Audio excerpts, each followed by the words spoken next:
public on our YouTube, so. But it's fine. Okay, so it says we're live, so can you guys check from your phones? Like on our YouTube channel?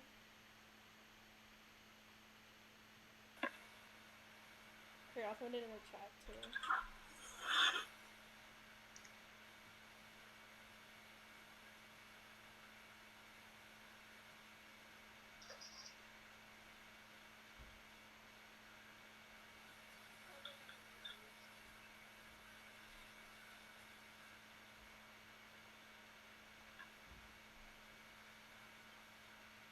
It's like a black screen. Oh yeah, why is it black?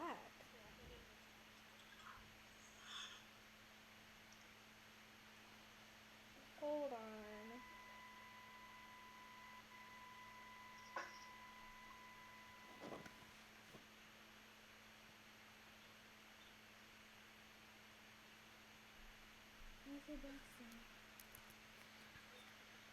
Yeah, you can hear everything. It's like a black screen. Oh yeah, okay, let's see here. Why is it? Now I can see. Now you can see. It's like lagged though.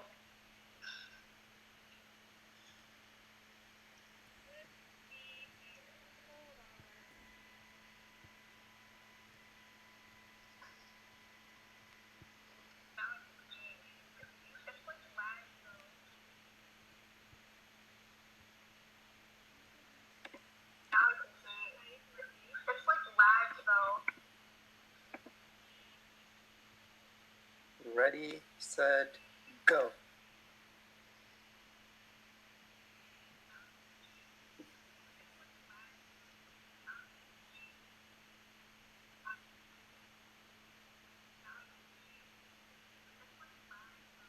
Oh my god, why is it's on a loop.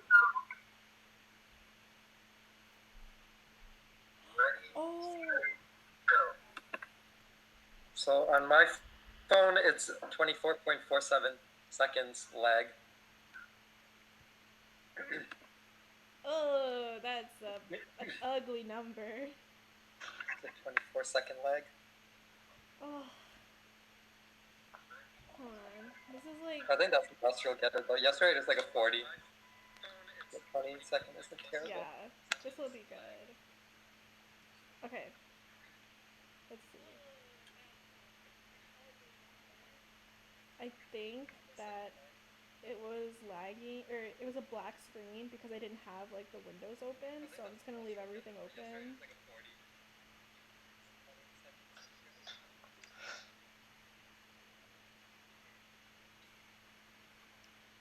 Okay, now you guys can see it, right? Mm-hmm. Like on your YouTube. Okay. Should we just leave this open, like, until the elections start? Yeah. For like 40 minutes? Okay, because I don't want to... That's what Maffa does. Like, they just, like, talk literally the whole time. Okay, because I don't want to close it and risk, like, losing it again.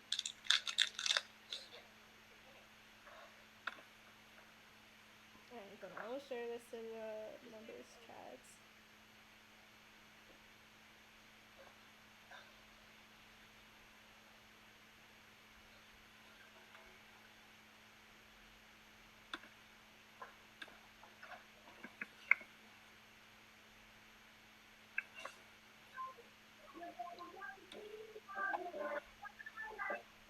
Hello. Hello, we're live on YouTube. Oh.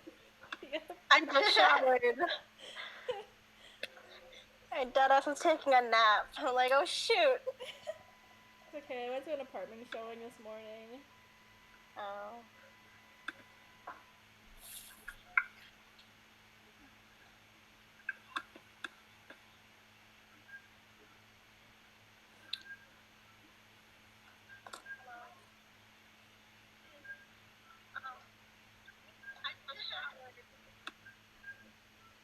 I can hear the echo coming from somewhere. I know. That's probably mine.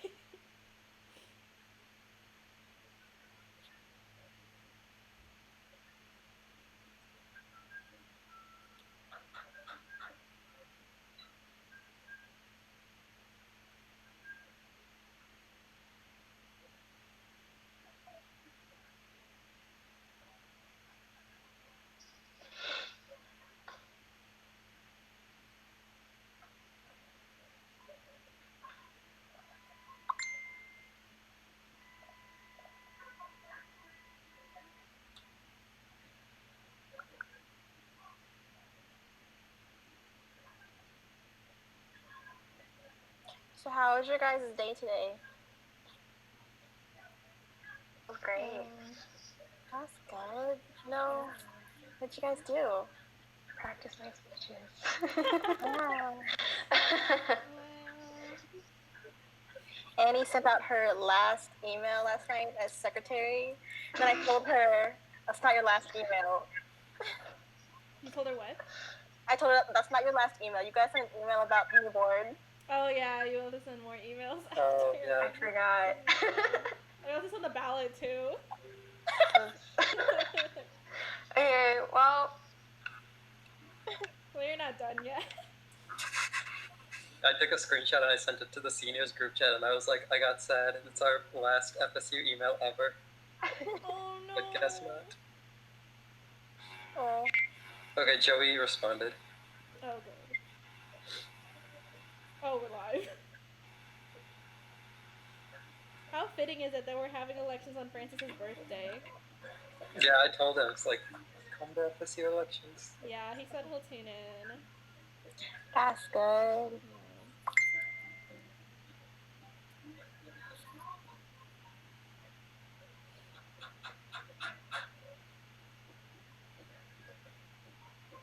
Yeah. Does anyone have a playlist they want to play for while we wait? Yes. Can I play the OST from Crash Landing on You? Yeah, go ahead. I've been obsessed with listening to it. Oh my god, everyone's gonna see my Spotify.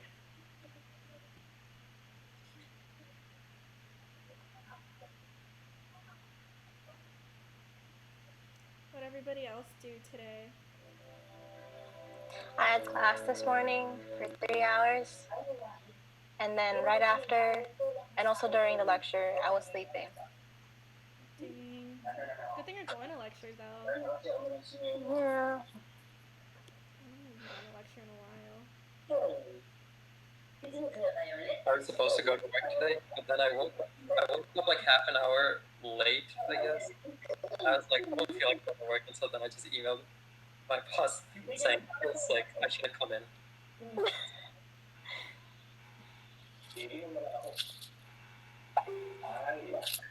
I didn't realize how wet my hair actually looked. I brushed it though.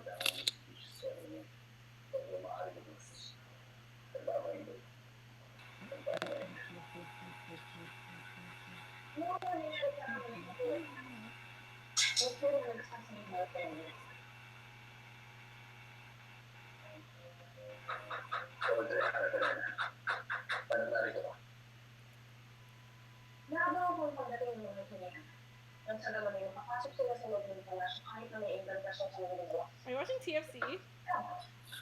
Yeah, my parents are in the kitchen. And I can't go to my room either because my sister's doing homework in her room and she's on a phone call too. So I'm like, I have nowhere to go in this house. Oh, it's okay.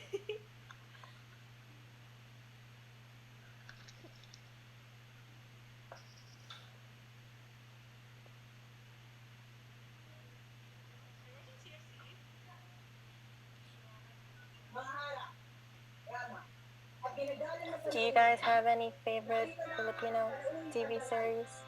No, I feel like I don't watch enough. I'm Can you guys hear it? person. Wait, what was that, Millie? Can you guys hear the music? No.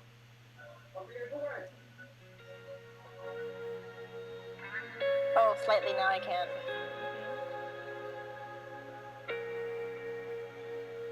What K-dramas do you watch, Annie? Right now, I'm watching, I think it's Romance of the Book. It's really cheesy, but I like it. That's good. You seen it? No. Okay. I feel like I watched K-dramas when I was younger with my cousins, but I don't remember any of them. The only one I remember them watching was Boys Over Flowers, and that's it. It's like a classic. Yeah, that's the only thing I remember watching slightly with them. Then again, I also was really young. I didn't understand what was happening. Hello. Oh, hi, Erin. Hello. Hi, Serena. Man, everyone's wearing their sweater. I couldn't. Mine's in the laundry. I'm not. Oh. Okay. I left mine in Milwaukee. What about your internal one? Your VP internal? That is also in Milwaukee. I'm so nervous. You shouldn't be nervous. It's fine. You're gonna do great. I feel like I literally BS'd my speeches because I'm like, I don't know what to say. It's okay. It's okay. You're gonna do great. I'm so excited. I'm like, do I add more? I don't know. It's like,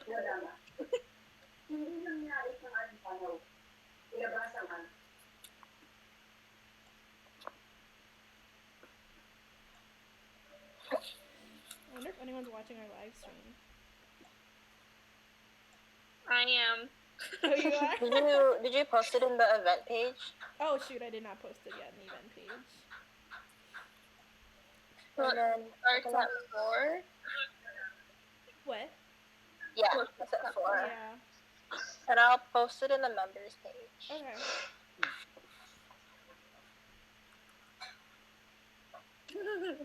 No lush.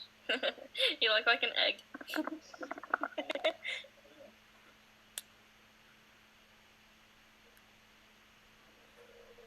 I just saw that Marquette posted their new board in Mafa members. Ooh, Like, wow. yes. Oh, speaking of, I got the ballot last night for Mafa election, so we can either do that today after this whole thing, or we can do it Monday at our meeting. But I need to check when it's due, so we'll get back to you Okay. about that. Ooh, how did your elections go? I wanted to watch the replay because I wasn't able to tune in live, but good. Hopefully, I don't know. Yay! I'm rooting for you, Trisha. Thank you. Yeah. Dave's also running. Yeah, he did. No. I saw his. I was like, oh. He said he felt really nervous. I know. I texted him right after. Like, well, not right after. I watched his speech on replay like after, and I texted him. I was like, hey, you did so good. I just watched it. He literally sent us in our AKA pairing group chat. He's like, I'm dead. He was like, I don't know, like, it was so bad. And I was like, no. Oh, but Nilesh, I watched that Three Idiots movie and I cried. Oh, you actually saw it? Yeah, I watched it with my mom last night and I was like tearing up because of happiness. I was like, I'm so happy. Yeah. Wait, wasn't it a good movie? Huh? Wasn't it a good movie? Oh yeah, I was like, damn, this hit right in the heart. Yeah. Yeah, it was good. I liked it. She's a famous OG actor too, though. What is that? She's a famous OG actor too. The one who's like, is it Pia? Wait, who? The girl that Amir Khan fell in love with in that movie. Oh yeah. She's an OG actress. Yeah. I think you have to mute yourself, Trisha. Okay. It's just loud. Hold on, wait, okay. Oh, you look nice, Luke. Maybe I should have dressed up. Why are you so dressed up? I don't know. I didn't know what to expect. I just put on something nice. Also, I think you're at 420. Oh yeah, I know. Oh, he's just gonna chill. Are you prepared? Yeah, I hope so. I think you're very well spoken, so I think you're good. Does it have to be like as long as 5 minutes? It is. Mine hurt. Okay. That's like Just the limit. Oh, okay. Gotcha. Good. Cool.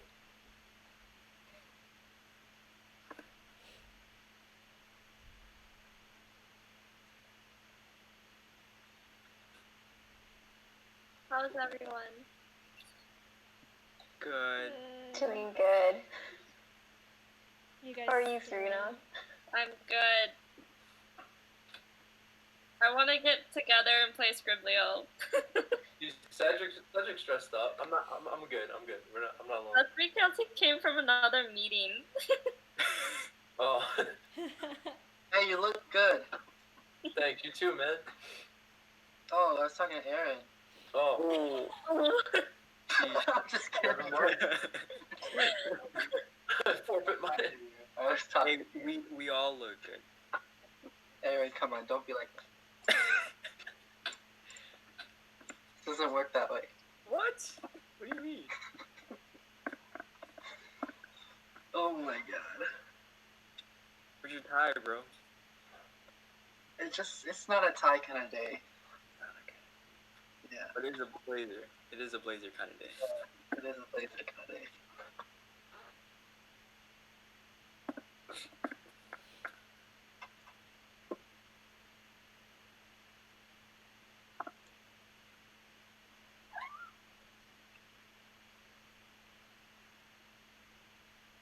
So yeah, I will not be going to New York this summer.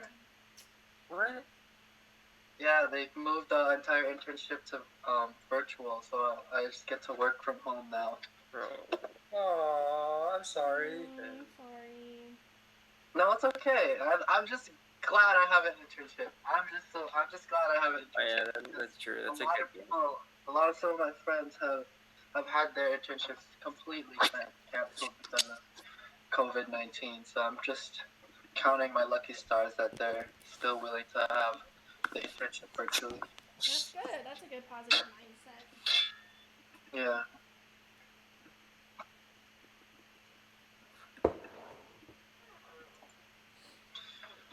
Good thing they haven't moved the fall semester online yet. I feel like they were going. They better not. I know, I'd cry. There's a lot of people who said they would just drop out of school. Luke, Maddie said your hair reminds her of the main guy in Atlantis, The Lost Empire. What? Yeah. Is this live on YouTube already? Yeah, we're live. Oh shit! I did on my best behavior. Sorry, Luke. I didn't mean to roast you in the beginning. Oh no, it's okay, man. I'm used to it. Atlantis what? The Lost Empire. The guy with the big Please glasses. tell me you know what Atlantis the Lost Empire is, Luke. Don't make us feel old. Yeah, I know that. I was born a year before it came out. Wait, what happened to the last one? Oh, that guy. Oh, okay. Spring What are you talking Awakening about, just got Cedric? canceled. What happened? No, I mean, what happened to the why did YouTube take down the Nalisha's trial? It said it didn't follow community guidelines, so I don't know what you were doing on the live stream, Nalish. It's It probably was because it was allowed. titled D. Probably.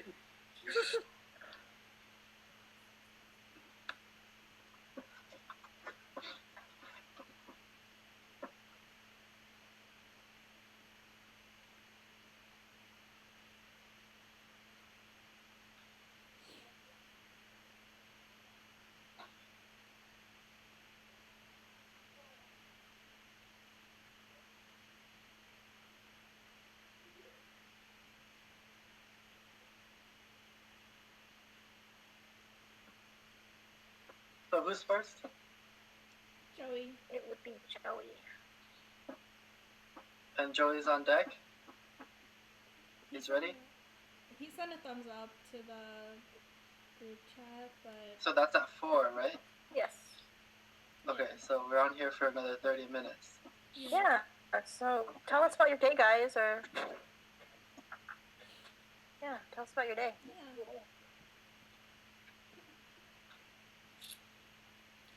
Oh, I just found out Spring Awakening got canceled.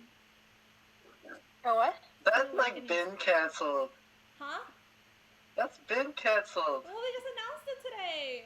Wait, what? Okay, Spring well Awakening. we saw that coming. Yeah, I know. I'm not surprised. Because they moved. I mean, what was it called? Coachella was later than Spring Awakening, right? Yeah, and they no, moved it's in that to October. Yeah. EDC's in October Dang. too now. Are you still going? Yeah, I'm still going. Me and Kira are In still going. October? Are you serious? Yeah, it's gonna be freezing, so I have to buy all new Oh outfits my and God. everything. So. I mean, I would prefer a cold EDC than a hot, They're like blazing hot. spoiling, blazing hot desert heat in Nevada. Maddie has a question for us to answer. Oh, what is it? She's asking, what's your favorite FSU memory from this past year? Ooh. Does somebody want to go first and then popcorn it? Serena. Youngest to oldest, maybe? Bro. Sure. It'll be Aaron. Luke. All right, Eddie. Oh wait, Youngest. Aaron, how was your birthday? I am not the youngest here. What the heck? Aaron, you literally just turned 19. Man, I'm gonna leave. You turned 20, right? Yeah, you turned 20. Yeah. What? You turned 20, right? Yeah, I turned 20. Dang, you guys are getting old. Yeah. What did you do for your birthday? I cooked steak for my family. That was fun. What? You- Shouldn't They made you cook. No, They I made wanted you to cook the steak. Okay. Yeah. It was some good bonding. So yeah, and then we watched some movies downstairs, played some games. Quality time. That's pretty much it. I saw you play that Toad game on Nintendo Switch. What? That Toad game. What Toad game? I don't know. It's like a toad, and he has like a minor. Oh, that's my avatar. Oh, never mind. I visited Venn's Island. Oh, what? Yeah. Aaron, you play Animal Crossing? Yeah, Animal Crossing? Yeah. I just No started. way. Dude, Bro, it's fun. it is. I used to play it on Wii when it first came out. Shoot. Yeah, man. But I don't have a Switch, but I wish. Yeah, me too. But I will say one thing. I've dabbled in the KK Slider cover music on YouTube. It's so bomb. Have you heard Ariana Grande's "Thank You Next"? The KK Slider What are you talking about? cover is fire. It's so Absolute fire. You know who KK Slider is, right? Uh-uh. Oh You my play god. Animal Crossing. You don't. I told you, I just started. Okay, well. Hold on, Get ready. I looked it Get up. ready. He's only the most famous singer.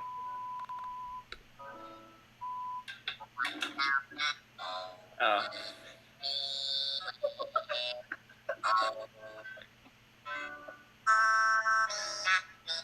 Okay. Okay. That doesn't sound like the Ariana Grande "Thank You Next" remix. It wasn't, but it was him though. Alright, we got off task. Who wants to share next? Other favorite FSU Okay, I'll share. My favorite FSU memory from this year is being on board with the OB. Oh, so cute. Okay, I'm gonna popcorn. Popcorn Millie. Ooh. My favorite FSU memory this year.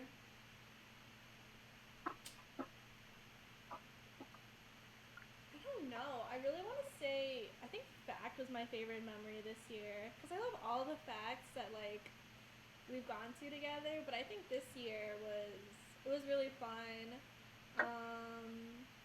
Brothers was fun. The conference was good. The variety show was fun. Was like lit. So I think it was just overall a good experience. But like internally wise, I think my favorite FSU memory was. What am I thinking of? I think it was like spending Halloween and like going like our Halloween and everything this year. I'm gonna popcorn Trisha. My favorite FSU memory from this past year.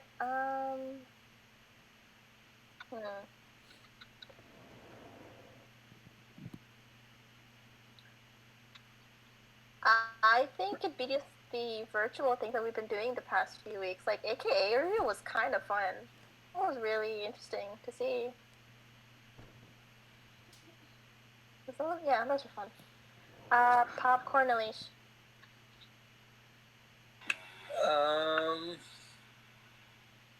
It was hard because I wasn't able to make it to a lot of the actual event. I think like my highlight for FSU this year specifically was probably just being on board, like seeing you guys every week and yeah, just like the connections I made on the board. I was telling Aaron yesterday, like when I was wishing him for his birthday, if we weren't on board together, I don't think I would have that same connection I would have as I do with him now. And so same with like everyone on board. I think like I formed a special connection with each one of you guys. So I think that's my favorite, just being on board with you guys. Popcorn, Aaron. Well, funny you said that. I think the same for Nilesh.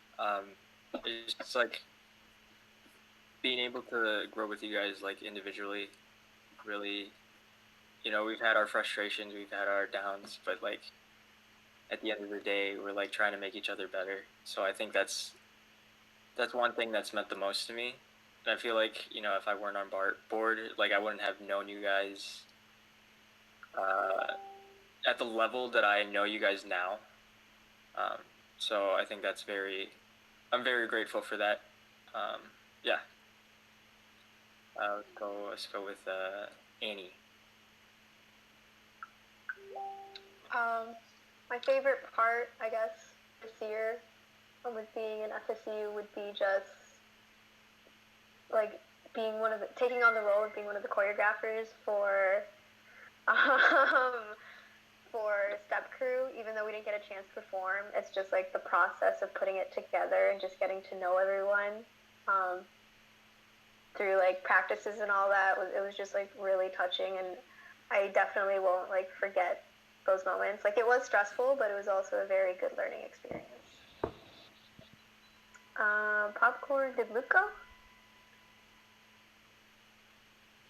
Luke? Is he there? Probably went to the bathroom or something. Sorry, I'm right. Sorry. What was the question? Your most memorable experience, I guess, in FSU. Oh, okay.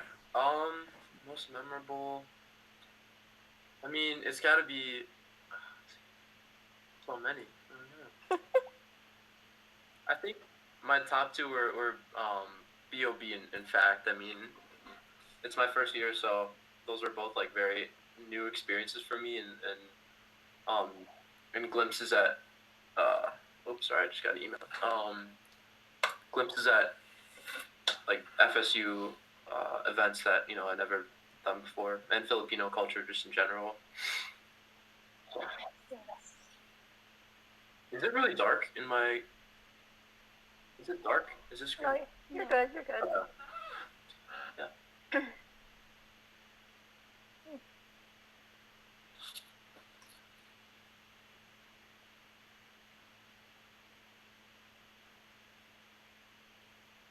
Did everybody share theirs? Yes, I think so. Cedric and Serena. Wait, did Serena go? I thought Serena went. Okay, then it's just Cedric. Yeah, I did not. I think I'd have to share kind of a similar memorable moment with Annie, I guess. Because I've never done tinikling before, but that in itself, with even though we didn't get to perform, I think that one has been my favorite memory from this past year. Because that was a lot of fun learning from you guys. So, good job. Will you guys be choreographers next year? I asked Aaron, and he said, maybe. That's always his answer. And we know that maybe means probably not. Commitment is my strong suit. It's over.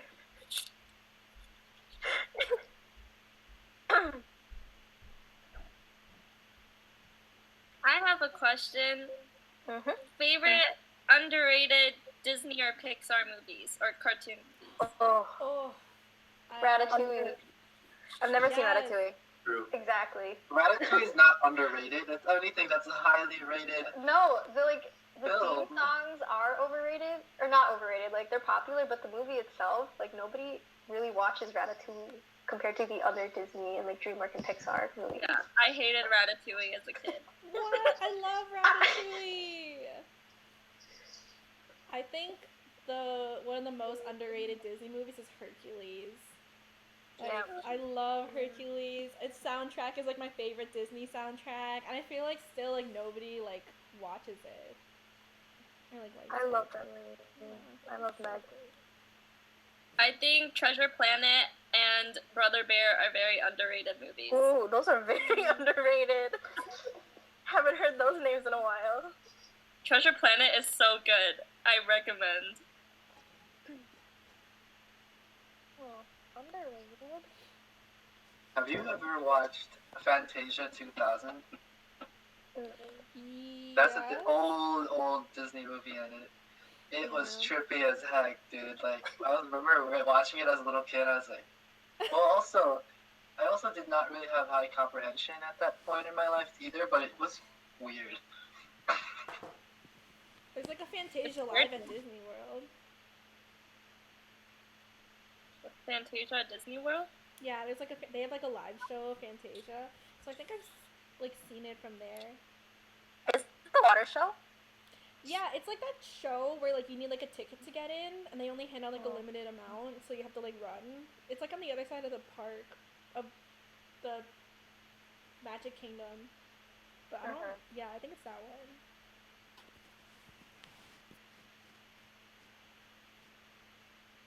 Anastasia is an underrated animation film.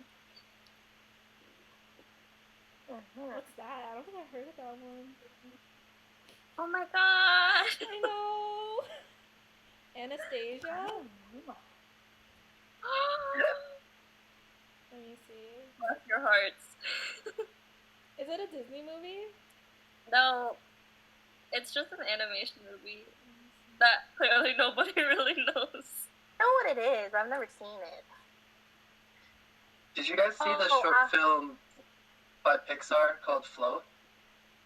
Yeah, we watched it together. When did we watch We it? watched it at an FSU event. Did we? Yes. Yeah. See, that was definitely not my most memorable moment in FSU. I think mine is it? Okay, would you consider this underrated? Emperor's New Groove. Oh, Yeah, I definitely love underrated. Disney Groove. That's a good one.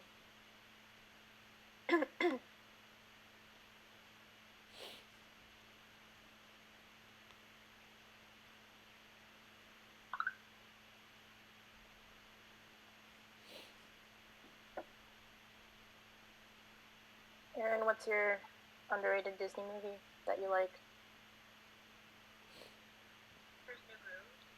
Do you guys have Disney Plus? Yes. Yeah.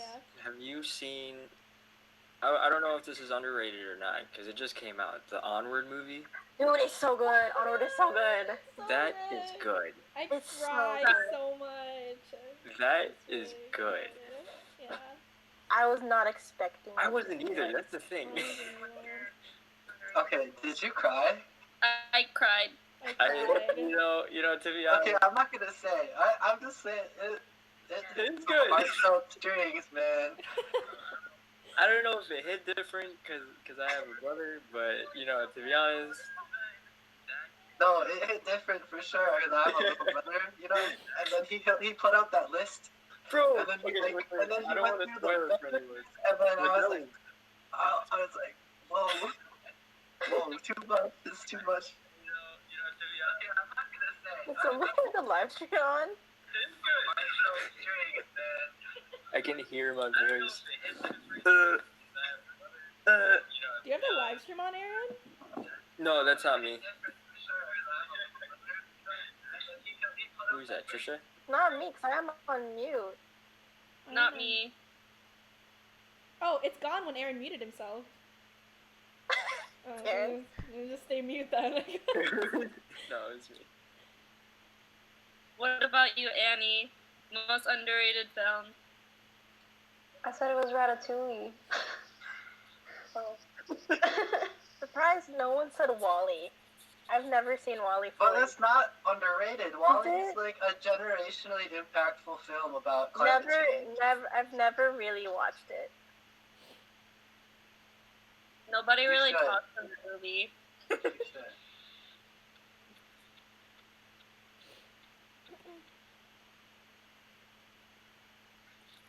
Do you guys have any recommendations on Disney Plus right now? Because I need stuff to watch. I just watched the new Lion King. So I haven't seen it yet, so I watched it. The live action? Yeah, live action. I didn't like the live action Lion King. I've been watching all the old Disney original movies. Mm-hmm. Have you guys seen this one? I don't know if Yes. you Wait, Smart Couch? I used to love that one. That one is so creepy, but it's so good. Oh, what's that one where he's like a swimmer and then something happens and he grows into a mermaid? The 13th year. It's the 13th year. That one, right? Okay, Yeah. that was a good movie too. Dude, I think my favorite one is The Luck of the Irish. I always watch I was it. just about to it. I love The Luck of the Irish. And what is that one where the girl lives in space? I like that one. Xenon. Girl of the 21st Century. Mm-hmm. I don't know if you guys know this one. Do you guys know Blank Check? That's a Disney one. No, I don't know what that is. What is it Oh, about? with the kid who gets the check from his grandma, right? Yeah, and it was blank. So he what did he do? He wrote in. I don't know. It was pretty. He did something like clever, and like he got like $1 million from it. So his grandma sent him a birthday card with a check, like she always does every year. But this year, she actually forgot to write in an amount, and so he wrote in the amount for like a lot of money and just began buying everything that he could. And I guess that was like the premise of the movie.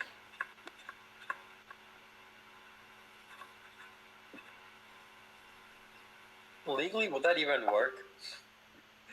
I mean, as long as she signed the check, it would work, right? No, but if like you got a blank check and like suppose you write $1 million, but the person doesn't have $1 million in their account. They might bounce it back, yeah. It would bounce, but apparently his grandma was loaded.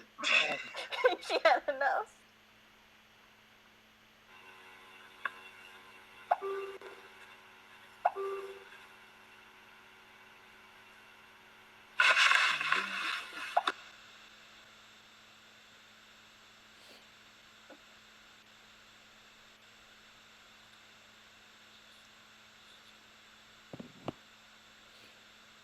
While I was having lunch. Wait, Trisha, did your Mafa Oh, sorry. Go ahead. No, you go ahead. Go ahead. Was your Mafa interview already?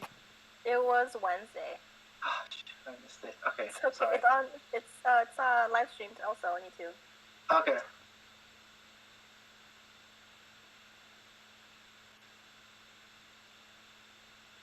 Oh, but I was saying, I was eating lunch earlier. I was watching That's So Raven, and I finally got to the episode with Boys in Motion in it. And I was like, yeah. That's a Ravens on Disney Plus. Yeah. Oh, I didn't know that. I don't know if you guys watch, but Avatar is coming to I Netflix. know. It is. Yes. Hi, Hello, Joey. Joey. Alright, when do I start? You have like a couple 4 minutes. minutes. Yeah. You have a couple minutes. You have like 4 minutes. Yeah. I'm really fucking nervous. And you're also on live We're stream, live streaming. So, We're live. be careful. I mean, I'm really nervous. Issa says hi and good luck to everyone. Hi, Who's Ate. that? Issa Ramos. I'm just kidding.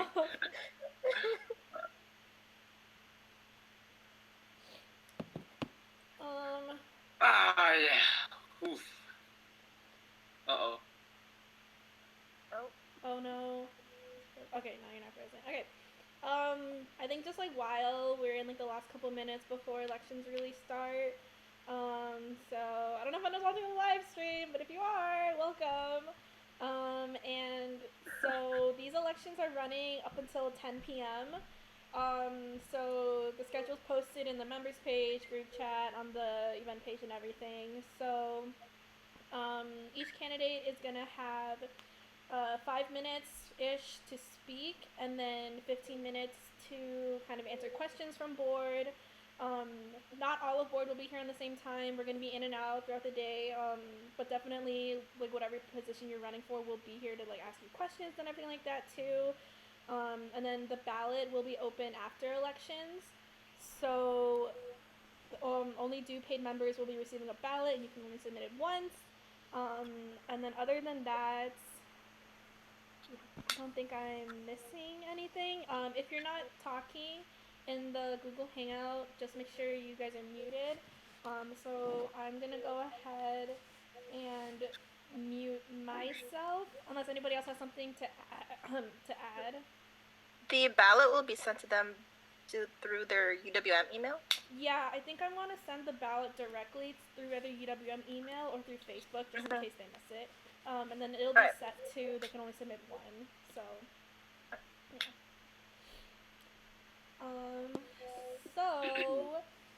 Joey, this is for cultural chair, correct? Huh? This one right now is for cultural chair? Yeah. Okay. So, it's about to be 4 o'clock, so I'm gonna go ahead and mute myself, and then you can begin your speech, if you would like to, right at 4. So, good luck to all candidates.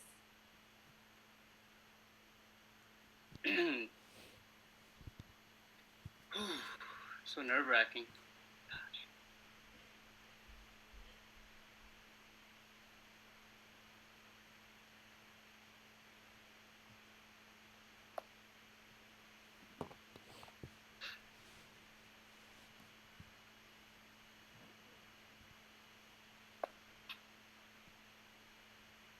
I'm still waiting.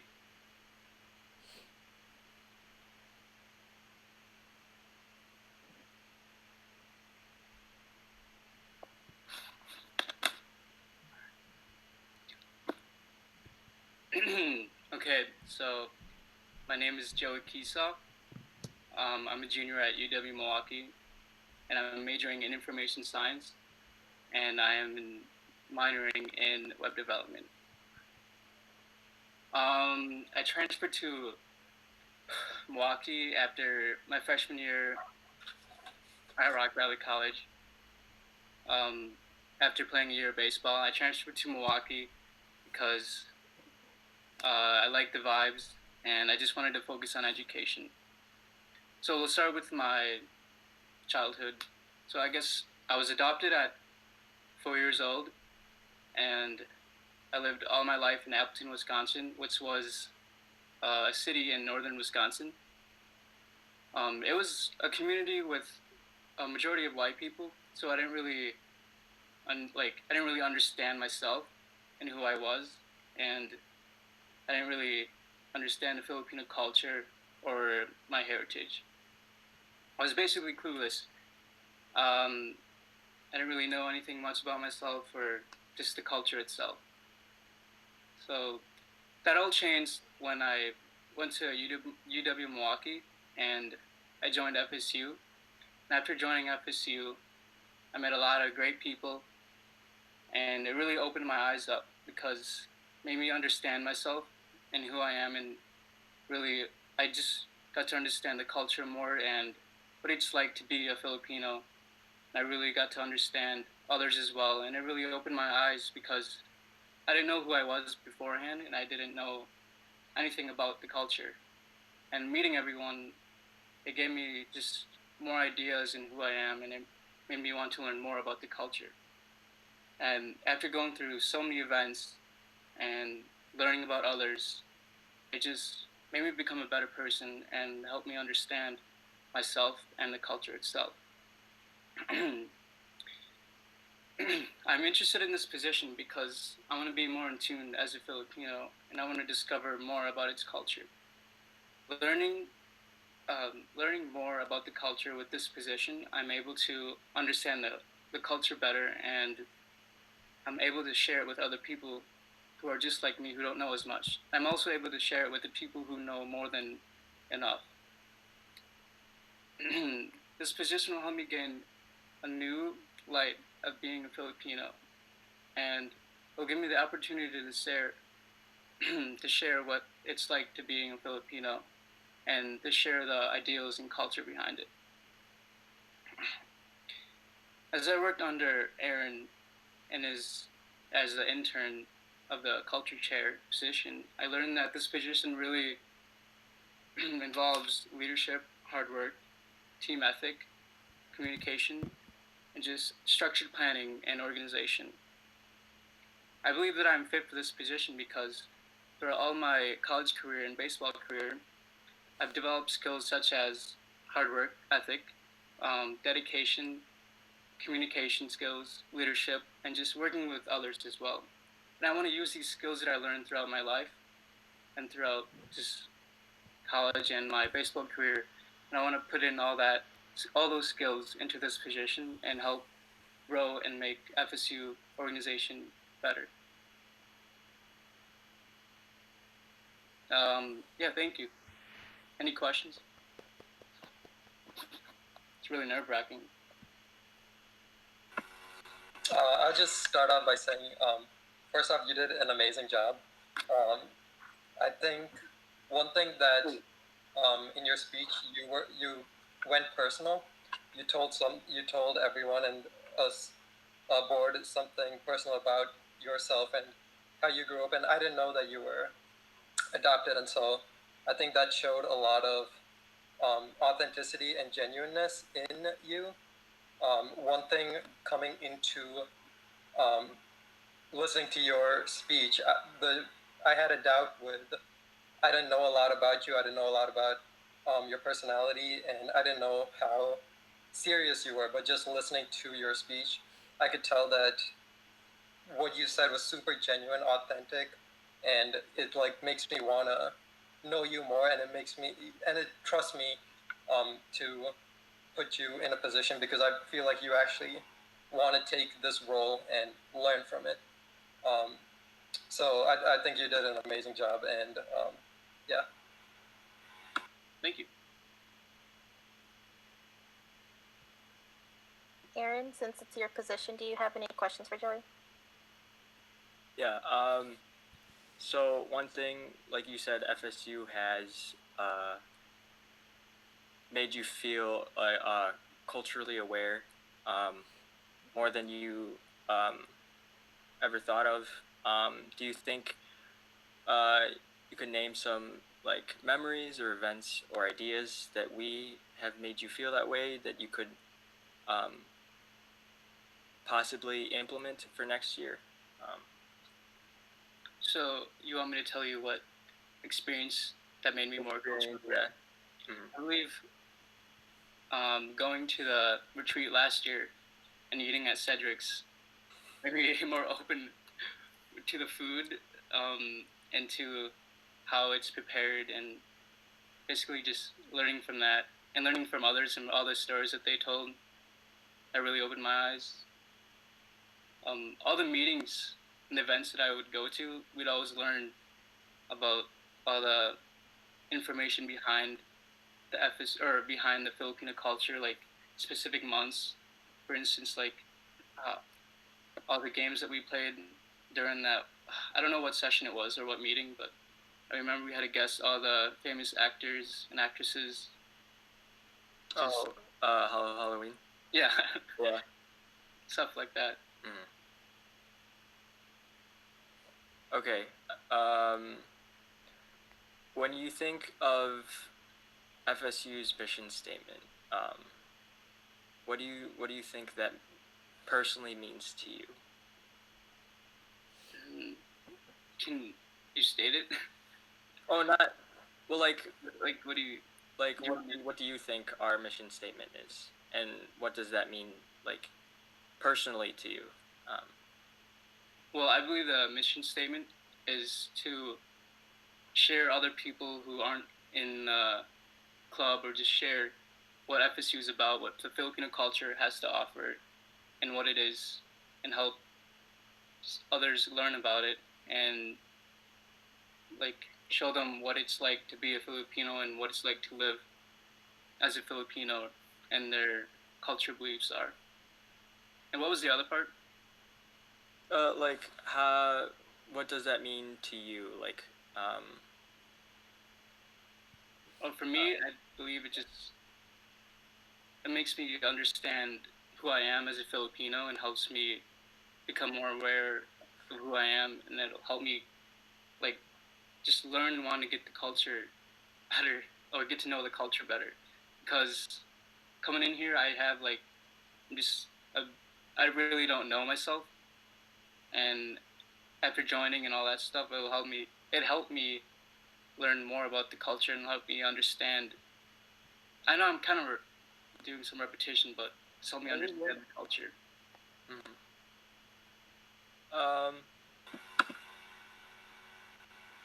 I have a question. Aaron, do you have any more questions? Or? You can go. I got one more. Okay.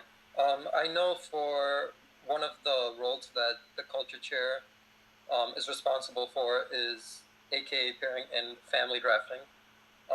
What is your plans for those two events, especially for family drafting, and how do you think, because I think the last couple of years we've had family drafting, but our family spirit week and just the family bondness of like the individual, the two families that we have, I feel like we haven't been that strong with it.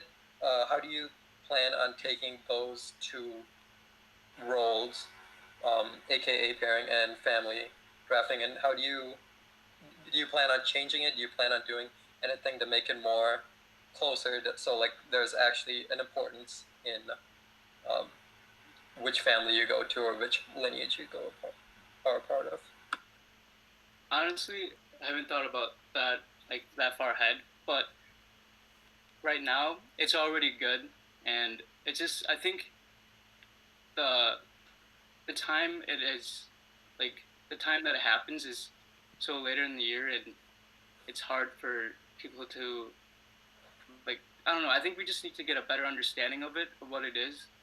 So I think in the beginning of the year, when people are getting to know each other, we'll understand the Filipino culture more, and we'll have the new members discover and like understand what those are, like, define them, and then get to know the people more, and then we'll have I don't know, like have pairings set later, but earlier in the year, so they'll be in tune with their families, and then we'll have like each week at least like a group session or a family session or something. But that's after the week that we'll have the like what do you call it? Just I don't know. It's hard to word it. It's already good. I don't see any problem with it, but I think we can just do it early in the year and have more people involved with it, I guess. Because after everyone has their family, it's only a week after that they like go at it. But I want to extend that to more and like get more people involved with it, not just 1 week, but just to be more communicated with each other the whole year instead of just 1 week. If you get what I'm saying.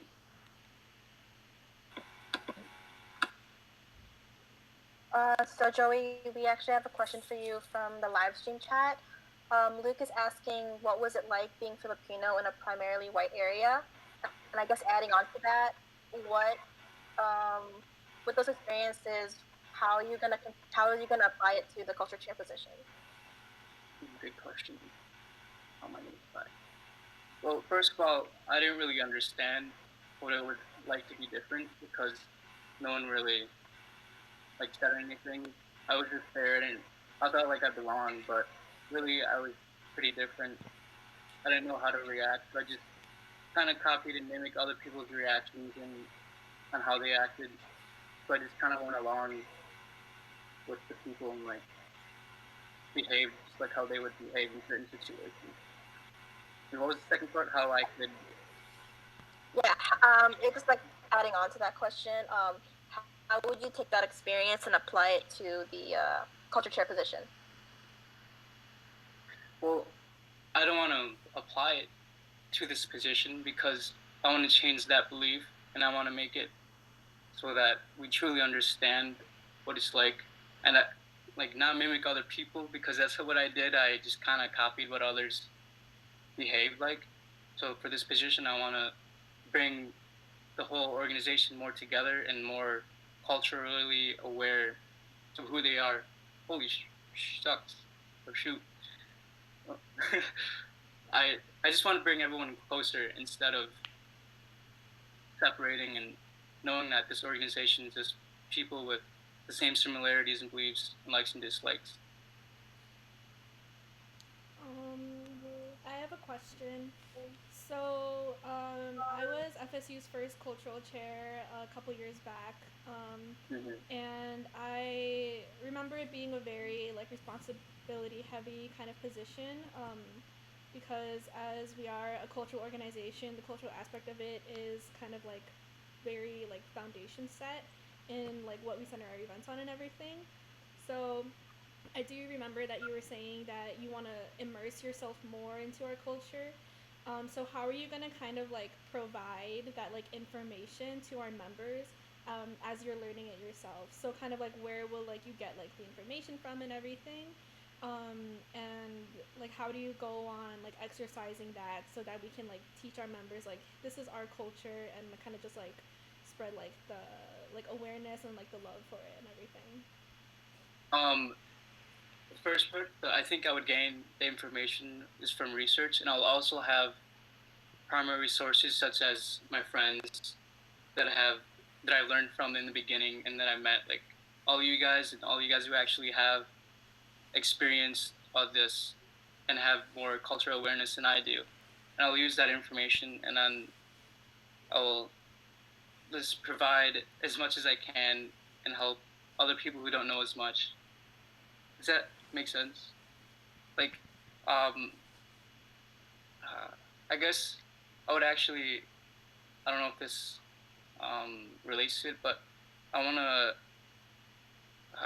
I guess, post more frequently about it, and then have a weekly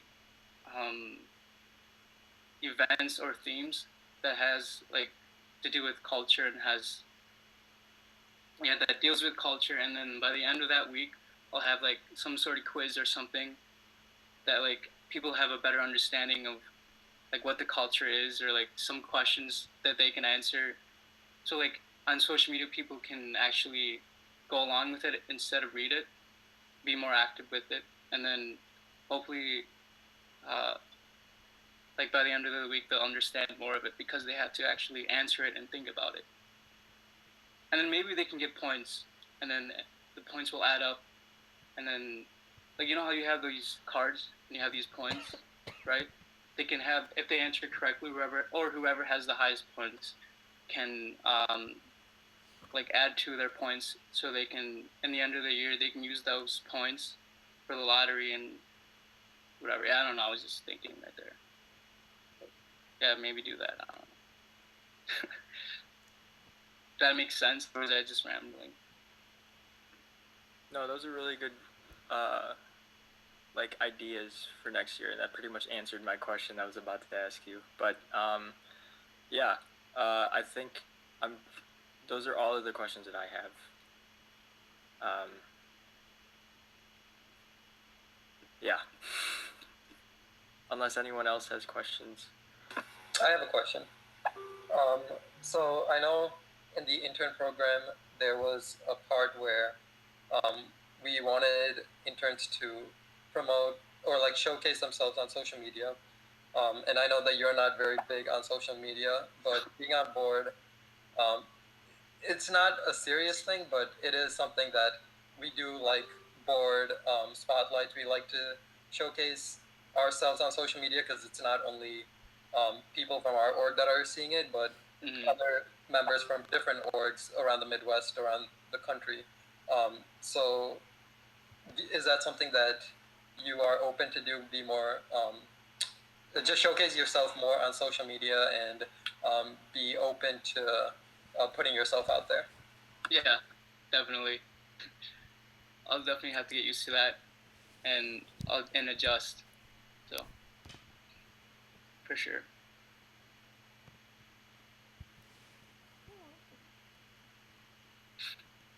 Yep. I got one more. So besides, FSU and Filipino communities, how do you plan to attract and interest other cultural organizations around UWM, whether it be like through social media or events? How do I attract more members? Yeah.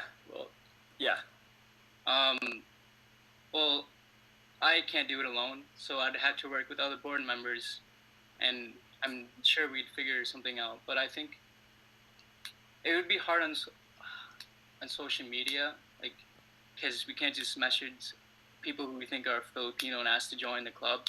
So I think we'd have to do maybe some certain advertisement that deals with the university and all the clubs, and have it put it out somewhere. And then, aren't there events that you can have like a session and then have people come over right in the beginning of the year? What is that called? Or like student involvement? Yeah, student involvement. And then from there we can somehow like widen, like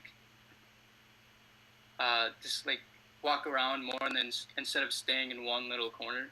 Because when I first joined, I was walking around and I saw Steph with the flag, and then that's how interested in me. So I went over to him and talked to him. So maybe by someone holding a flag or walking around saying things about FSU, people will start like gathering towards them, and then you can just bring them out. So like basically fishing, or like everyone's spreading out to gain more people while they have a person at the session too. You get a what? Mm-hmm. Well, we make our own rules, so who cares? Those are very good ideas. Thank you. I think that it's about time for us to switch over. So do you have any like closing remarks, Joey? Thanks for watching. And good luck to everyone else. Thank you. And then we'll see you later for your next speech. Oh, yeah. Okay. Thank you. See ya. Thank you.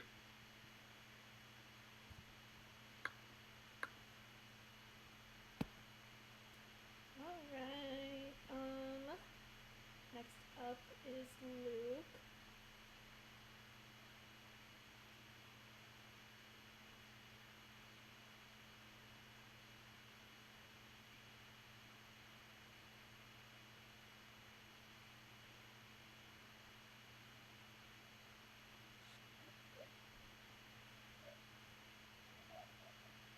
Is it me? Yep, you're good. Oh boy, okay. Oh, nerves. Alright. Can I just start? Yeah, so you can go ahead and start with your speech, and then afterwards we'll do questions. Okay. Alright. Hello everyone. My name is Luke, as you know, and I'm a freshman at UW-Milwaukee with an intended major in international studies. I'm currently running for the position of culture chair. So I've always had a great interest in history, and I found it a vital tool not only to gain a better understanding of the world, but to help define ourselves and stay rooted to what's important to us. Though there's beauty in every culture, it's hard to find one as rich and diversified as the Philippines. It's a small place, but has seen so much and is home to so many different peoples and ways of life. A combination of indigenous, colonial, and trade influences have developed an incredibly distinct and wide-reaching culture. From the Spanish-style architecture, Chinese-inspired dishes, and Kalinga-based dancing, it's where banana ketchup was invented and adobo-style cooking was coined. Even the yo-yo is believed to come from the Philippines. When I joined FSU last fall, the most I knew about Filipino culture was that pancit is the best thing in the world, and that if you hear psst, you better get your butt over to your mom. Unfortunately, my grandfather wasn't fond of bringing his culture to America for reasons that he mainly kept to himself. I grew up knowing that I was Filipino, but not what being Filipino meant. All my life, Filipino culture kind of remained shrouded in mystery to me. everything I learned and experienced about Filipino culture has therefore been through FSU, and for that I'm incredibly thankful. This organization's acceptance and willingness to share such a fantastic culture is what's inspired me to run for culture chair. If elected, I have some bright ideas for how to keep our members of FSU engaged with Filipino culture. First off, it would be a crime not to continue culture cooking for college kids, as it's a creative and engaging way to inform and promote the food of the Philippines. I already have a list of recipes that I think would be very fun to share. Second is language. Language is the bare essential in the expression of culture, and I think it's important to recognize that. The Philippines is home to anywhere between 120 to 187 different languages, depending on how you slice it. So I think it would be a great idea to start a word or a phrase of the day series to not only challenge the mind, but acknowledge the unique diversity that the islands share. My third is to stay persistent online. This pandemic has eliminated the chance to hold events or in-person discussions for the time being.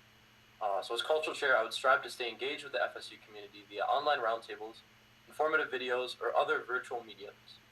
Culture helps bring people together, and since we're in a time where togetherness is very hard to achieve, I think culture can help with that. So yeah.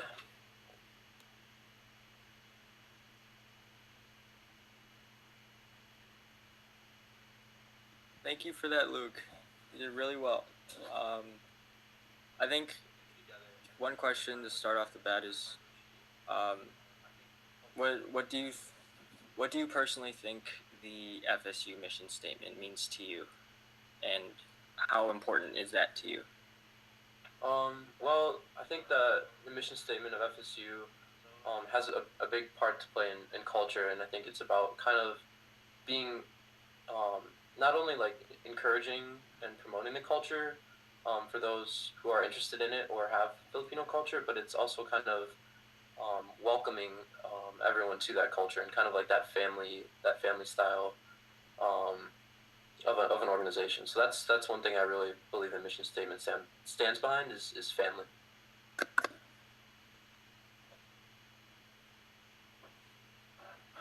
So, I know how you said you'd like to keep culture cooking and all of that. So, do you plan on focusing on other aspects of Filipino culture throughout, like, that we've worked on this past year or the years before? Like regarding the culture cooking or just in general? Just in general. Oh yeah. Yeah, I do more than food. I think language would be a great idea. And then like with consistent with what you've done, like with posting updates on the holidays or events or things going on in the Philippines, I think that's important to keep updated with.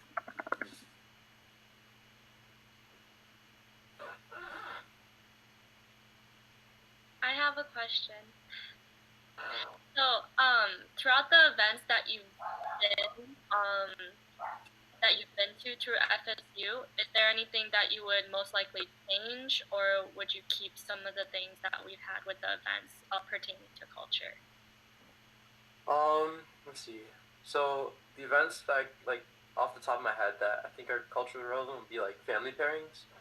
I don't think I would change too much about it. I think that was a really fun way to divide family pairings. So I guess I'd keep the consistency of coming up with creative ways to split pairings, like water pong or like darts or something like that. But yeah.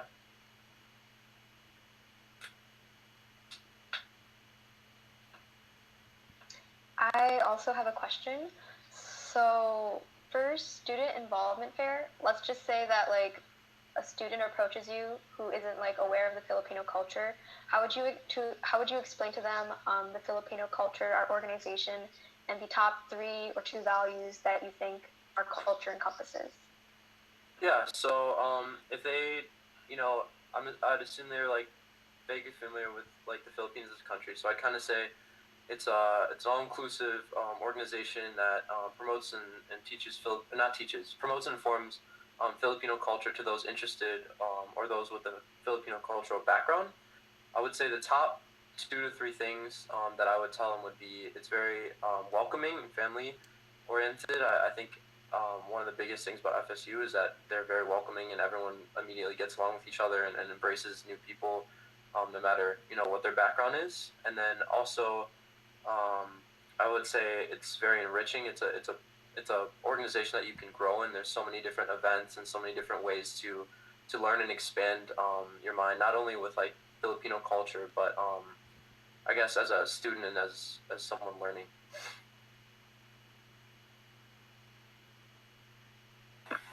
I'll go. First of all, I think you did a great job in your speech. You gave a lot of ideas, new ideas that I think that would be super beneficial for the org. I always like to stress that FSU is a cultural org before anything else. So it's very important for us to showcase the Filipino culture. That being said, there are a lot of members that are not Filipino. Sample me. And you as well, that you're not full Filipino. How are you going to showcase the culture and spread that culture to someone that is not Filipino? Yeah. So yeah, that is, I guess like a challenge for those who aren't too familiar with it. I would say I'd probably have maybe organize some events that are kind of like introductory to like Filipino culture. So maybe like an event with some food, like traditional dishes, or some dancing. Maybe like a cultural showcase per se. Just so it's kind of a friendly way to ease in to those who are unfamiliar with it, and just kind of get them excited to learn and to be part of a culture like that.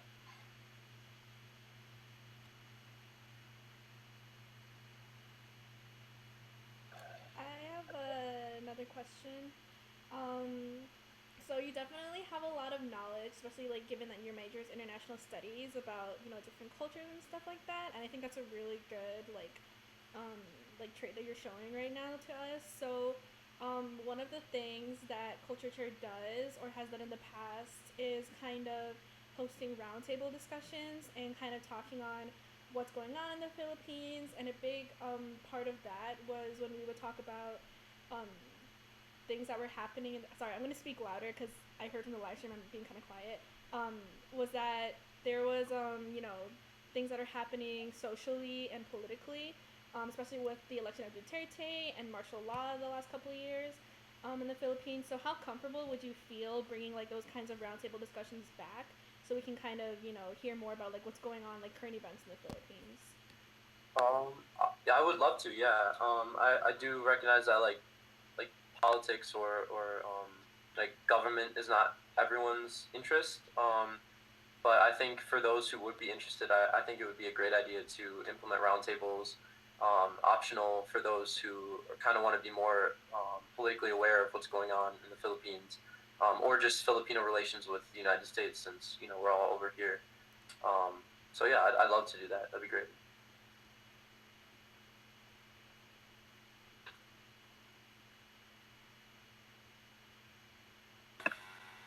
One thing that we have kind of not strayed away from, but we haven't had the opportunity to do the last couple of years is being more involved in the community, especially the Filipino community.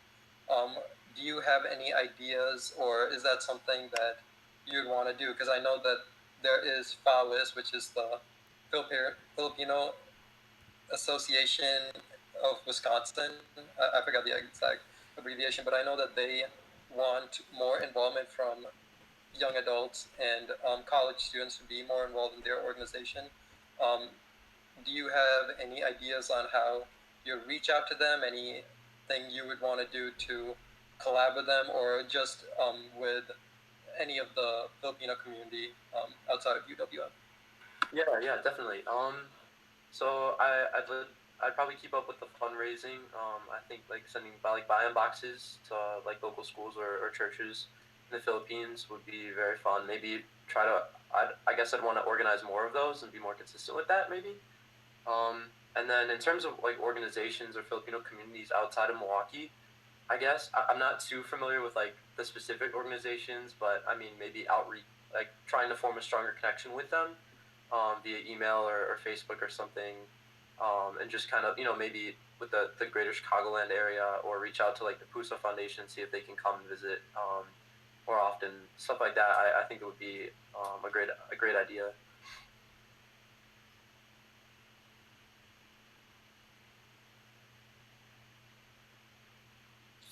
All right, Luke, I have a question.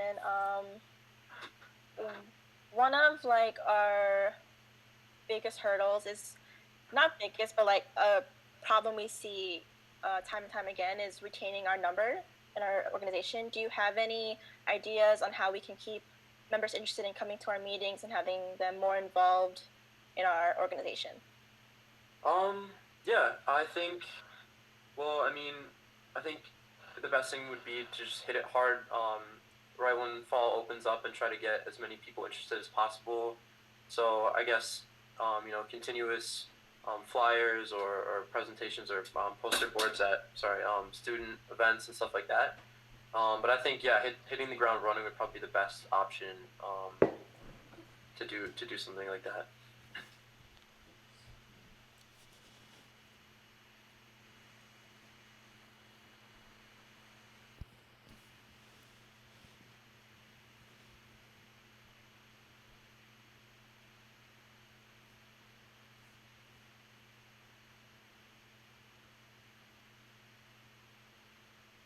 I just want to say you did a really good job, Luke. Thank you. But yeah.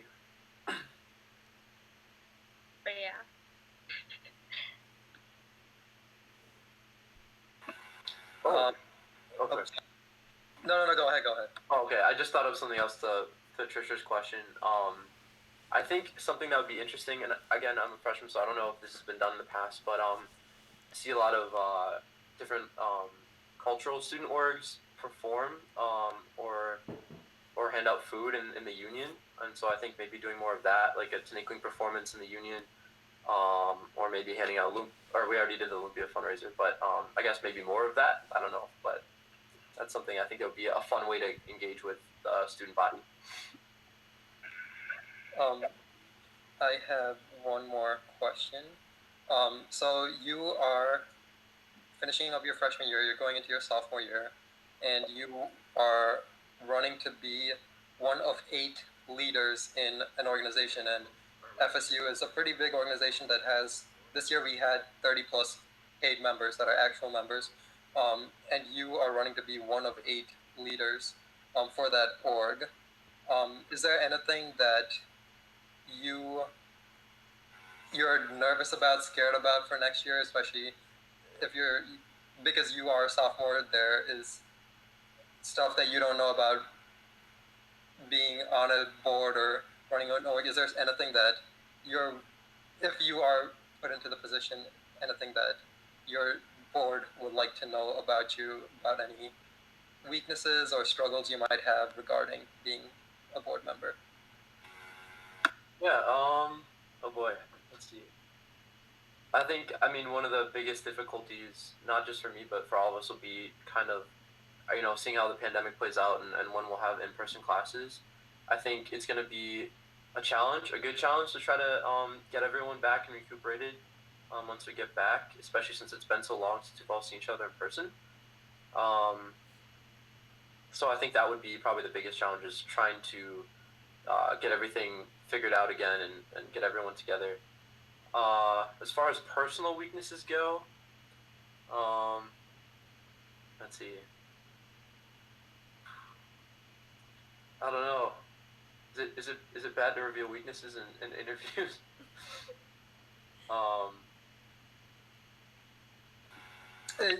You're free to answer however you would like.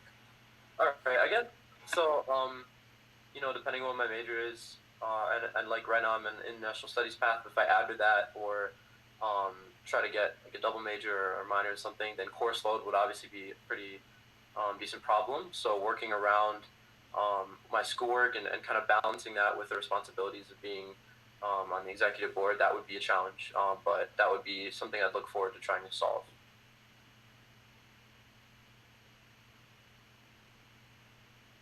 I have one last question. So, since you are culture chair, and I know Aaron was culture chair and decided to do tinkling, if you were to be given the opportunity to choreograph tinkling, how comfortable would you be, and would you be willing to do it? Yeah, I'd love to. As long as I don't break my leg again, I think that would be really fun, and I think it would be a fun challenge. I'm not too versed in like dance, but I think it would be a really exciting opportunity to try and choreograph something like that. So yeah.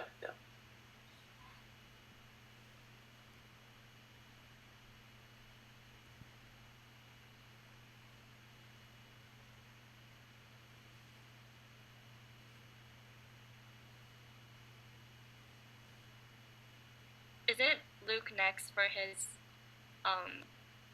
for the other position as well right away? Yeah.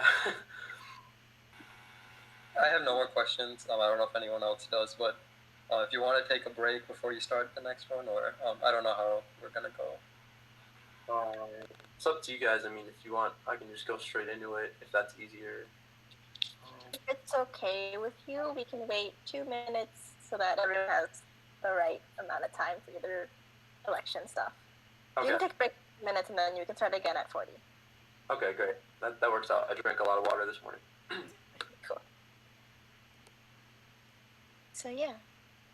Hello, board. How are you? Oh, and Nalish, Maddie said it's called the Filipino American Association of Wisconsin. Yes. I don't know if they had the American. I thought it was just Filipino Association. But it's Filipino American.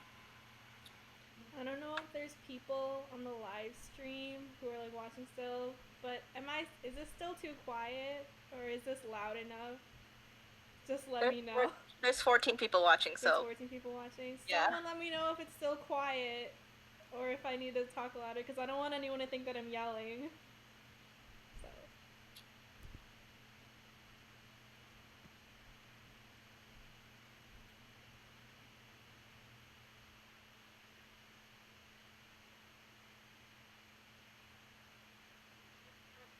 So I just turned on my sound from the live stream, and it's still a little quiet. I mean, we're able to hear you, but I think everyone else is a little bit more louder than you, for some reason.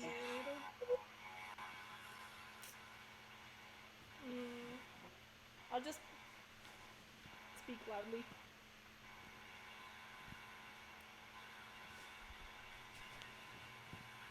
Ben said it's just a tad bit quiet, but it's something that we can try to manipulate on our end. Can I speak louder? Oh no, it's just my mic. My mic's quiet. Yeah, you can start whenever you're ready, Luke. Okay. Well, hello again. Sorry, my face a little. I'm also running for the position of Media Master, which is a position I'm also very interested in. I like to consider myself qualified for this position for a few reasons. First and foremost, I'm a people person, so I find that communicating and staying engaged with others comes fairly easy to me. So this position will not only enable me to stay connected to our current members and former members through a digital presence, but also work towards expanding membership. If elected, I feel capable in my ability to reach out and get in touch with potential members. Second, Media Master is a position that requires creativity. You're responsible for creating flyers and other forms of digital media that are both visually appealing and straightforward. And I like to think that that's something I'm good at. I've been making graphics for high school, and I mess around with Photoshop for my own sake every now and then. It also requires a wide range of social media applications like Facebook and Instagram and Snapchat, all of which I am very familiar with. And I think it would be also interesting to expand to new mediums that are coming out like TikTok, or maybe more in the Snapchat area. We'll see how it goes.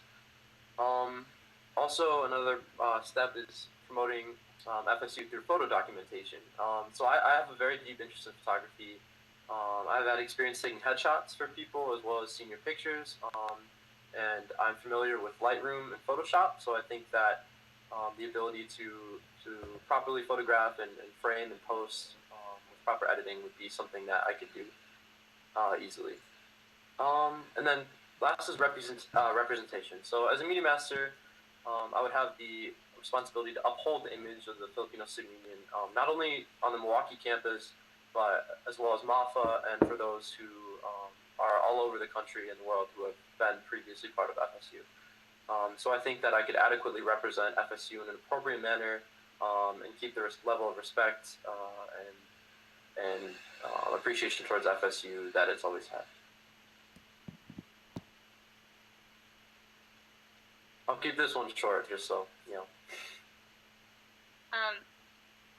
I think you did a very good job, intern. I have a few questions for you. So I know that you said that you're a very like communicative person and very friendly. So not only through like social media, but how will you plan to keep people coming to the events that you do promote through social media and or in person? Yeah, so social media side, I guess it's people and communicating with people. So for those who would be new members coming in the fall, I think it'd be very important to right away get to know them and try to get close to them when they come in, or if they're looking at being like prospective members. I think building a relationship with everybody that's interested or even remotely interested is important, and just being very hospitable to people.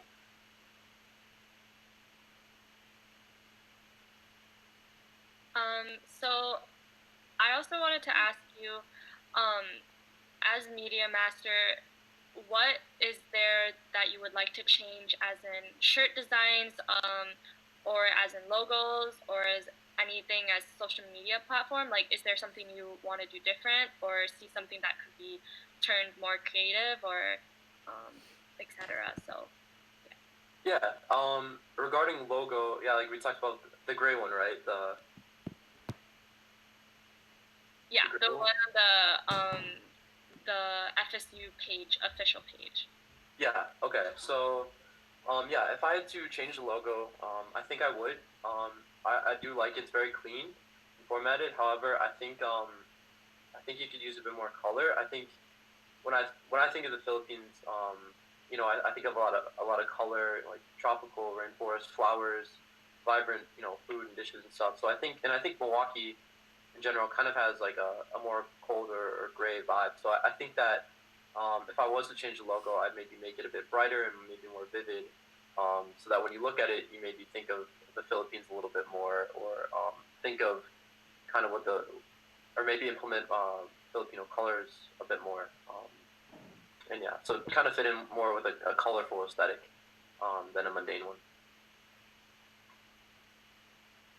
I know that was pretty poor explanation, but you know what I mean.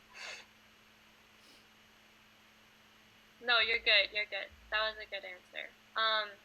So say if you were to get the position of media master, and there was a design or like a post that you created that had like, because I know myself, I post like the wrong date sometimes, or like the wrong time, like the wrong times or the wrong location. How would you go about it, and what would you do if you were in that position? If someone told you that something was wrong on your post? Yeah, mistakes are easy to be made. So I think, when an error like that happens, you just got to be. Well, first, I think I would always make sure to try to double check, make sure everything's straight, just so that wouldn't happen. But in the case that it does, I'd say just being responsive as quick as possible, acknowledging your mistakes so people know, and then trying to spread the word. So I think if I noticed, I would make a post right away or an update on that page and say, hey, listen, I've made a mistake. This is the correct date. This is the correct time. Apologies. I think people are probably easy to forgive as long as they know ahead of time what the problem was, so that nothing actually happens when the event comes up. So yeah, I think addressing the mistake as quick as possible is probably the best option. I have two questions. So the media position of FSU, it kind of has a bunch of smaller different positions inside of it. So you're going to be in charge of all the social media posts on all the platforms. You're going to be in charge of taking photos of events and posting them on the social media.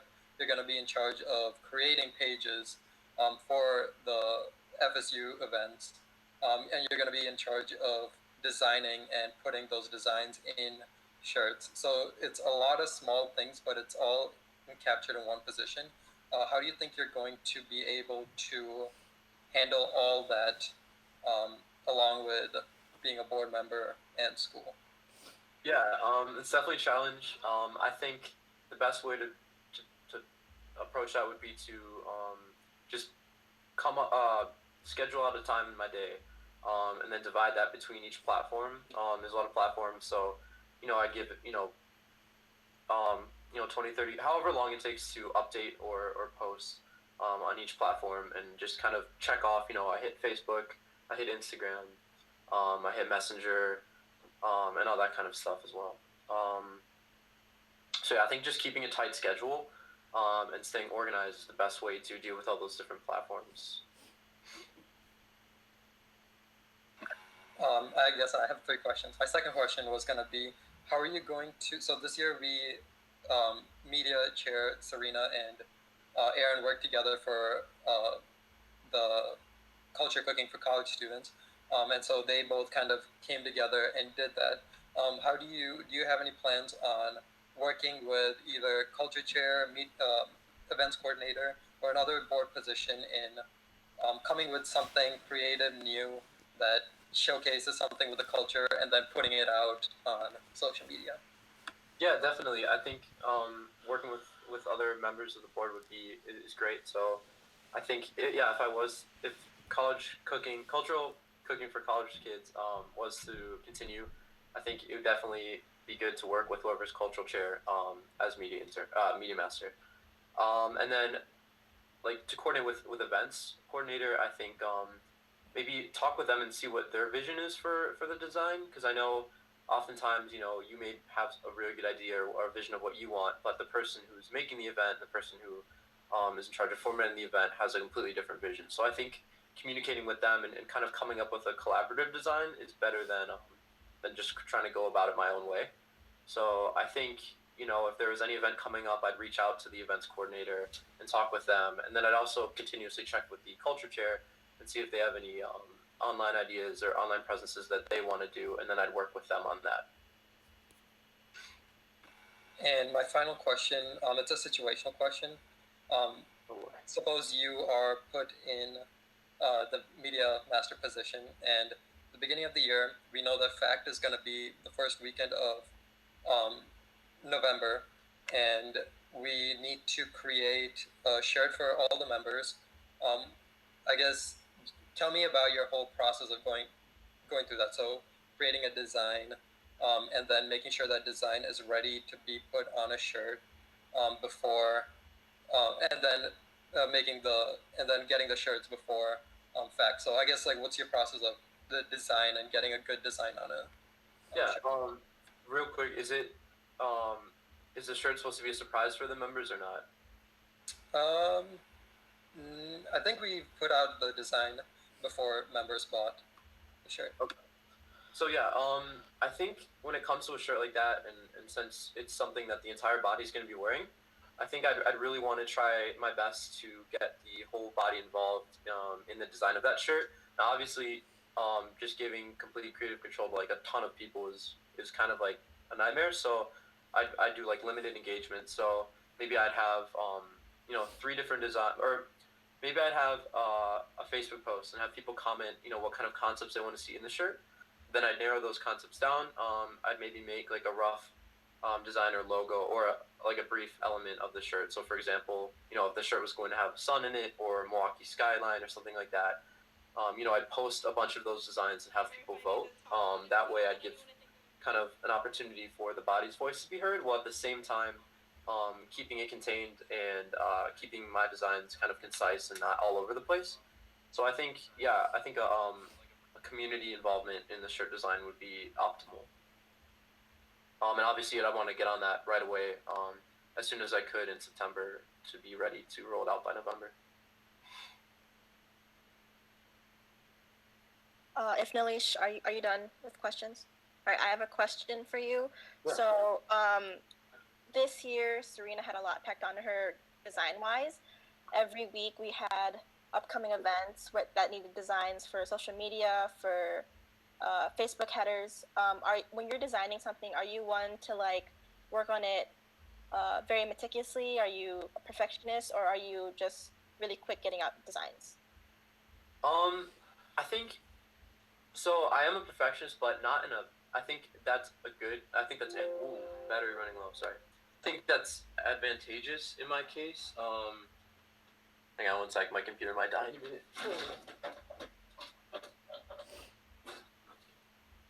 Oh, there we go. Okay, cool. It wasn't charged. I think being professional is good. Like when I try to design something, I like to do it all in one go.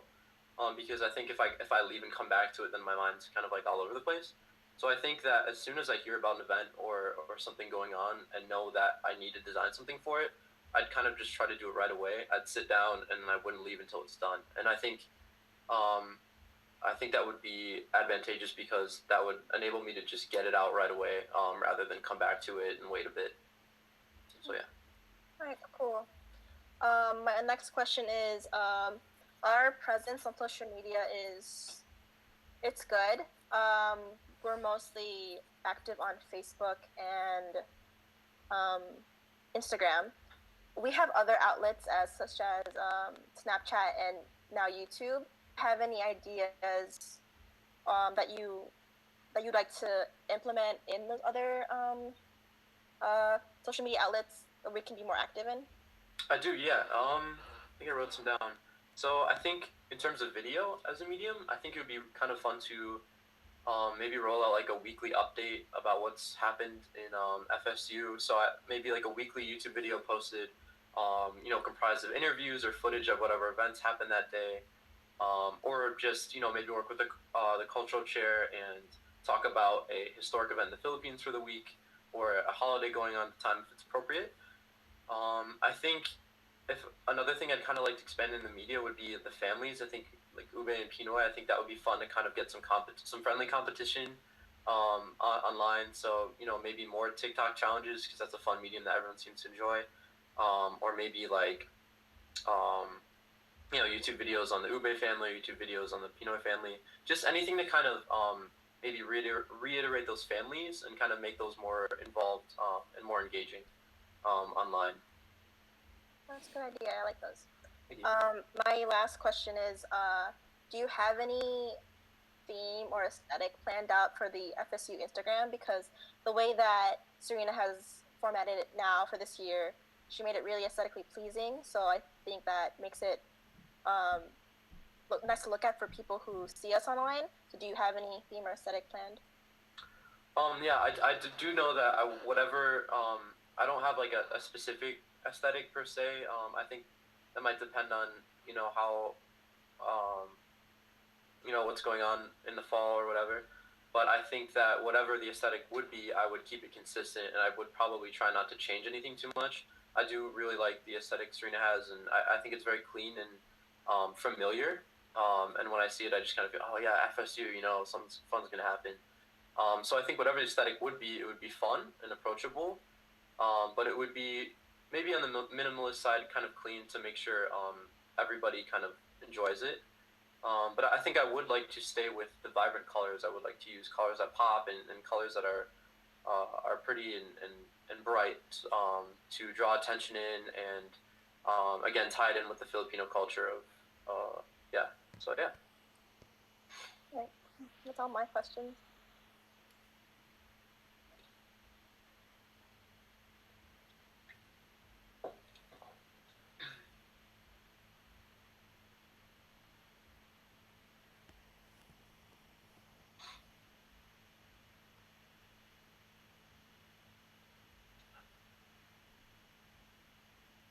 Does the rest of the board have any questions? I don't have any more questions.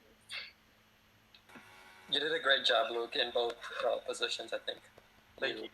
Showed off your personality, you showed off your ideas. So whatever position, whatever happens, I think you're going to do great. Thank you guys very much. Appreciate it. If no one else has... Oh, go ahead, Riley. Okay. Oh, did Luke just leave? Yeah, he did. Oh, okay. I was going to say, if nobody else has any other questions, we can take like a 4-minute break until 5 when... Who's next? Lilly, right, for Media Master? Yes, Lilly. Okay, so then we have about like 3 minutes until Lilly will come on.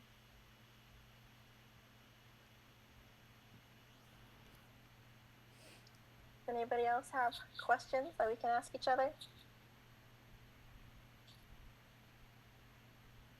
What's your guys' favorite color? I don't know if I know your guys' favorite colors. If nobody else has any other questions. Blue. Aqua. Blue. I think mine's Julia. yellow. Oh, I'm so tired. Julia, what's your favorite color? Purple. I feel like I knew that. I feel like I did know that.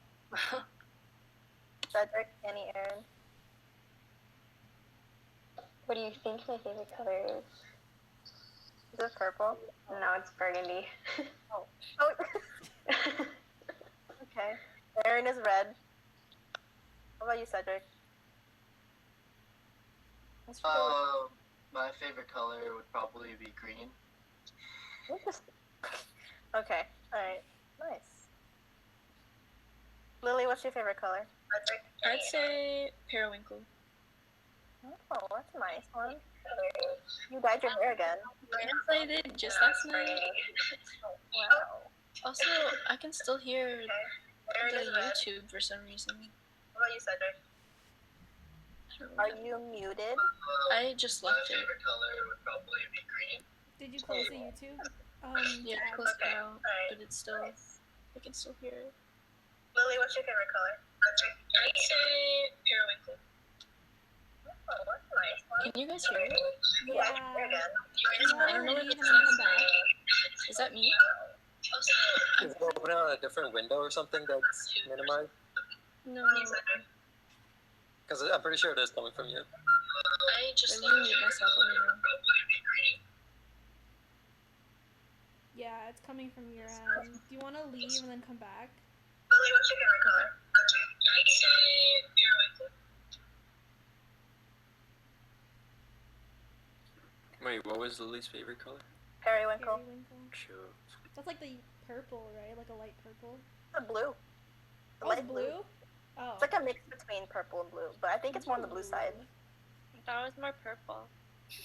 Really? That was I thought it was like more a light blue. lavender. I thought periwinkle was like my wall I don't Yeah, that's what I was understand about how to you guys say. know what the spectrum of colors are, because I only really know like primary colors. Maybe secondary. My favorite color is gray, and whenever I tell people that, they're like, why?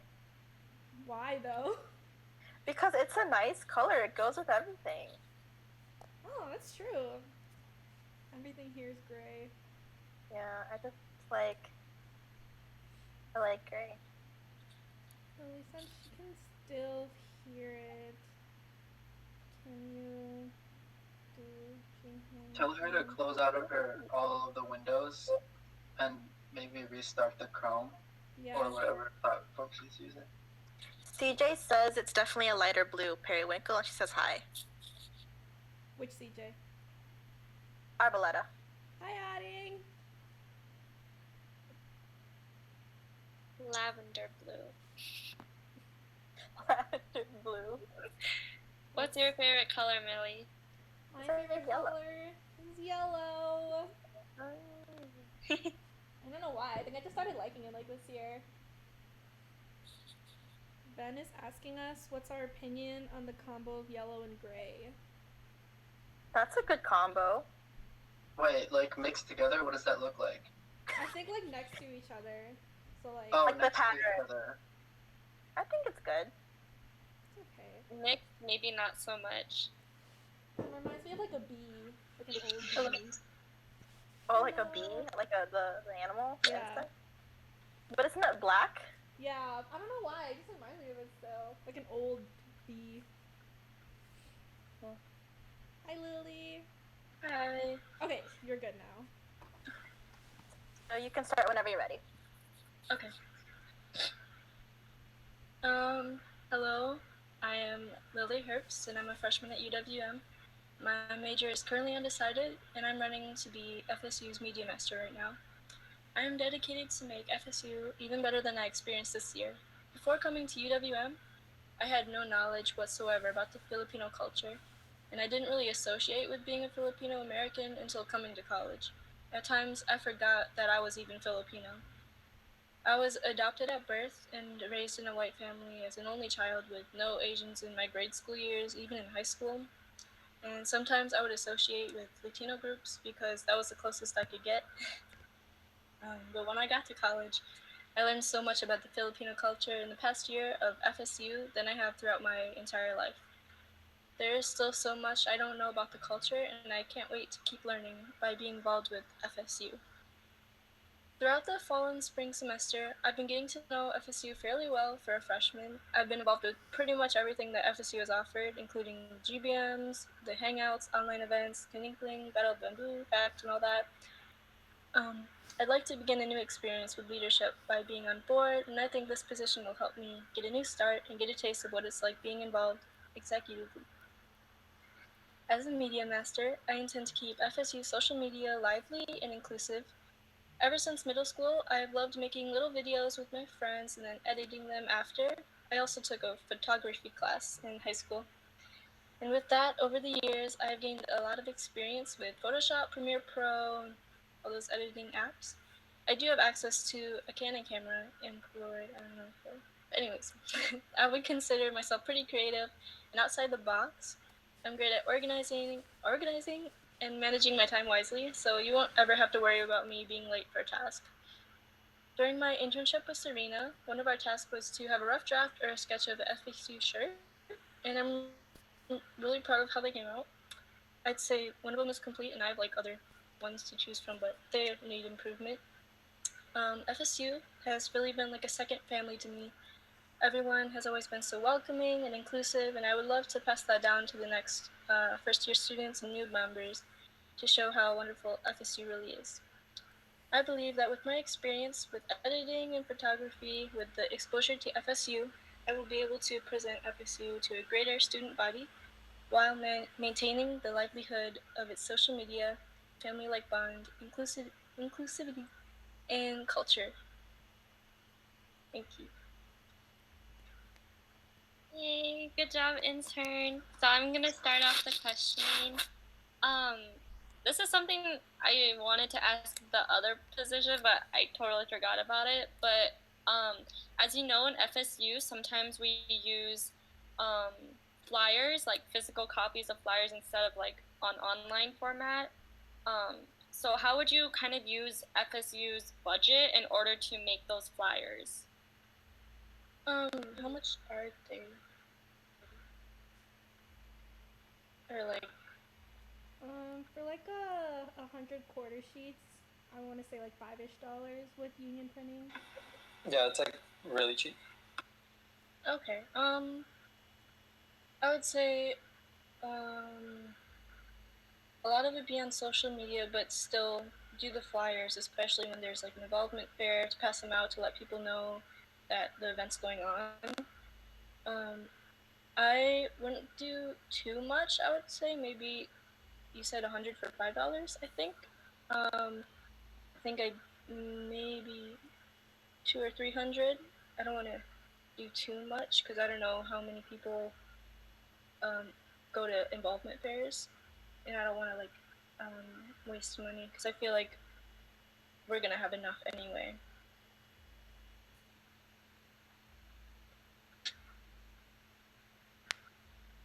Okay, so I asked this to Luke as well, but say if you have a post that had the wrong time and date, if that event were to happen, how would you deal with it, and how would you go about it? Yeah, I would agree with him. I'd have to be honest and responsible about the mistake, and then I'd spread the right information as soon as I notice the mistake or somebody lets me know by either posting about it again with the correct date or doing what you did, commenting under the original post. Also, so because you are the media master, you do sometimes have to make connections with other orgs and post on other orgs like pages. So how would you kind of like, I guess, go about it, and which org would you post to, or if you would post to other orgs pages as well. Yeah, I've seen, I think Christina posts about LSU on, I think, our page in ASU. I think I do about the same thing. I'd promote the event in the same fashion, but I'd say, like, hey, just letting you know that FSU is having this event, and then having the flyer and, like, what it's all about in the description and all that. To, like, ASU, LSU, HSA, JCA, all those, you know.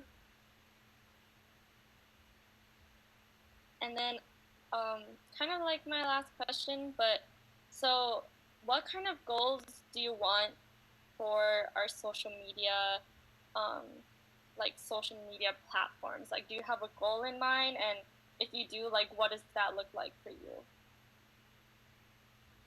I would say, to keep it very lively and familiar, like he said, be minimalistic with it. Make sure that new members and maybe not even members yet could know about the events going on at UWM. Like, I could post on my personal accounts just to let people at UWM know what's going on with FSU. Be more apparent with, like, social media, post more.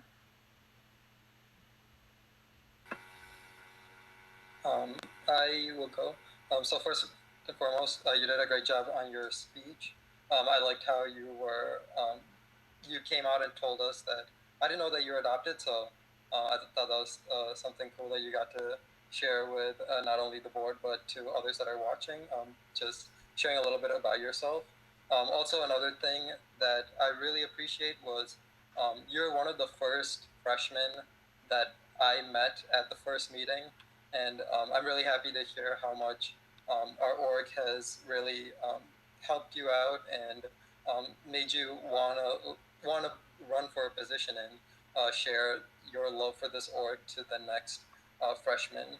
My question is next year when you are one of the leaders for this org, how are you going to bring someone like you that came for the first meeting, doesn't know how it's gonna be, doesn't know what to expect? How are you going to make someone feel welcome, like how we or how you experienced it this year in the first meeting? I would take the time to get to know all the new members, ask, like, oh, why are you here? What are you looking for? And then let them know what FSU is really about. I would let them know if they don't know about, like, the events we're going to do. Try to make them feel as welcome and involved as you guys made me feel.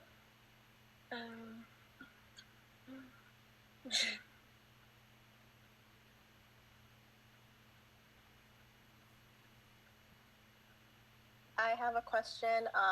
Same thing I asked Luke. When you're doing all these designs for multiple events we have, or any social media posts, are you one to work on one design really meticulously, or like you take your time, or are you a person who can just get designs out right away? Yeah, I'm usually quick to imagine, like, a design, and then I usually have a few in mind, which is what I did for the shirts. So I have some kind of, I don't know if I would say basic, but, like, different types of designs. And whenever I go for the one that really stands out, I do more of a perfection on that side.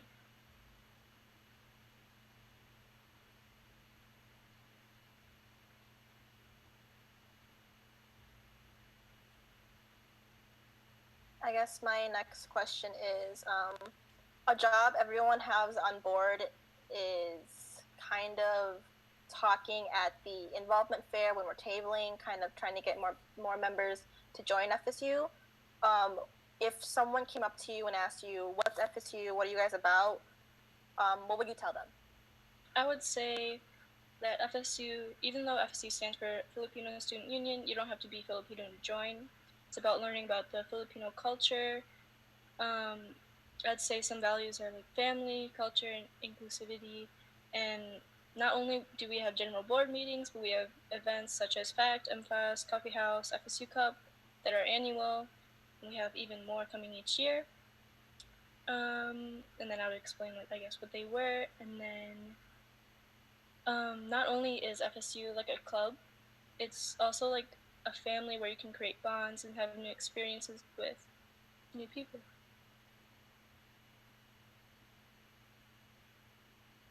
Sorry.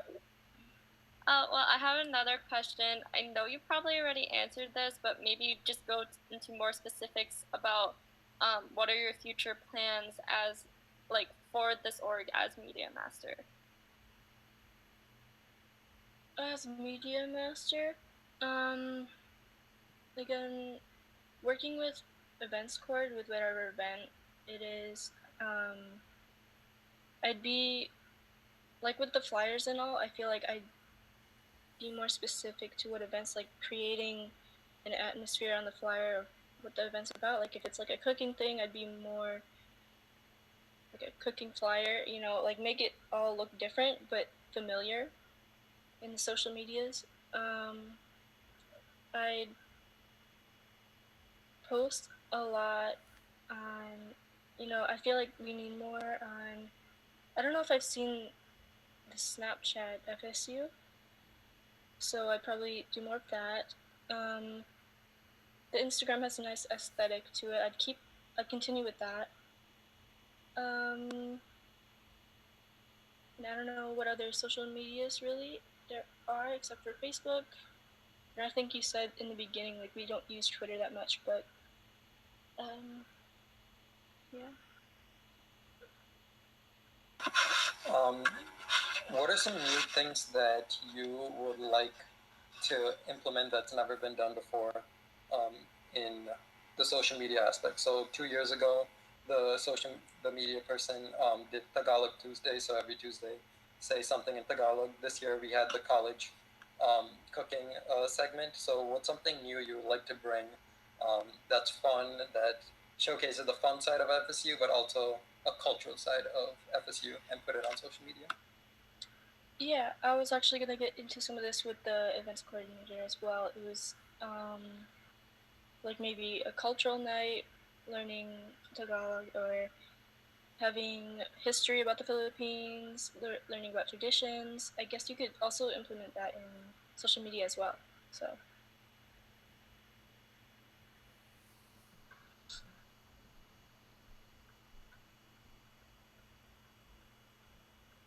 I have another question. I don't know how apparent it is now, but I feel like some new generation of children don't have a Facebook. At least people I know who are still in high school, they don't use Facebook. Facebook is one of the main sources of communication we have with our members.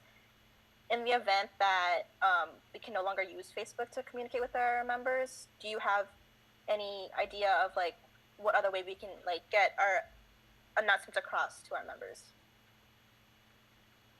I mean, I haven't really seen the Snapchat version, but I feel like a lot of people use Snapchat, so we can promote like events there. Instagram, you post a flyer there if we aren't able to do that on Facebook. There is always like creating your own website, but I don't know if you want to go as far as that. Yeah.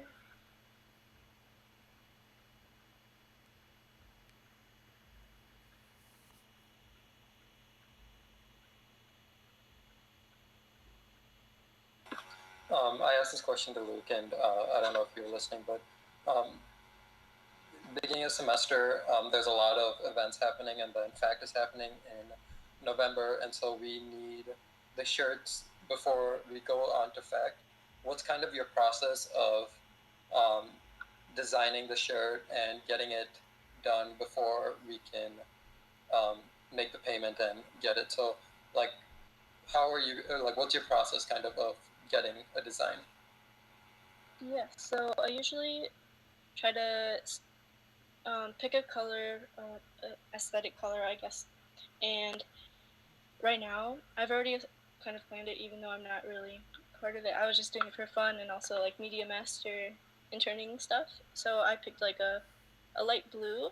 So I worked around that, and then I tried like I looked up Filipino what's the word, like not traditions but just like national symbols. So I looked at like flowers we could use, so I put that on the shirt and then like adjusted with the color so that it goes well with the blue, so that it's pleasing to look at. And then I also messed with the lettering, made sure it looked good as a whole. And then yeah, I usually like to start working on my shirts and stuff like and designs as quick as I can, and if I want to add more to it, I could always do that later.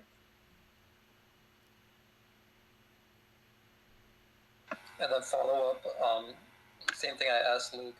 The media master position, there are so many little positions inside of it. So you're going to be designing the show, you're going to be making the events page, you're going to be making the designs to put on the events page, you're going to be in charge of all the social media posts.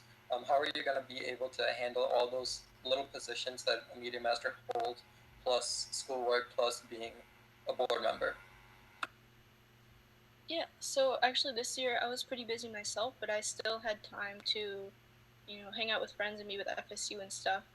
I was taking 18 credits working in like multiple clubs. I had a lot of stuff on my hand, but I still had time for like doing all that. And like I said with Trisha, I'm pretty quick to like think of something, so I think it wouldn't be too hard to create like a flyer.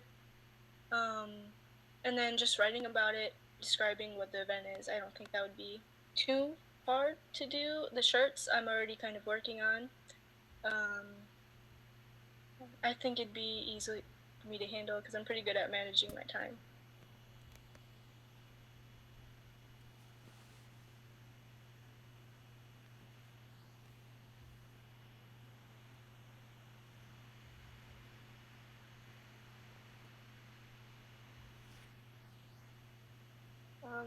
I just want to say a personal, like, I think you did a very good job as one of my interns. I'm really proud of Luke too, if he's watching.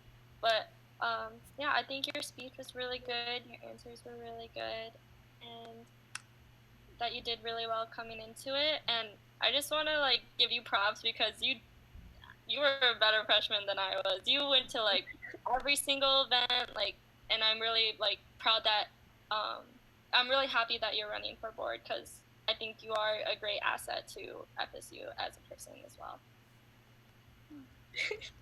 Thank you. So I believe you are next for events coordinator. Yes. So whenever you're ready, you can also start with that speech now. Okay. Just want to let you know the beginning's a little repetitive just because I have 3 speeches to make. But okay.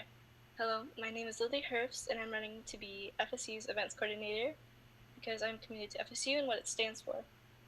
Throughout the fall and spring semester, I've been very involved with FSU as I went to, I'd say, almost all of the events. Having a leadership opportunity like this may be stressful, but I know it'll be a fun experience, especially since I would get to experience it with my second family. As an events coordinator, I intend to organize and facilitate events, especially more in the fall. And I have a few ideas. I don't want to say them all, but I'll just say like an all-together Friendsgiving, ice skating, sledding, picnic, friendship bracelet making maybe. While planning these events, I will create a timely outline, acquire the materials, and make sure that all members and maybe even non-members will be able to access the upcoming events. Before I came to college, I knew nothing about the Filipino culture. FSU has definitely helped me learn more, and I would love to help people that don't know a lot about the Filipino culture and to educate them and myself throughout the college year. And don't get me wrong, I love the social aspect of FSU, but I would love to see a more educational and cultural side. I'd like to bring in more Filipino events and opportunities that will be more inclusive to Filipinos and non-Filipinos who want to learn more about the culture, like events such as cultural nights, learning Tagalog, Filipino cooking night, where we all help, like little traditional meals, history about the Philippines, traditions, and I would also like to work with other clubs such as ASU, HSA, and all that to create events that include everyone as a whole. Again, I can't stress enough about how welcoming and how much I appreciate FSU. I'm so grateful to be a part of this organization as I see you all as a second family, and I would love to express to next year's new members on how wonderful it is to be a part of it. I believe that with my experience and exposure to FSU, I will continue to implement FSU's legacy of togetherness, inclusivity, and culture.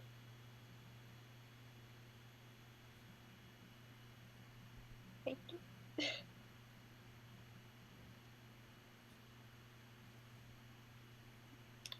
So I just had a question.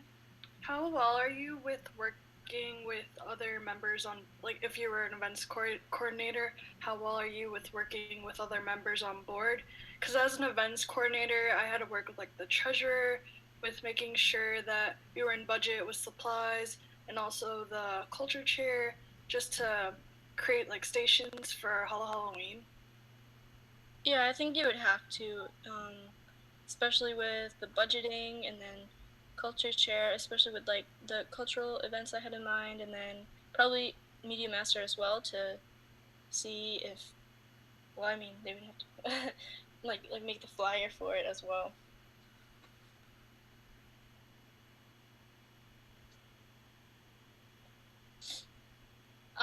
So as an events coordinator, what is something that you've been to the majority of our events, so what is something that you wish to see in the future as events coordinator for our events, and what do you want to stress more in our events? So I think I would put a lot more events in the fall, since a lot of them are in the spring. I would say more of getting to know, especially getting to know like the new members, to make them feel welcome and open to the events, especially if they're freshmen. I feel like a lot of them have more time on their hands, so I feel like we should make more events, especially in the fall, so that they feel more welcome to go to like the FACT and MFOS and all that.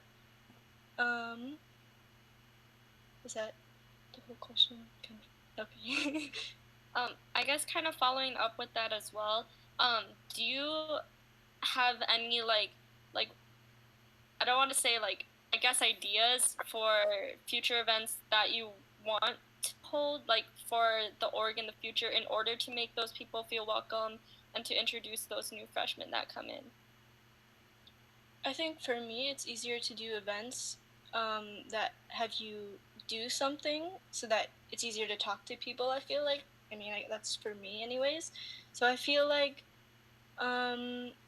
something that would be better for new members to do, to get to know people, maybe do a few competitions, like a snowman making contest, or like sledding, something to bring people together, maybe making our own candy apples, apple picking, pumpkin carving, having like a beach day or something to get to know everybody, have like icebreaker games like we do normally, usually at the start of every event. So. I have two questions, maybe more. As events coordinator or just a board member for FSU, one thing that we find very super important is to retain our freshmen, because we believe that once you start out at FSU and as a freshman and you invest in FSU, you're going to stay in FSU. You're going to be an FSU member till you graduate. Like, we believe in our org that much, but we need freshmen to get on board with us before they can stay. So do you have any ideas on how to reach out to freshmen next year, whether it be like freshman event, freshman hangout, just so they can really like invest themselves and put themselves into that family situation? Because we know that once they're in, they're not gonna leave. That they we're gonna make sure that we put that family aspect, and and hopefully they want that. But just getting freshmen on board, do you have any ideas for that? Yeah, I feel like it's a great idea to have freshman hangouts for it, but I feel like there should be more, I don't know if I want to say like OGs, but like people who have been in FSU to go with them just to make sure they're not, I guess, isolated. Because if it kind of seems like with just freshmen hanging out, it's just like them hanging out, not really FSU related. So I would say put some past members with them as well to like ask them maybe why they joined FSU, just get to know them better so that they're like promoting events so they can come to the next one. My second question is, as events coordinator, you're going to be kind of take on lead. You're obviously going to have the board to help you with events, but putting on an event like Halo Halo or any event, you're kind of going to be the person coordinating it and running it. Suppose something happens where it's Halo Halo. We are going to start in 5 minutes, but the projector is not working or something's going wrong, and people kind of rely on you because you're coordinating the event. How are you going to kind of like your problem solving skills and kind of think on your feet to make sure that the problem gets solved? Are we talking about like at the union? Yeah, union or like any event. So let's just say Halo Halo, for example. Yeah, I could first I would say like contact the union people to come help out as fast as they can, and if it doesn't really work out, maybe since there's already like a laptop there, I know it's gonna be not the best option, but could watch it on there, or maybe to prevent those sort of things, if somebody has like one of those mini projectors, we could use those like through the phone. I don't know if you've seen them like on Instagram or something, but the little projectors that could like plug in, I think, and show the screen. Yeah. And I have one more final question. So you're just a freshman. You went through the whole process that kind of in my first question where you came into a meeting you had no idea about. You had no idea who they were, but then after the first meeting, you loved it, and then you came on board and you invested yourself. You put yourself in, and now you're running for position. So, what is something that you would like to change this year that you wish happened to you as a freshman, but now you've gotten this experience and you wish that this happened to you in your freshman year, but it didn't. So now as a board member, you're going to make sure that the freshmen can experience something that you didn't. I guess it's mainly for the fall semester. Is I wish I got a little more involved with like the older members, just so I knew that like, oh yeah, I am accepted in the group, even though I knew I was just shy, you know, but other members could feel the same way. So I feel like I would take that initiative to get to know them, make sure that they know they're included. I want to go back and kind of add on to one of Alicia's questions, which was kind of like working with the union and student involvement and stuff like that. So I know that this year, Julia had to work with the events coordinator for our coffee house event. And it's kind of hard with the union and student involvement and event services. There's so many different departments with UWM that you'll need to become familiar with if you get the events coordinator position. And, you know, sometimes they're not as responsive or sometimes they take a really long time. So how would you kind of stay persistent and balance, like, communicating with the different departments with UWM to make events happen? I would let the union or whoever we're working with know as soon as I know about the event. I would let them know the date and like what kind of, I don't know if we go to them for like the things we need, like materials, but I would let them know about that too. I try to plan as soon as possible just so we know that it's for sure gonna happen. Okay, and then another question that I had was, you said that you wanted to make the events accessible for all students.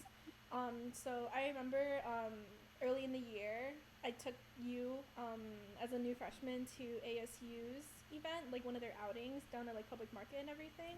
So how would you, like next year, like with freshmen who are maybe unfamiliar with like the bus system and everything, how would you really make events where we go out into the city or away from campus accessible? If freshmen are, kind of new, and if there's a lot of them, and if they're all like uncomfortable, like taking the bus or getting around by themselves. Yeah, if they're uncomfortable with taking the bus, I also, we can make like, I don't know how to say it, but like car organization things, because I also have a car and I'm willing to use it to transport people somewhere. We could also walk if that's better. I don't know where we're heading, but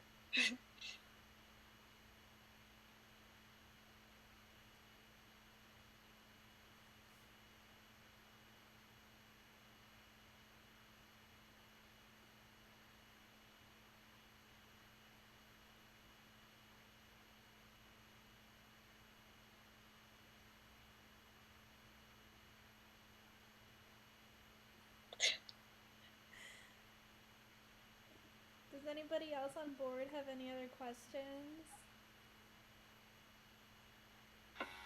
I just want to say you did an amazing job in both speeches for your position, and I'm so happy because you're one of the first freshmen that really invested into the org, and so I'm super glad that we were able to bring you on board and make you fall in love with this org. And no matter what happens with elections, I hope that you continue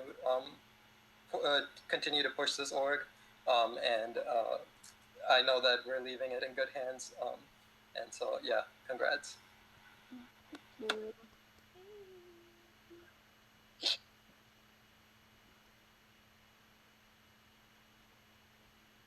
So our next presenter doesn't come on until 5:40.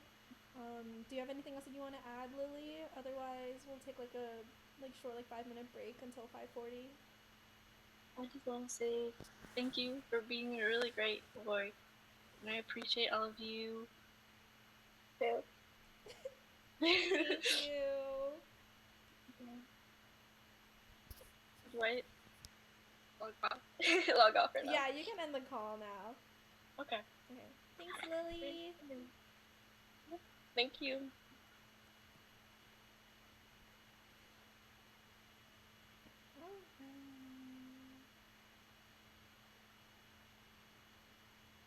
Does anyone have questions that they would like to ask?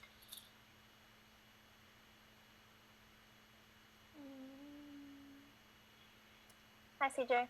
Hi, Adding. We're gonna get started in 5 minutes, so we're just kind of chilling until then. No worries. How was everyone's day? Good. Good. It's our Kuya's birthday today. I know. I still have yet to find a picture of just Francis and I, but I don't really have any pictures, so if he's watching, sorry, Kuya. But I don't know. I might use the one from Halloween, so we'll see. But yeah, I'm yet to send him a message, so I'll do that though.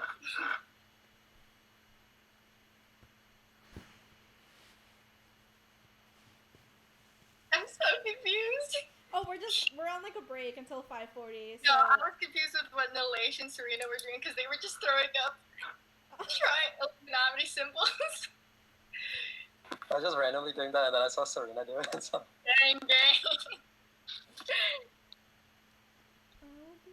I'm tired.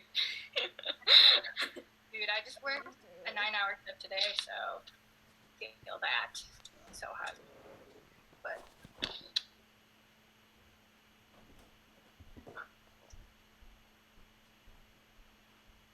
where do you work, CJ? I work at Wally World, yeah! Walmart, let's go. But it's fine because what? Oh, they're making us wear masks now, and there's huge shields right in front of the register, as if like wearing gloves and mask ain't enough. But we had like a protective shield, so it's alright. I mean, people are nicer now, like because of this whole thing. But I don't know how that's gonna be when this is all lifted. What's your favorite Cedric story growing up with him? Hold on. This is unallowed. This is not allowed. So, funny story, Cedric. My aunt, before she passed away, she wrote stories of like us as kids, and she has one of us when my family and I visited Door County when we were super little. Oh my gosh! And like she wrote inside there that we were just I don't remember what game we were playing, but we were apparently playing on the Wii, and we were playing till like midnight, and we were like 8, and apparently we both like. Apparently, I had like such a childish crush on you that like we went to a fair, and my aunt just talked about how I was like really little, but that was like when I was 8. But I don't like Filipino men. I like men like I like my rice, white. Okay, cool. I remember that. I definitely remember that. What a great time. What a great time. What a great chapter in a book that has long since been read. I know, actually I'm interested because this is like a far distance kind of memory. So tell me some more stories. Because we've gone on a lot of different family trips. Because I know we went skiing. We went to the Dells. Dude, I went skiing, and I remember that was the time I broke my nose. And your brother, Dave, was so horrified that he was like, "Is CJ okay?" And then you were just like, "Yeah, he's fine," and you just kept going. Hey, you can't stop me. I actually don't remember you breaking your nose, though. I legitimately, it was pretty bad. It was like, it wasn't like broken, but it was definitely like bruised because I fell in like a patch of ice that I thought was snow, but it was ice. It's alright. CJ, I don't know if anyone said this yet, but Christina says hi, Ate. Hi, Adding! I didn't see. I'm not on the YouTube thing because I don't want the sound echo. So, yeah. Anyways, I'm good whenever y'all are good. Also, hi everybody watching. You can go ahead and get started then with your speech, and then afterwards we'll be asking you questions. Great. So, hi, my name is Arboleda. I am currently a communication major here at UW-Milwaukee, and I have been an FSU member for 2 years now. If anybody had to ask me what FSU means to me, I would just say one word, and that's simply family. FSU is the first organization or the first experience that I've had within my entire life that I really got exposed to the pride of what it means to be Filipino.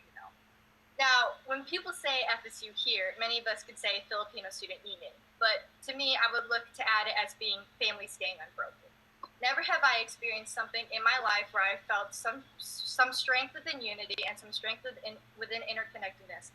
Whether many of us are sitting in the library together or hanging out on G-Hangs or even simply just catching one another for 5 minutes within a general body meeting, never have I felt more connected to people in my entire life.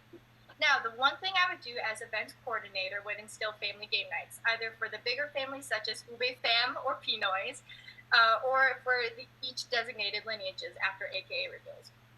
I believe that the hallmark word that we solely crave in today's society is community, especially in Filipino culture.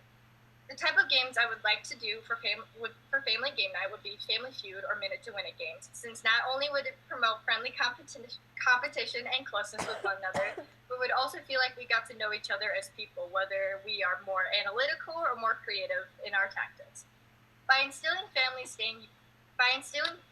and the unity of community within the hallmark word, I would keep FSU not only as Filipino Student Union, but as family staying unbroken so that we can all feel super uplifted.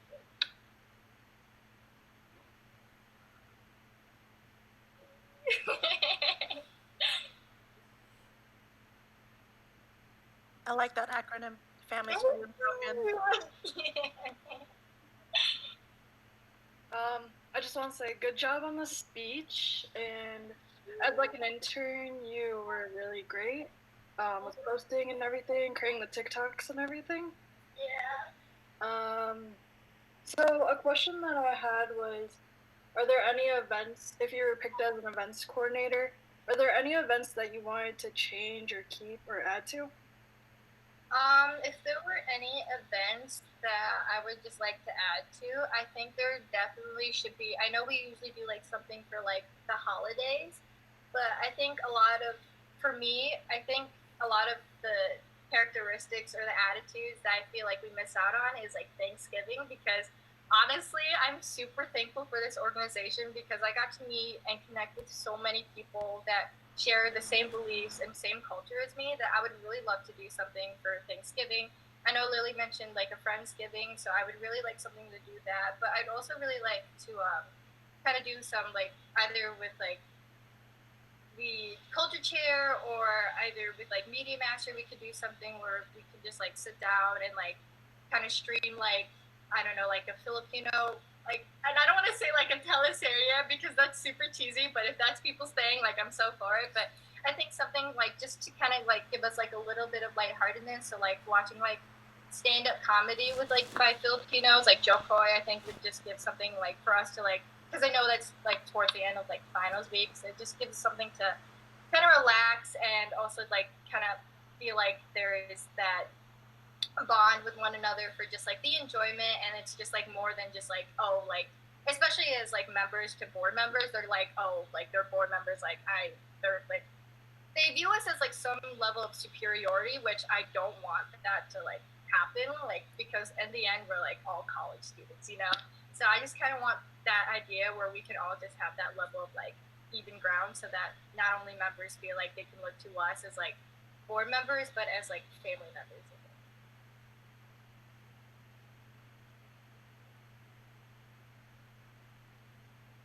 So, first off, great job on the speech.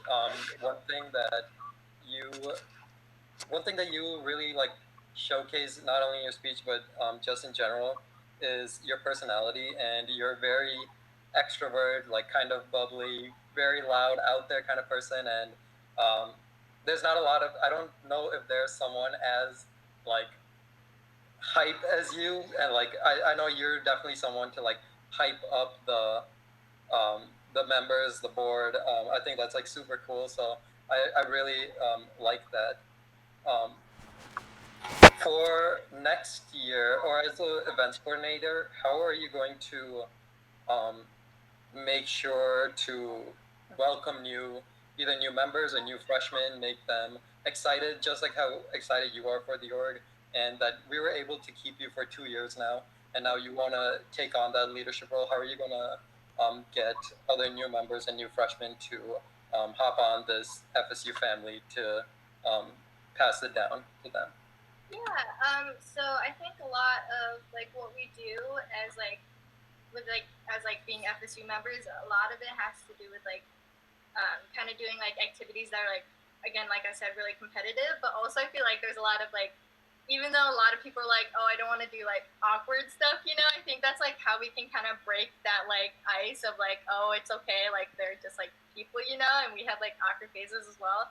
To kind of like to do something for like the freshmen, either we can do it with like members or like board members, like either like during a general body meeting, even if it's for like a little like 10-minute like section, or even if it's like we have pizza and like a night by itself. I would like to do like kind of like a speed dating thing, but not like actual dating, but like we would have like like for board members, like we can have like people ask questions on like what we do and like what FSU means to us, especially as like freshmen, because they're kind of like in that prospecting phase where they don't really know like what orgs to be a part of. So I think like although it might be awkward to like sit one-on-one with person, not only will I think it like build connections to that person personally, but like also like there's that like dual aspect too, where like they're able to like talk to other people when we go to like FACT or like MFACT, you know, because like they're not good. Like when I went to FACT, like I felt so like awkward because I was like, oh, now I have to like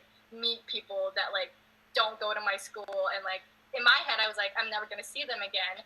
But I just kind of had to like get a push from like people that I went with in the org to be like, go hang out, like go meet people. Like if like Francis, for example, he really pushed me to be like, meet somebody. He's like, if you don't meet someone, I'm gonna like push you to meet someone. And like I think that's the thing too, is like if we like give them that skill to kind of get to know us and get to know other members, then they're going to be set for FACT and MFAS, and it's going to really retain like them like being members and continue members, and push them to be like board members as well, and like also spread the word too for like other people who are interested or transferring as well. So I think kind of doing like speed dating thing would be kind of like my way to do it.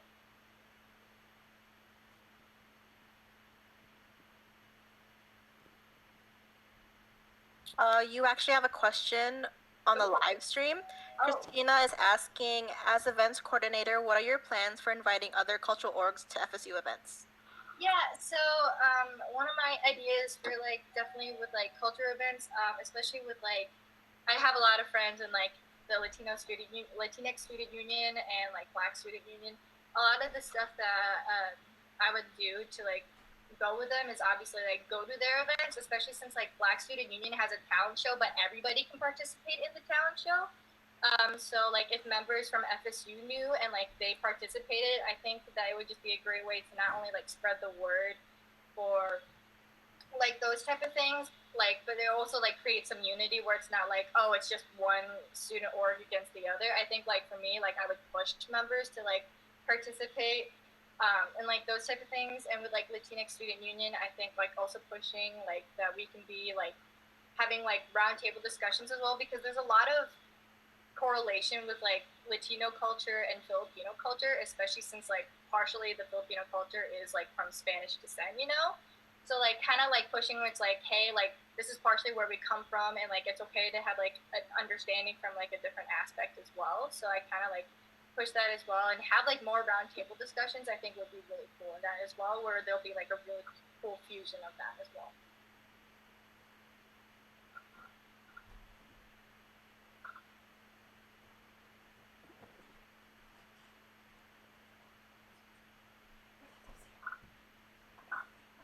Another question I have is, one of the first events we do as board school year starts is student involvement. We do a lot of tabling events and talking to a lot of people trying to recruit new members. If someone who had no idea what Filipino culture was asked you, what is Filipino Student Union, what would you tell them? I would tell them simply, it's a family organization that is open to everybody and anybody that is willing to know the pride and the culture that we share within Filipinos. And I would also say that it's that we really pride on hospitality, so we would always make them feel welcome. They're more than welcome to talk to anybody, and that we're here to have fun, and we're also here to educate, because I feel like a lot of the stuff that people take away is like, oh, like they're just like a cultural org, so they're just here to like, you know, just spread their culture. But like I would really share with them that like we're really here as like a safe place for people to like have fun and connect with one another and feel like they can have another family to lean on, especially since like per se like freshmen especially will be like a huge target. I know like they're gonna get that feeling of like homesickness and everything and just like that worry. So I just feel like it's another safe place for people to just be their authentic self. Cool, nice answer. I had another question. Hold on, I just forgot it. I have a question if you... Go ahead, Millie. Okay, Go sorry. ahead, Millie. You can like interrupt me if you remember it, but so I asked Lily this, and I feel like you have some experience with this, adding, so, you know, working with like student union and stuff like that, student involvement and event services, it's kind of hard sometimes to keep track of like what's going on, just because processes change every year, you know, stuff like that.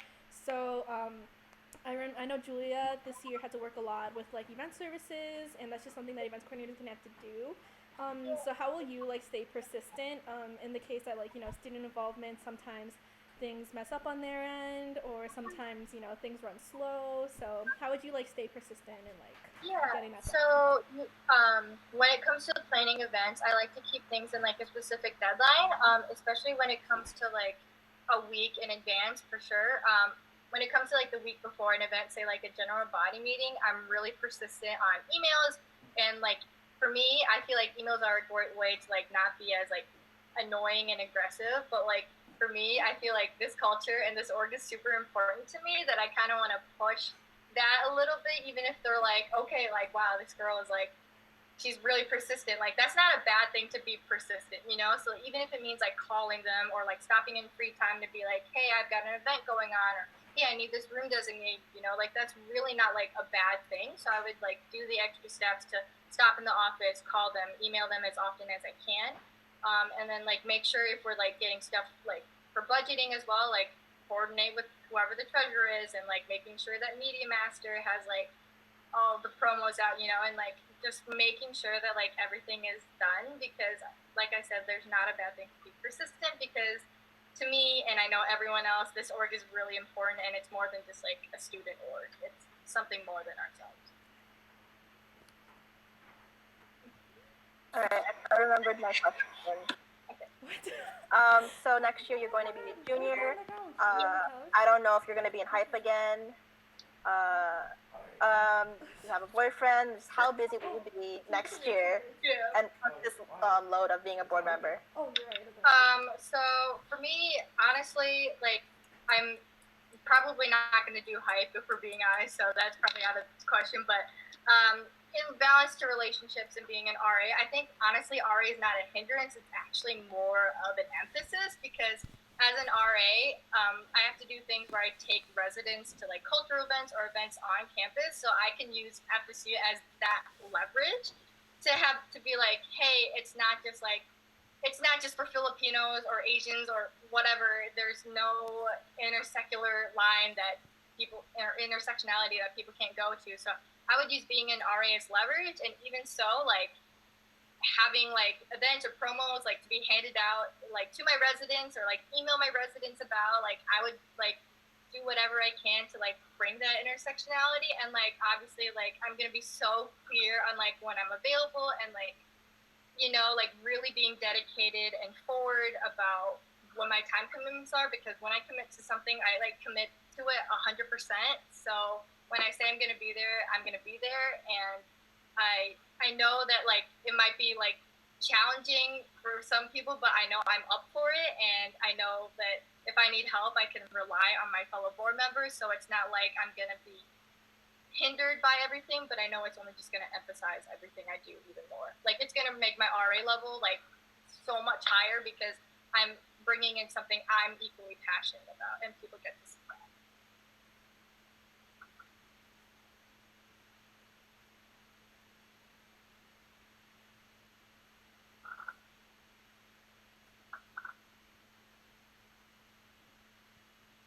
Lilly, did you have a question? I'm sorry, I interrupted you. Oh no, that was actually my question. I was gonna ask if you were gonna do hype and how to balance.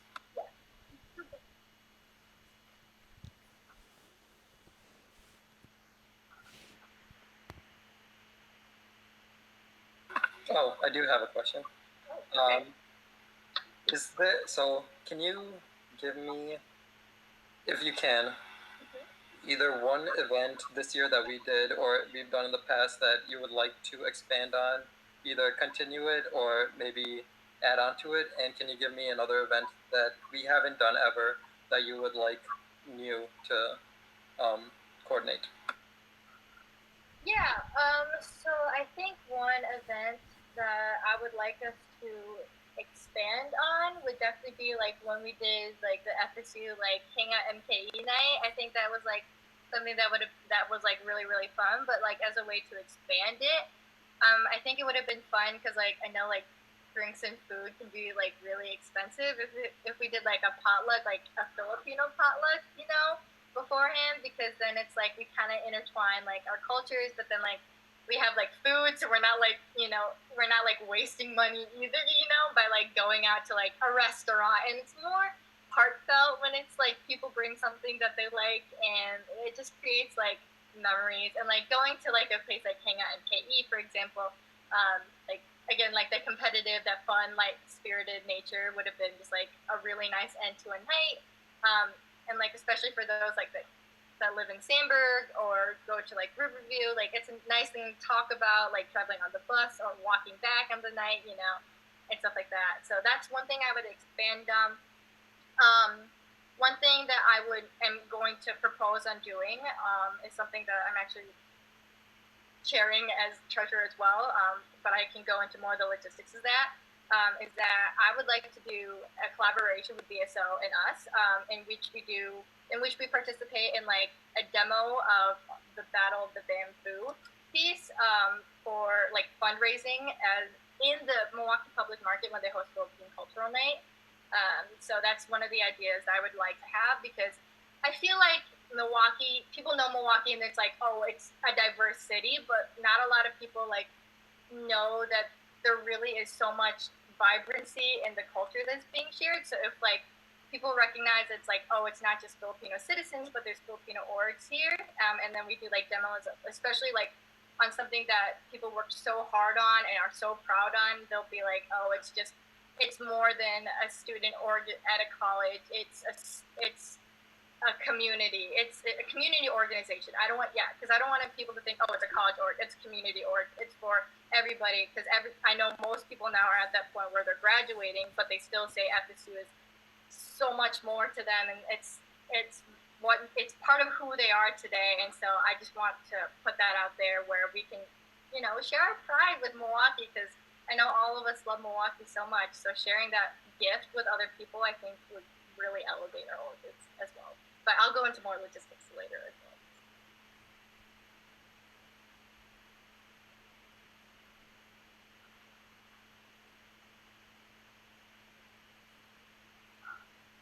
So it's gonna be 6 o'clock soon. Oh, Malik, you have something? Oh no, I was just gonna say, great job on the speech, and thank you for showing off your personality. I think that's a huge thing, and like I said in the beginning, you have like an energy that not a lot of people in our org has, and so having that on board will be really cool, because it's kind of like that hype energy that we kind of need.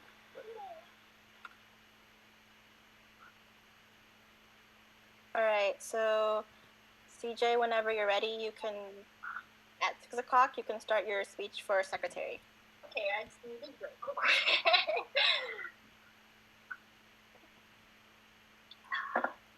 Okay, like Lily, my speech is kind of the same layout, but I did bring some different points to that as well for secretary. So I have a lot of different ideas, but so I will go into depth with that as well. But for those who are just joining, I'm CJ. I'm a communication major, and I've been a member for FSU for 2 years now. Now, in correlation to secretary, I hope it will come as no secret that I could provide and create the most wholesome experience. So how I'm aiming to do that would be to deliver a monthly newsletter for all those on our email list that not only informs and promotes events for FSU within the future, but also highlights a board member for each month during the active academic year. So 1 member for each month, and then also feature a collab with facts of Filipino culture, or a highlight that pertains to Filipino culture in collaboration with our culture chair. And then I would also highlight birthdays of our members within the month, so that they can feel extra special for them as well. Not only would this idea bring a level of interconnectedness with our culture, but also an establishment of pride within not only as students, as an org, but Filipinos as a whole. So, with that being said too, FSU really brought meaning to me, because I just really thought that I was a student, I was going to be a lawyer, that's it, just a clear, distinct line.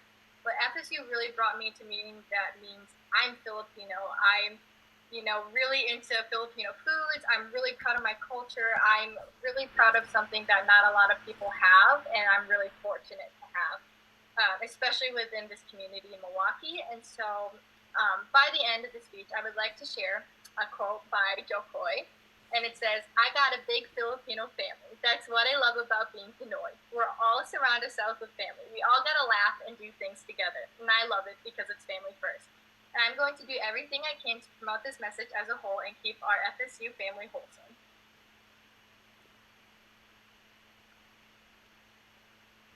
I want to start off by saying I really like your Joe Coy speech or quote that you use. I love him. He's like my favorite comedian. I also want to agree with like Nilesh. Like you, with your speech, you did show how passionate you are with FSU, and I think that's really great to have on board. For your monthly newsletter, that like really caught my eye.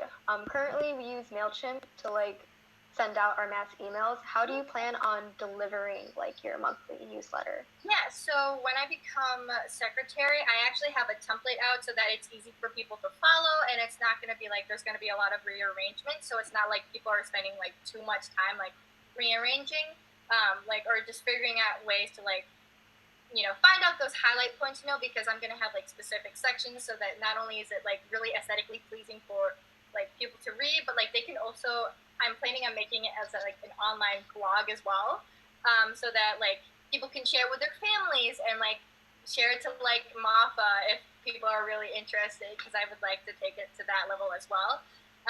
And so that kind of be my idea, where I would really, really work hard to create a template that I would hope not only board members are really proud of, because I really am so big into people's insight, but hoping that it's something that the members really love, and I'm always like looking for ideas as well. So I really would stick to a template and then ask members how they would do it. But like I said, highlight some editorials, like highlight some info, and really just make it like the best. How I would do that though is I would like obviously create a cover on like Canvas or something, and then create like the newsletter template on Pages or on Word on Microsoft. That way it's like really easy for people to edit and access as well. So.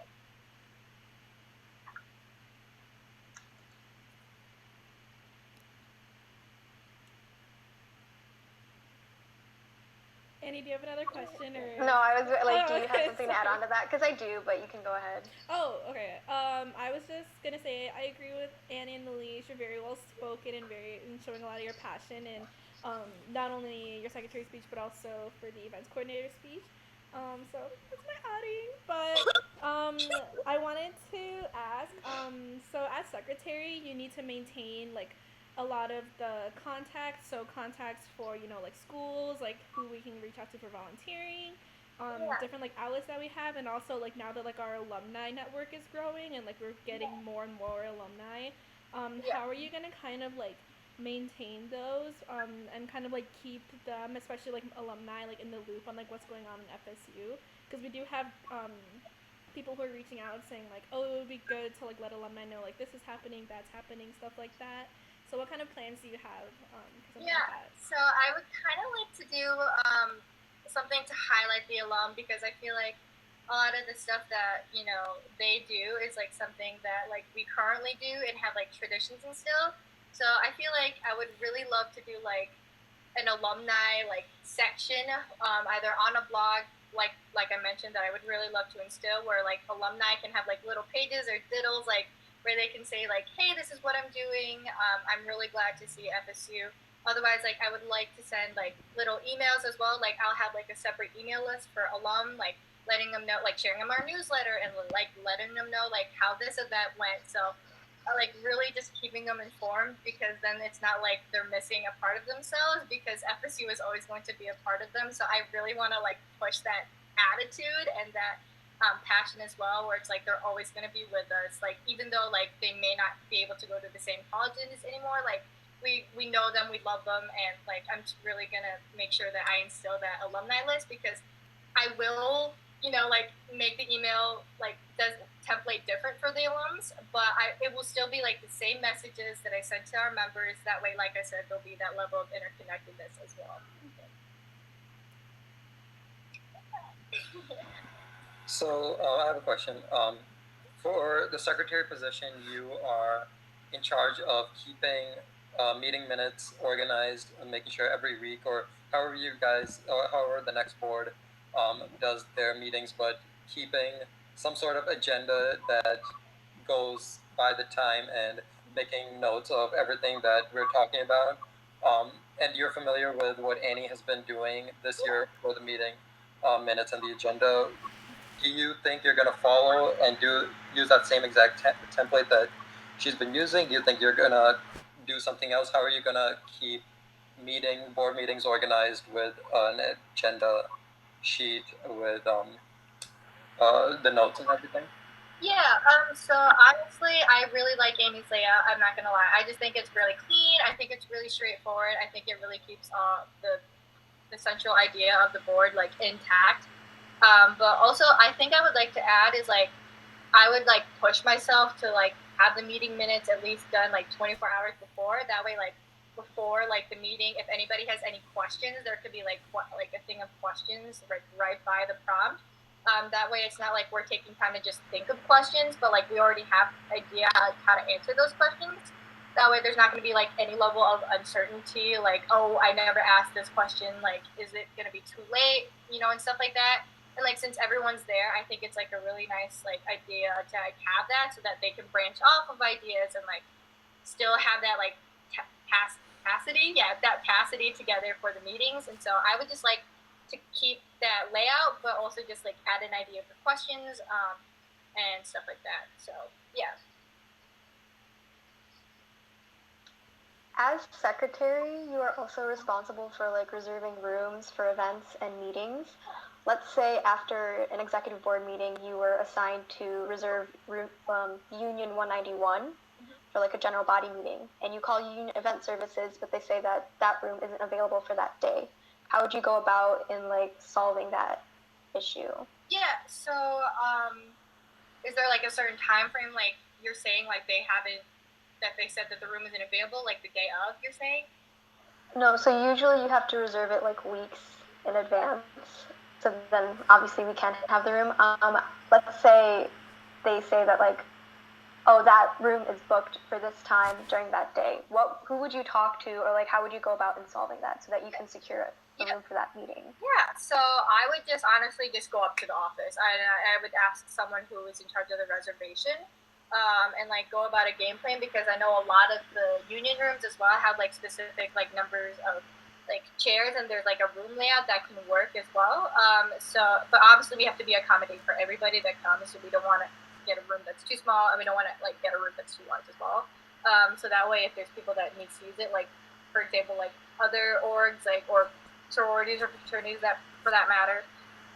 So how I would go about it is just honestly just calling as early as I find, like talking to the person when they say that, just like honestly ask the question, and then proceed by saying like, what other rooms are available for this many number of people, and can I go on and see it before it happens? And if they say yeah, like we'll give you the certain time to like look at the rooms and figure out which ones. I would talk about it with, depending on like what the events coordinator is planning for that meeting, for example. I'll talk to them about it, see if they're good with it as well, and then I'll reserve the room and proceed, and then inform the media master or whoever will be promoting the general body meeting or whatever event we're hosting, where it's going to be. That way there's going to be a clear distinction on where the location is going to be. So that's how I go about it.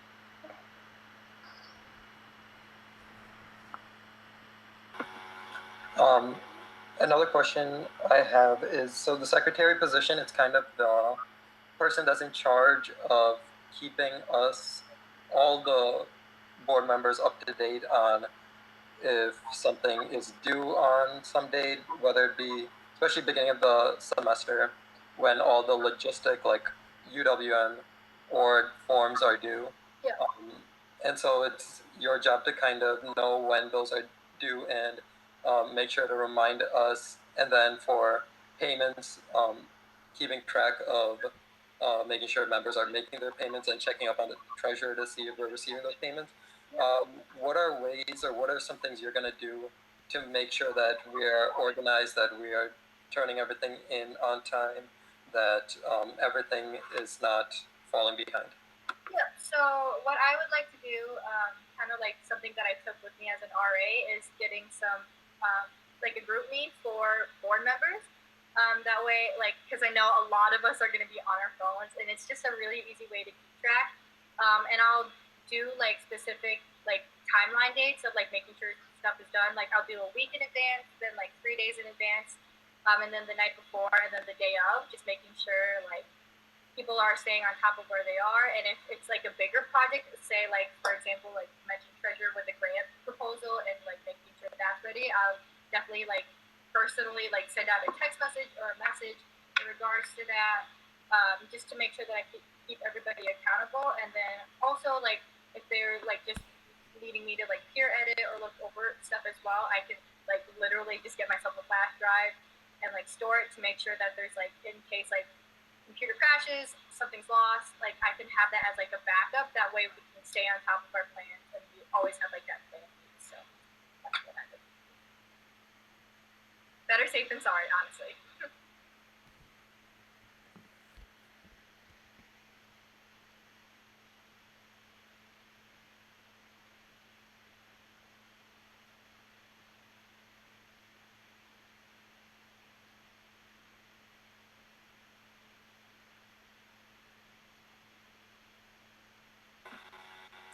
I don't know if anyone said, but Francis said, "Wow, go G outing." So Francis is watching. Thanks, Princess. Happy birthday.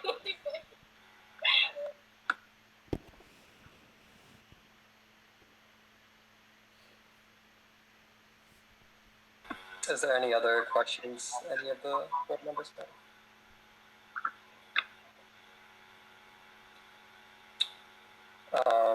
Again, I know we're going to see you again for the treasurer meeting, but you're doing an amazing job. I'm glad that you're running for a position, and I'm excited for all the new ideas that you have implemented for the board.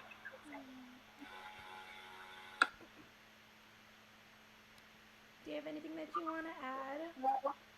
I miss y'all. I love y'all. I'm excited for whoever the new board members are gonna be in their positions. I know everyone's gonna be great, and I just want to thank all of you current board members because regardless of like what happened this year, you guys like made FSU another memorable year for me, and I just feel so thankful to have y'all. And I'm definitely gonna miss the seniors for sure because they're partially like the reasons why we're here today. So full thanks and full of love to all of you. Thanks, Audie.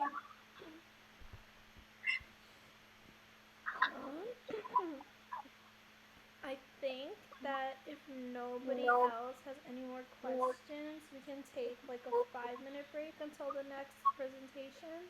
If that sounds good to everybody, but good job, Adding. You did great. Y'all, I'll see you later. We'll see you later.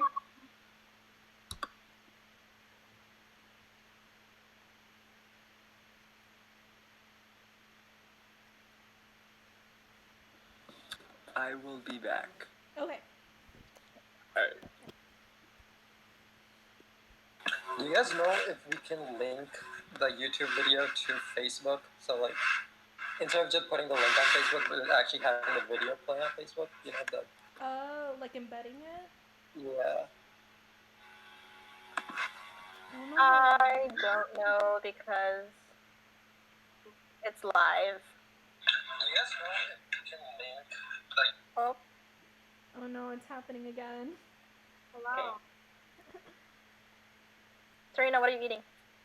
Oranges. I have oranges. I should have got some too when I was downstairs. My mom brought some food, so like I was kind of like trying to eat, and I was like, oh no. And I was eating a pizza, so. I'm gonna get a snack. I ate pizza today too. Yeah, I had pizza and egg rolls. That's what I had for lunch. Lily, I think we're getting like an echo. Can you unmute yourself? I think we hear an echo again. Oh, for me? Oh, just kidding. It's gone. It's gone. You're good. Oh. Okay. So we'll start in like 5 minutes. Okay.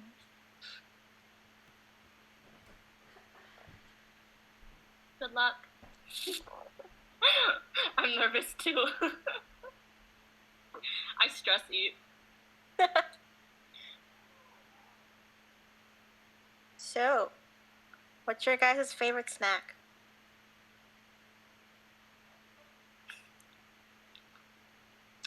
Oh, okay. So quarantine has got me experimenting on different snacks. Have you guys had the honey mustard and onion Snyder's pretzel snacks? Yes, I have. I'm like in love with those because I've never really like I've had them before, but I've never really like thought much. But I don't know. I'm just like Always It's craving so them? good. Like, are you craving them?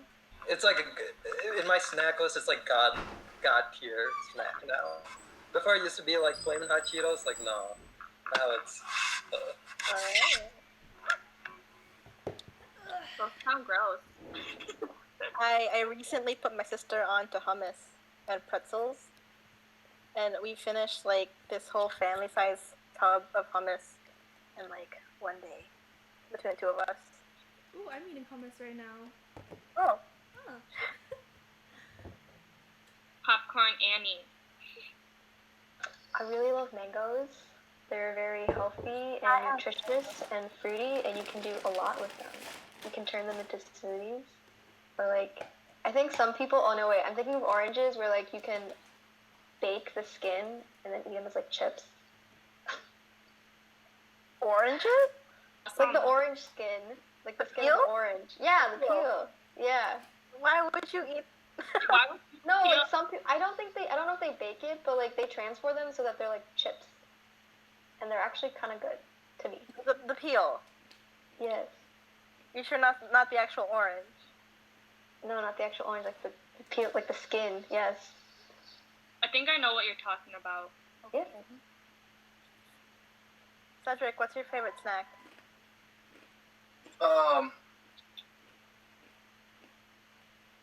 Guilty pleasure would be the cheddar cheese Snyder pretzels, those pretzel bits. Mm-hmm. Yeah, definitely that.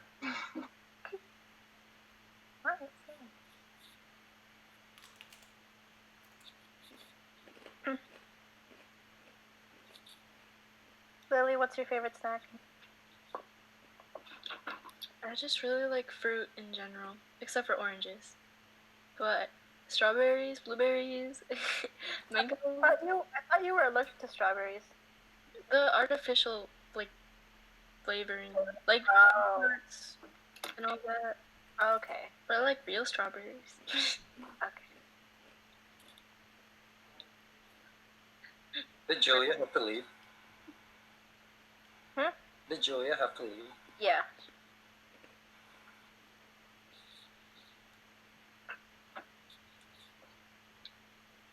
You know, I really want to do that TikTok where it goes dun dun dun dun, and then dress up in traditional clothes and then like pass it on to each member. Why don't you do it?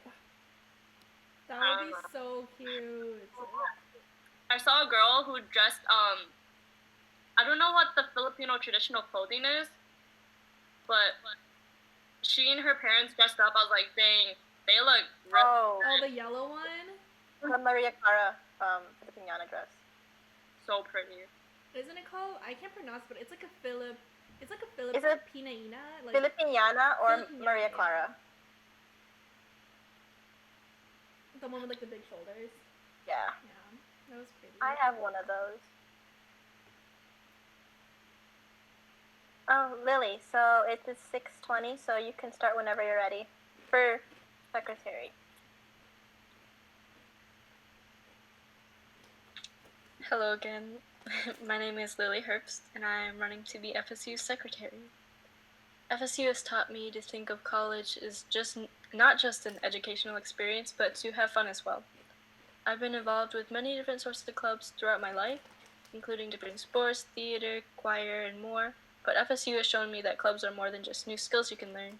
It's also about the family you create and events you can experience together. Even though other applicants have experienced interning this position, the quality I have that makes me a better candidate is that I can pick up skills very quickly. As a secretary, I intend to be diligent, honest, timely, and most importantly, continue to take the work seriously and do what it needs to be done in order to make sure that the work is completed. I'm great at taking notes in a timely manner, and I am a pretty fast typer. I beat Annie by 2 words per minute. Anyways, I'm great at organizing things and getting tasks done on time so ideas can be brought to life. A great trait of mine is that I'm great at paraphrasing as well. And that's all I have for my speech for that one.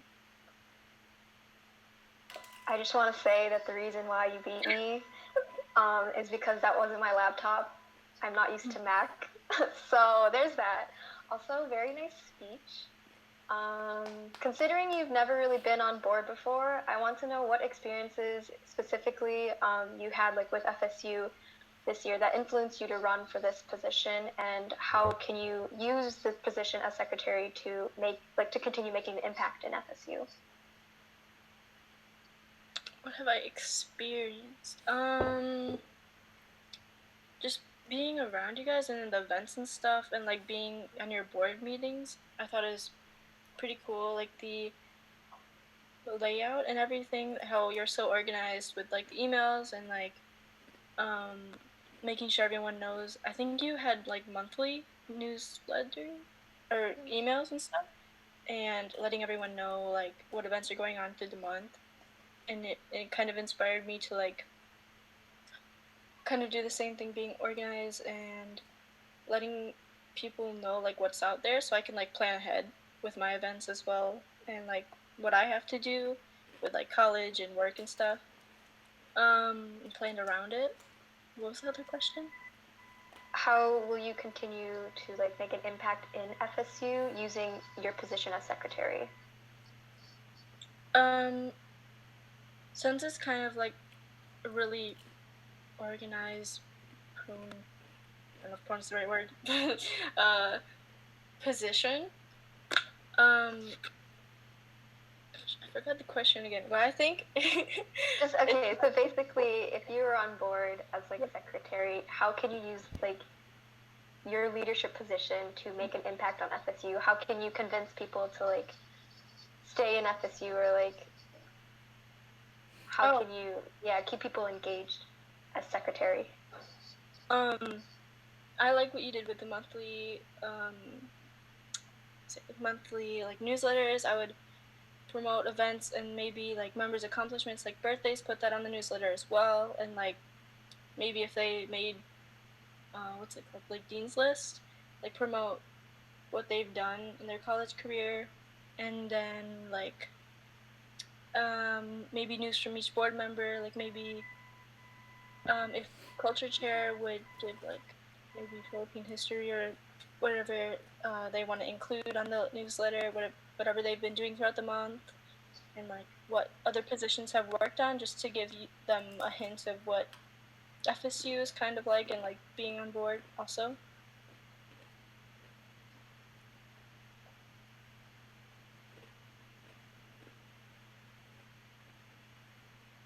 Okay, I really like that answer. I have one last question.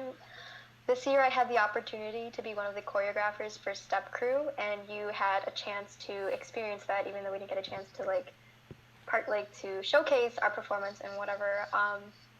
In the chance that nobody wants to be choreographer for next year, how comfortable would you be in helping out with Step Crew? Yeah, I would love to do that. I've been involved in dance before. I've never really choreographed, but I would say I have a little bit experience. So I was also in Battle of Bamboo, which gives me kind of an idea of like how they would go about like coordinating, like dances and putting it all together. I know it takes a lot of work. Would it just be me? But that's up to you. Would you want other people? Like, how would you convince your other board members or other members to help you out with Step Crew, I guess? Yeah, it seemed like some of them, at least, like Luke, would be interested.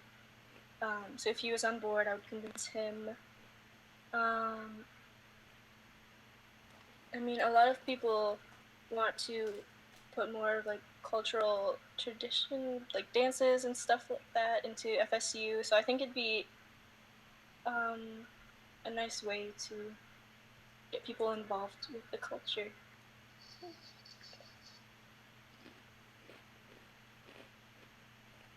So being on board, communication is key.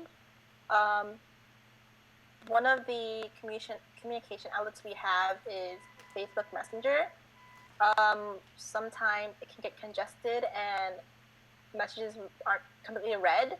How would you make sure everyone is doing what they're supposed to be doing and reading those messages, and communication is still good? I would reach out to them not just on Messenger, but if I have them on other social media, like Snapchat. Also, if I was secretary, I'd have their email so I could continue to email them and inform them like what events or whatever I need to let them know about.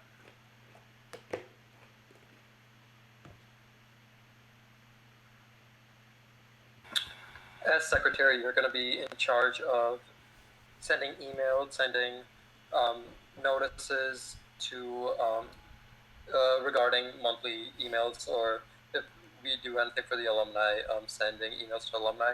How are you going to make your emails, one, not boring to read, because no one wants to read like a one-page thing, so like a one-page paper. Like we want to have like different visuals or something easy to read. And then second, how are you going to make the emails fit your personality? Because if you saw Annie's emails, she had some of her personality put in, and then the past secretaries they had, the emails weren't bland. They were like a mix of their own personality, plus it's easy to read. How do you think you're going to do that next year? Yeah, I could definitely put my personality in there. I don't think I'd write it like an English paper. I would,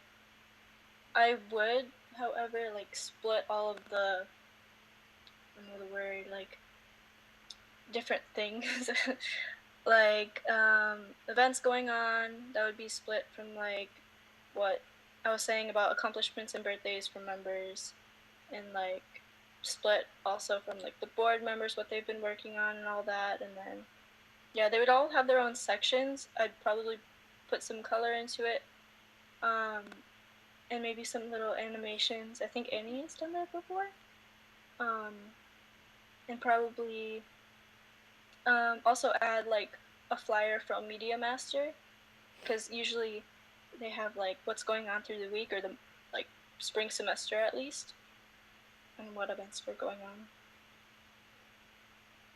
Another question I have is,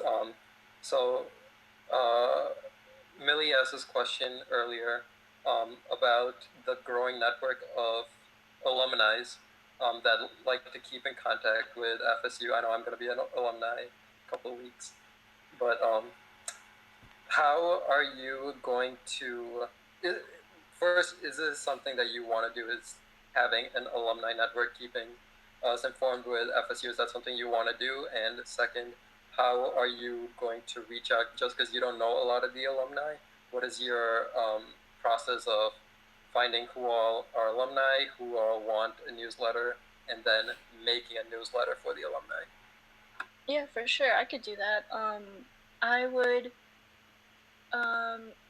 try to get in touch with the alumni, do some research on like who was on board and who was members back then, and share like kind of the same email but a little bit different, more towards alumni. And then like at the option at the bottom, it would be like, if you don't want to have emails like this anymore, they can have the option to not have them being sent.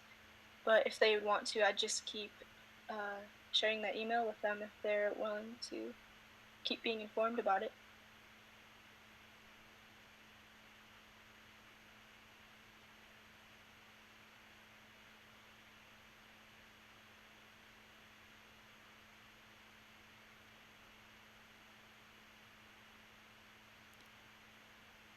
So, as secretary, you would be a part of the executive board. And I remember when I was secretary last year, it was a lot of kind of like streamlining communication between the whole board. And I remember, like, I forgot who exactly said it, but you're kind of basically like the glue of like the board, because you have to keep everything organized and neat and stuff like that. So, can you kind of like go into how you would keep our Google Drive like grows every year? So can you kind of go into like how you would keep the Google Drive, which is like our like biggest like pool of like resources for FSU board, how you kind of keep that organized, how you would keep all the historical documents organized and everything like that, media, and just kind of like how you would kind of keep the agenda also like organized. Yeah, so kind of like the email, I would put them into sections that would make sense. Like, I'm pretty good at organizing stuff myself. Like, I have an app called To-Do List, which, like, I have different, I don't know how, projects, which is, like, what classes I'm in, and then under each project, I have, like, what's due, when it's supposed to, like, what it's supposed to cover and all that. So I think it'd be a good idea to like keep using the Google Drive and all that, and maybe if it's organize it a little bit more, make it a little bit like compress it a little bit, but then like every time you click on it, it keep like there's more layers to it, so that it's, I guess, easier to find in a way.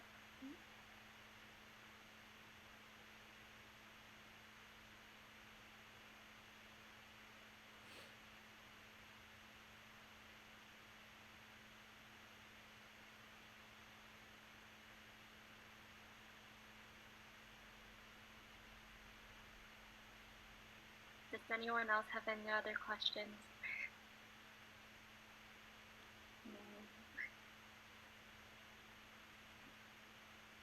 Well, good job, Lily. I just want to say good job again. I know I messaged you, Luke, but I don't want to have this awkward silence because it's actually killing me. So, but yeah, you did a great job. I don't think anyone else has any more questions. If they do, please raise your voice. But yeah, good job again.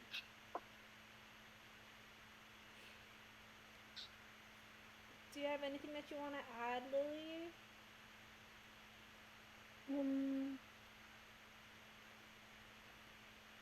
I'm really excited for next year in college and FSU. And I hope we get to see each other in person because.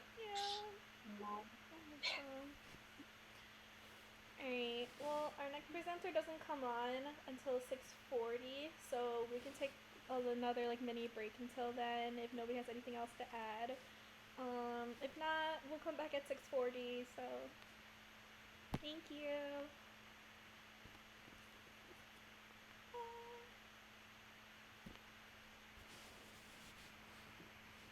Now presenting your next speaker. Are you really? Is it you or is it? I think it is. It is you, yeah. Oh, this is the TikTok I was talking about. Yeah, that's the one I saw.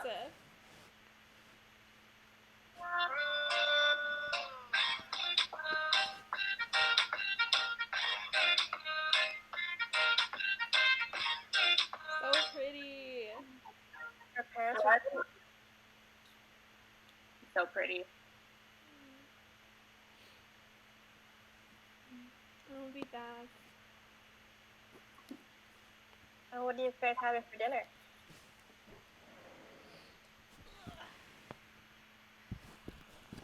Chicken and rice and papaya salad.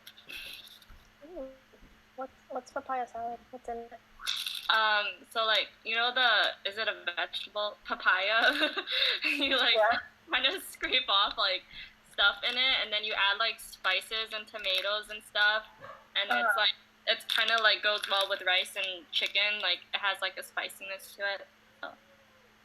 Is papaya a vegetable or fruit? Good question. Think it's a fruit. I thought it was a fruit. Oh. Is it yellow? It's yellow, right? I thought it was green. I don't know what I'm picturing now then. Let me see. But yeah, if you guys ever get the chance to eat papaya salad, it's like, it's like really good, and it's like a part of multiple cultures, so. I've really been craving pasta salad. Really. What popcorn, Nilesh, what are you having for dinner? Good question. I do not know. I had ramen for lunch, and then depending on how late the elections go, probably just go out and get like McDonald's or something. Apparently, I heard that you can get free something at Wendy's today. Let me check. Chicken nuggets. It's Is it chicken nuggets? Yep, it's free chicken nuggets. So you can do that too. What about you, Said? What are you having for dinner? It's a good question. I also do not know what I'm gonna have for dinner today, and I don't. Yeah, I'm just gonna have to make something fast so I can do some homework and stuff. You like a good mystery meal? What about you, Annie? I also don't know what I'm having for dinner because I've been here since 4. I haven't left my room except to go to the bathroom. So yeah, I'm on the same boat with all of you guys. I'm hungry. That's why I went to go get a snack. But I finished my water, so now, like... I mean, I have 2 minutes. I could grab something, but... How's your one water bottle that you... extra one more? It's right here. It's keeping me hydrated. It makes dolphin noises. You want to hear? How does it do that? I don't know. It's just the way you suck on it. It just makes those noises. Yeah. Please don't say that in a live stream. Okay, I'm done talking. Wait, I thought this was a live stream.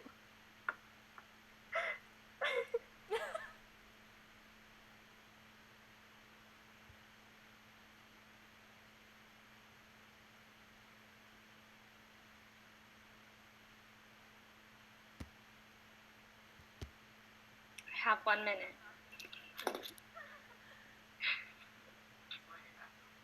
So for anyone who is watching the live stream right now, we are like halfway done through elections, hopefully.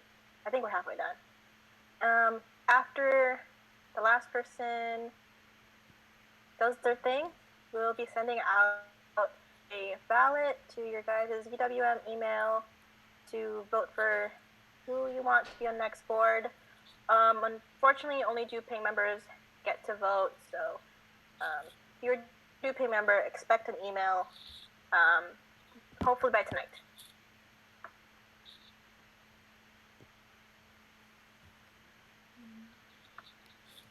And I think I'm gonna create the ballot as soon as elections are done, and then we'll send them out individually to due paid members. So I think it'll be out tonight, and then it'll be open for 24 hours, and then close tomorrow night. How many speeches are left? Actually, never mind. It's Serena's time right now.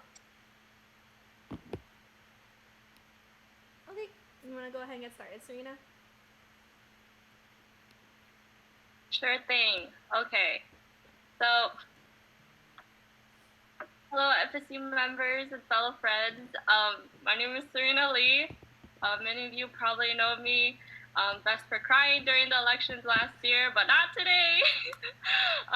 So from the first moment, I knew I was going to be on FSU board. I love the connection I had with the members, and I especially want to thank my babies on board for making things so much more memorable for me on board and just FSU as a whole.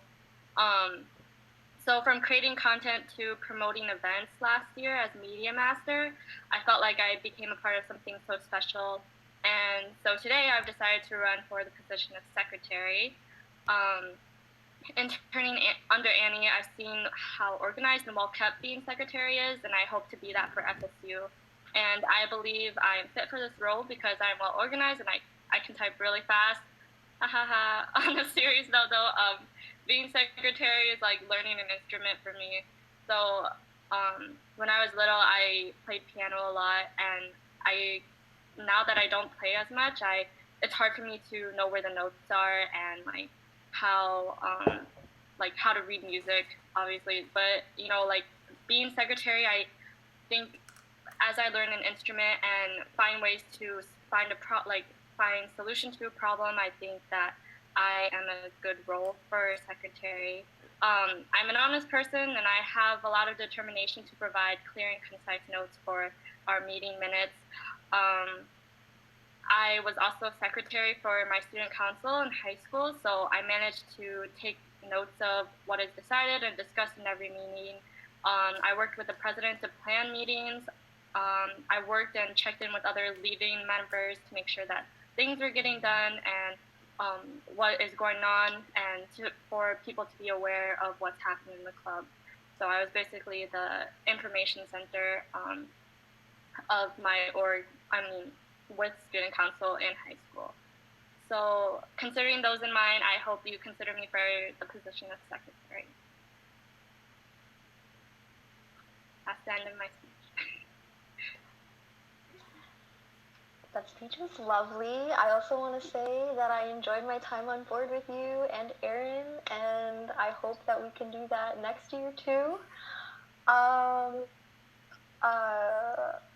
Okay, so being organized and meticulous are two very important skills to being secretary, as you stated. And pretty much everyone on board relies on like the meeting minutes to know what to do each week. What do you think is the best way to remind your fellow board members of their actionable items, or how would you go about in ensuring everyone is aware of what they have to complete?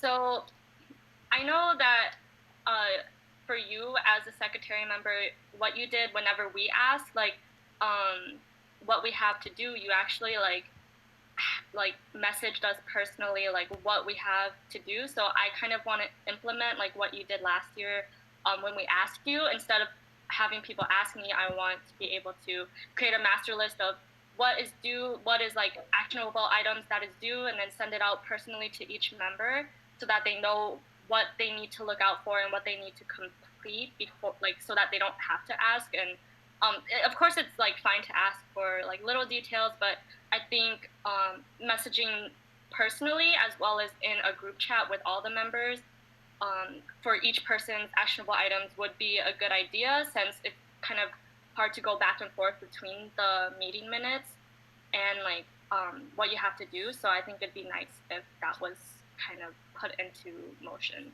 if I were secretary. I really like that idea. My second question would be, since you've already experienced being on board for a year, and so you know the in and outs of like how FSU operates and what I do as secretary, but I want to know like what is something that you would really want to improve on or change specifically as your role in being secretary, so that we can like function more properly, I guess, next year. I think I most want to like stress communication. As a board member, I think communication is key, and I kind of stressed this like during our last meeting, I believe, but I kind of want to like stress that as a secretary. I want to like use like what I said before in my last question, like remind everyone of what they have to do, message them personally, and I also kind of want to be someone that people can ask questions for me, like whether it be what do I have to do, like when is it, like birthdays wise. So I think communication is just what I want to stress more of between not only like board members but as like FSU members as well.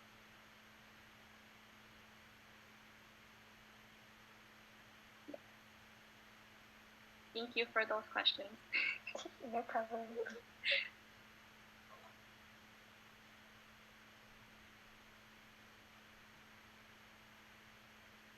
Are there more questions?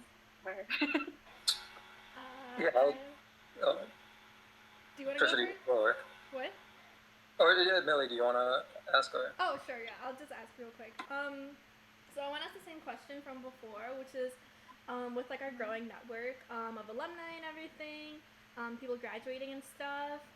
So this one of the secretary's like main jobs also is to maintain like contact with everybody, and kind of like promote like alumni staying in touch and everything since our network's kind of growing. Do you have like any like specific ideas of how you want to promote that or how you like maintain that network? Well, I actually wanted to, like, if I did get the position, I wanted to, I like this idea of, like, a master list. So, like, I kind of want to put every alumni onto, like, a big list, like, their contact information and everything. And then I think newsletters every month would be nice. But I also like CJ's idea with, like, the blog post especially, so that, you know, not only do we, like, send mail to our alumni, but they can also see what current FSU members are doing and how it's growing. And, like, you know, I think it'd be great to have, like, a blog post. Like, I think that's such a great idea. I think it'd be really nice for alumni and current members and freshmen to see, like, what's going on and, you know, all of that. So I think this idea of, like, a blog and master list for the alumni are great ideas. So this is going to be your third year part of FSU, your second year on board. What do you want the future next year and the future of FSU to be? What are some new, because you're going to be a leader essentially, you're going to be one of 8 leaders in this org, so you have the voice to make a difference in something, be part of creating an event, taking a lead on an event. What is something you want do you envision FSU to do, to be in the future? I feel like this is a very, like, generic answer for me, but I think I just want to continue this image of, you know, like, what everyone's been saying, family. I think I just want this org to be something that people can come back to and to say, yes, this was my org. This is, like, the org that made me who I am, that, you know, that made me grow as a person. And I think that's what I hope, like, I know Francis, like, left this org to do something like that, and I kind of want FSU to grow more in that aspect of, like, it's like a home away from home. And as much as we are that now, I just hope that keeps continuing. I just want to stress it more. I don't think I would take anything away, and I think that's just something I hope to see this org become. Because I know, being on board and being a member as well, I just want to see this grow org as, like, a place that people can come back to.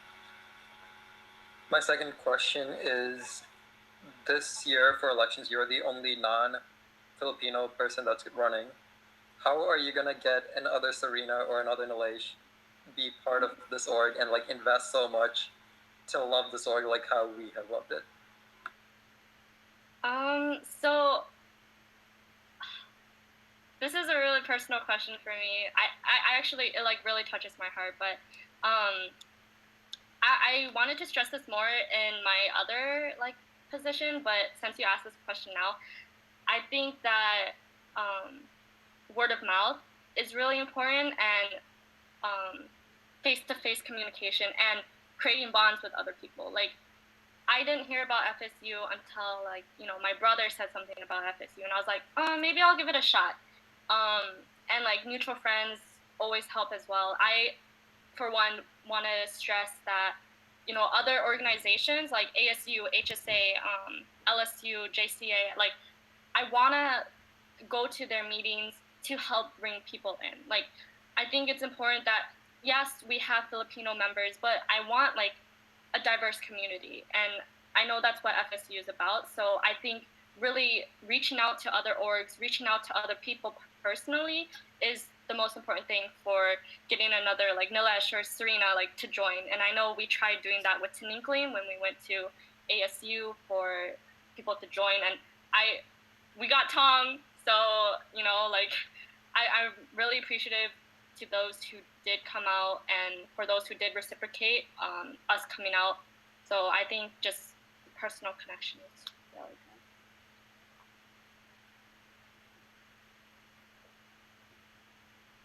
Yeah. I hope we have another Nilesh. I mean, no one can replace you, but, you know, it'd be nice to have someone. I'm forever gonna be the OG brown boy. I was gonna get soft and sappy in your VPE message, but I've just loved having you on board.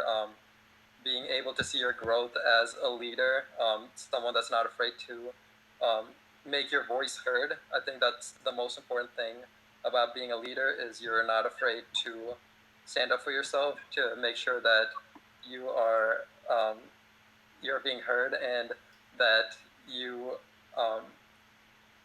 confident in yourself and you're confident in taking on any leadership role. So I'll say more in VPE speech, but and I'm also super appreciative of the friendship that we were able to have this year on board. I'm like ugly crying right now, so I said I wouldn't cry, but you really touched my heart, Nilesh. Yeah. Sorry, I don't want to cry. I told myself I wouldn't. But you've always been like a big brother to me, Nilesh, so thank you for asking those questions and for always like looking out for me, and not only for me, like everybody else on board. And I like how you're not afraid to tell it how it is too, so I really appreciate that you've helped me gain the confidence to like say what I want to say and how to go about it. So yeah. Love you. I'm such an emotional person these days. I've been watching like really sad like stuff, so Serena, CJ says, no, don't cry, baby. We love you. I know, I can't help my like emotional state. I just like tend to like get emotional. I guess if there were an award for Crybaby again, I would win it. So but yeah, does anyone else have any other questions?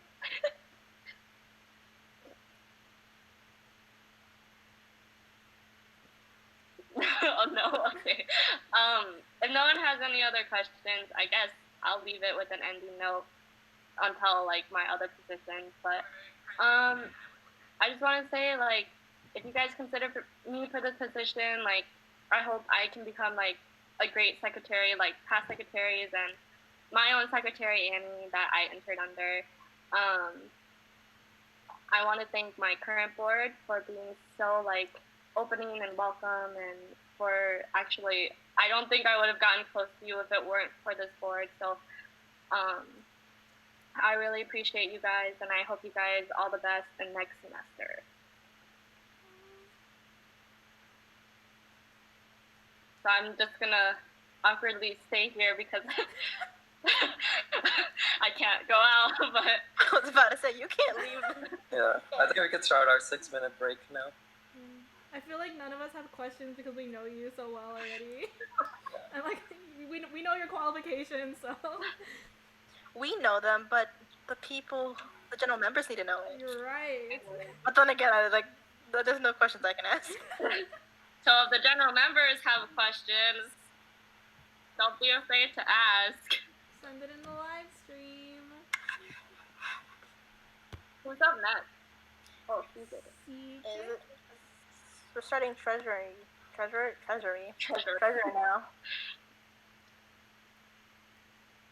Gosh darn it, Nilesh. I said I wouldn't tear up. So if you make you cry in the VPE speech now. So if Serena cried, does that mean Annie's gonna laugh? That's my favorite. I thought she was crying last year, so I cried with her, but she was laughing. So I was like, oh, this is awkward. Oh my god, I have to find the live stream from last year and watch that again. It was so funny. I was like, oh, she's crying too. I was like, oh wait, no, that's just me. I think it was just so funny how she kept trying to go on, even though she was laughing.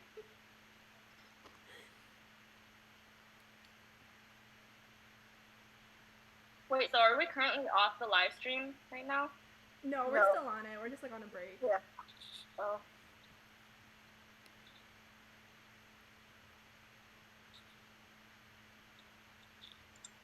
I'm gonna grab some food right now.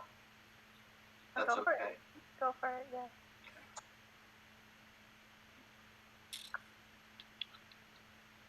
Hello, CJ. Hi guys again. Serena, you did a good job. Thank you. I'm sorry for showing my emotions. No, vulnerability is beautiful. Thanks.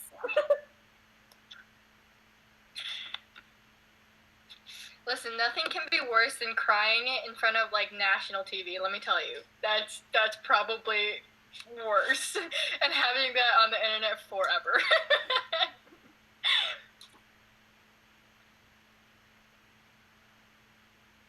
Would you consider that the same thing? Because we're on YouTube live stream and it'll be that. I mean, I don't know. I think this is more intimate because, like, I mean, it's not like. I mean, I would like FSU to be on like a national scale, but like at least like it's with like Serena feels like comfortable with like crying in like front of us because it's like we're members, but like I had to like I just cried because I cried in like front of strangers. Like that's kind of like a weird thought, you know?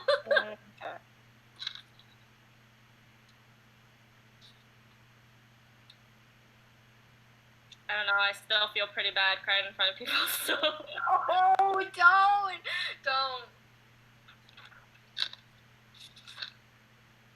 So, CJ, what did you have for dinner? I had chicken, rice, and adobo sauce. But it's fried chicken, but it's with adobo sauce, so it's not chicken adobo. It's Still pretty good. Flame. It's pretty flame.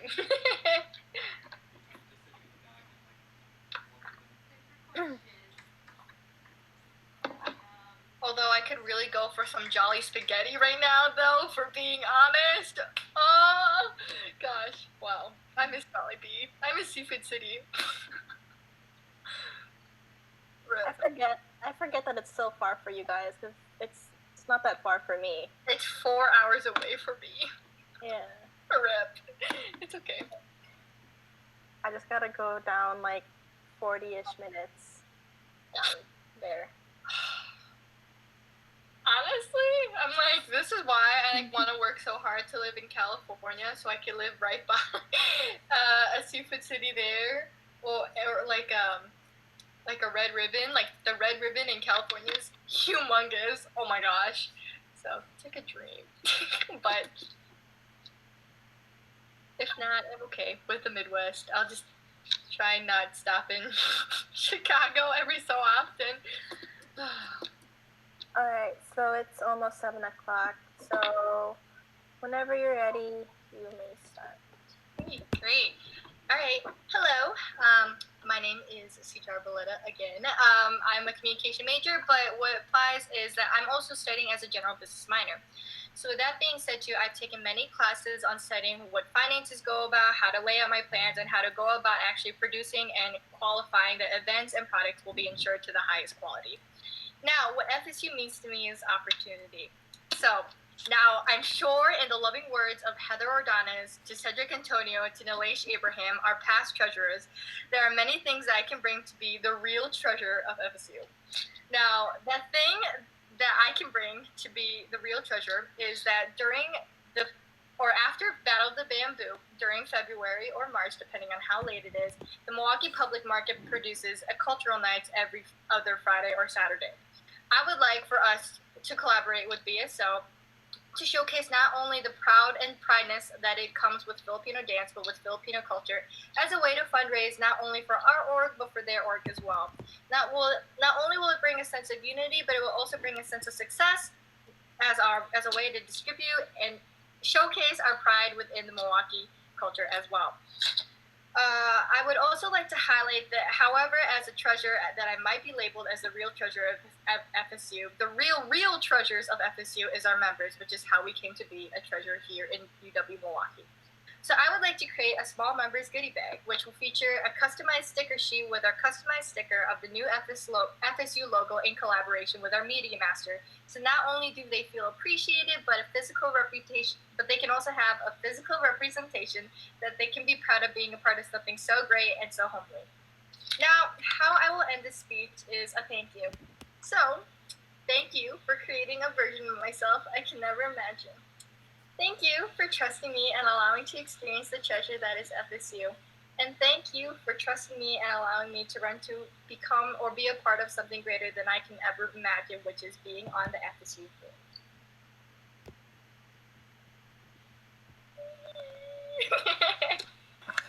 Yay, that was awesome. You did an amazing job. And first, the speech was good.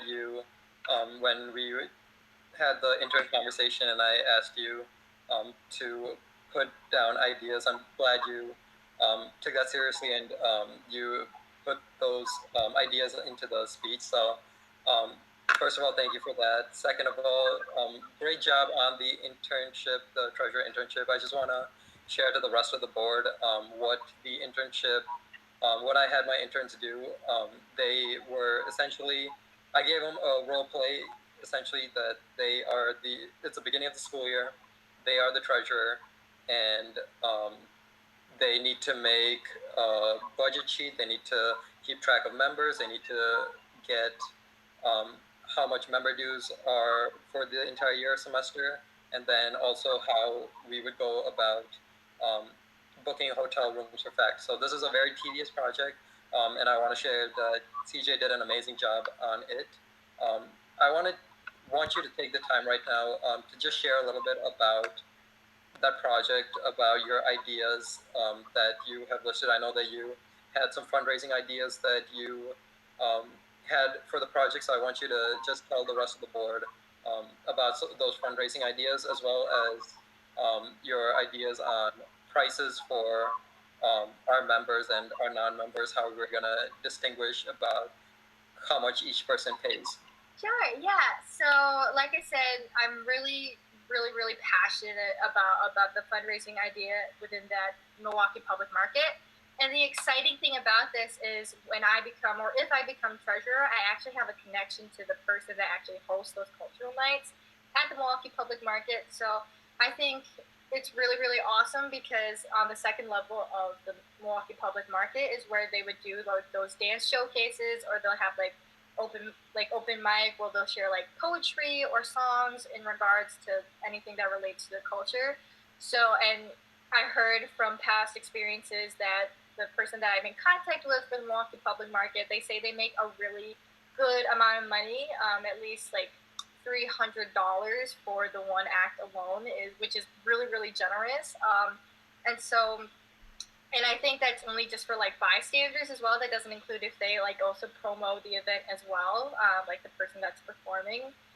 So I think that not only would it be really enlightening to just make the Battle of the Bamboo Act not just be a one-time thing for smaller the competition people or the audience that see the competitions, but I think it would be also more intimate because it's within our own community that we study in, so we can bring other friends that don't know about the Filipino culture to really experience a lot of the beautiful things that comes with it, which is Filipino dance.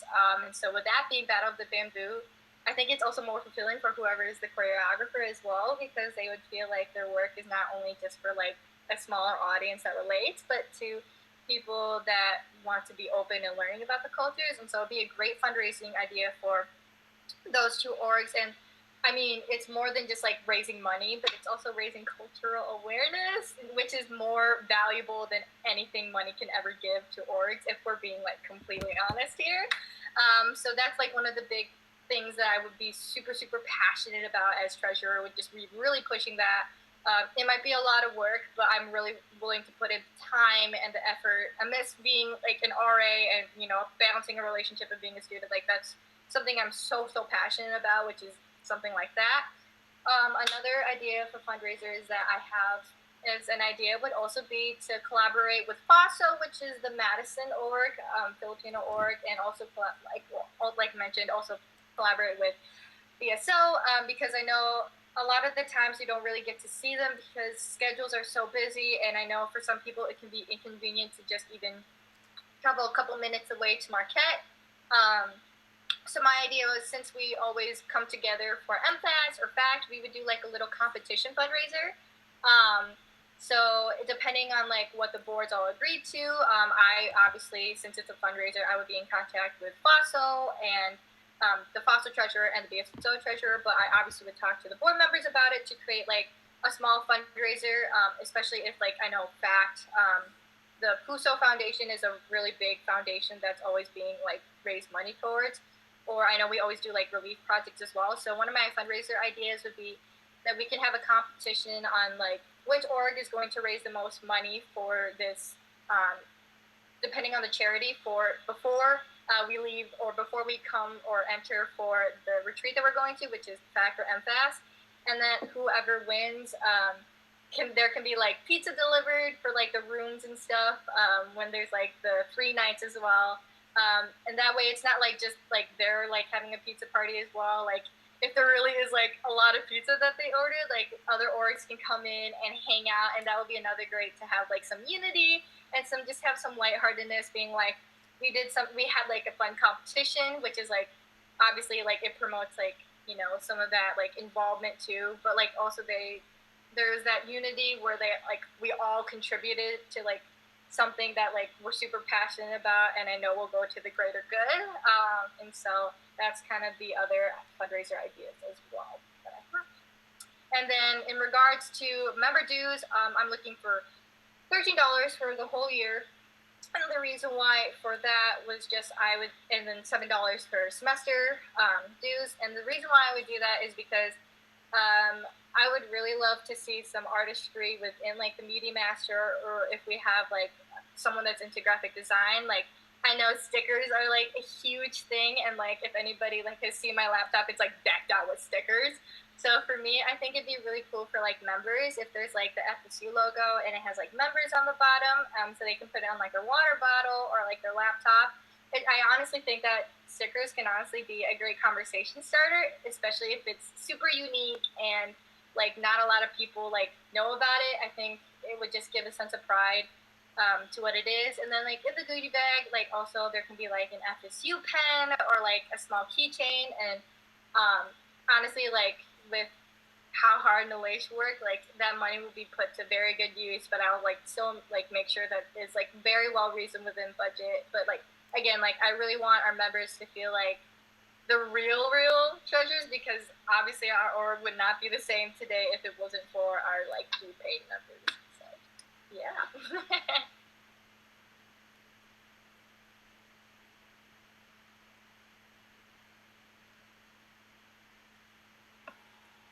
Does anyone else have any other questions? I'll ask another one. So this year, I kind of took charge of creating those member tags that we all have to recognize our members. I know you came up with the idea of the goodie bag, and I think that's an awesome idea. For the member tags, do you see that continuing? Do you want that to continue? What do you have plans in regards to like the tags? Yeah, I really think that the member tags is just something like so memorable for me, especially since like I've never really had that like idea before to be like, especially since like we do sign-ons and stuff. I think there's a really like beautiful efficiency way of doing it, because it's like not only is it like efficient to just scan and then like it easily signs in, but like it gives that like sense of pride that we can like simply just, it's really like, I love the minimalist idea, like the simplicity of like that, where it's just like the Filipino flag and then the QR code and our names in the back. Like it makes me feel so proud, especially since it has a Filipino tag. That's something of Filipino pride that I can carry on with me. And even if it's like after I graduate and I like the QR code doesn't work anymore, like I'll probably still have that tag, because it's just such a good piece of memorabilia for me that I can put in like a backpack for like when I'm traveling, or like put it as like part of like a keychain or something. So I want to continue it. And again, like I probably will add stuff to it, but it's not like I'm gonna delete it, because I think it's just like such a wholesome and great idea.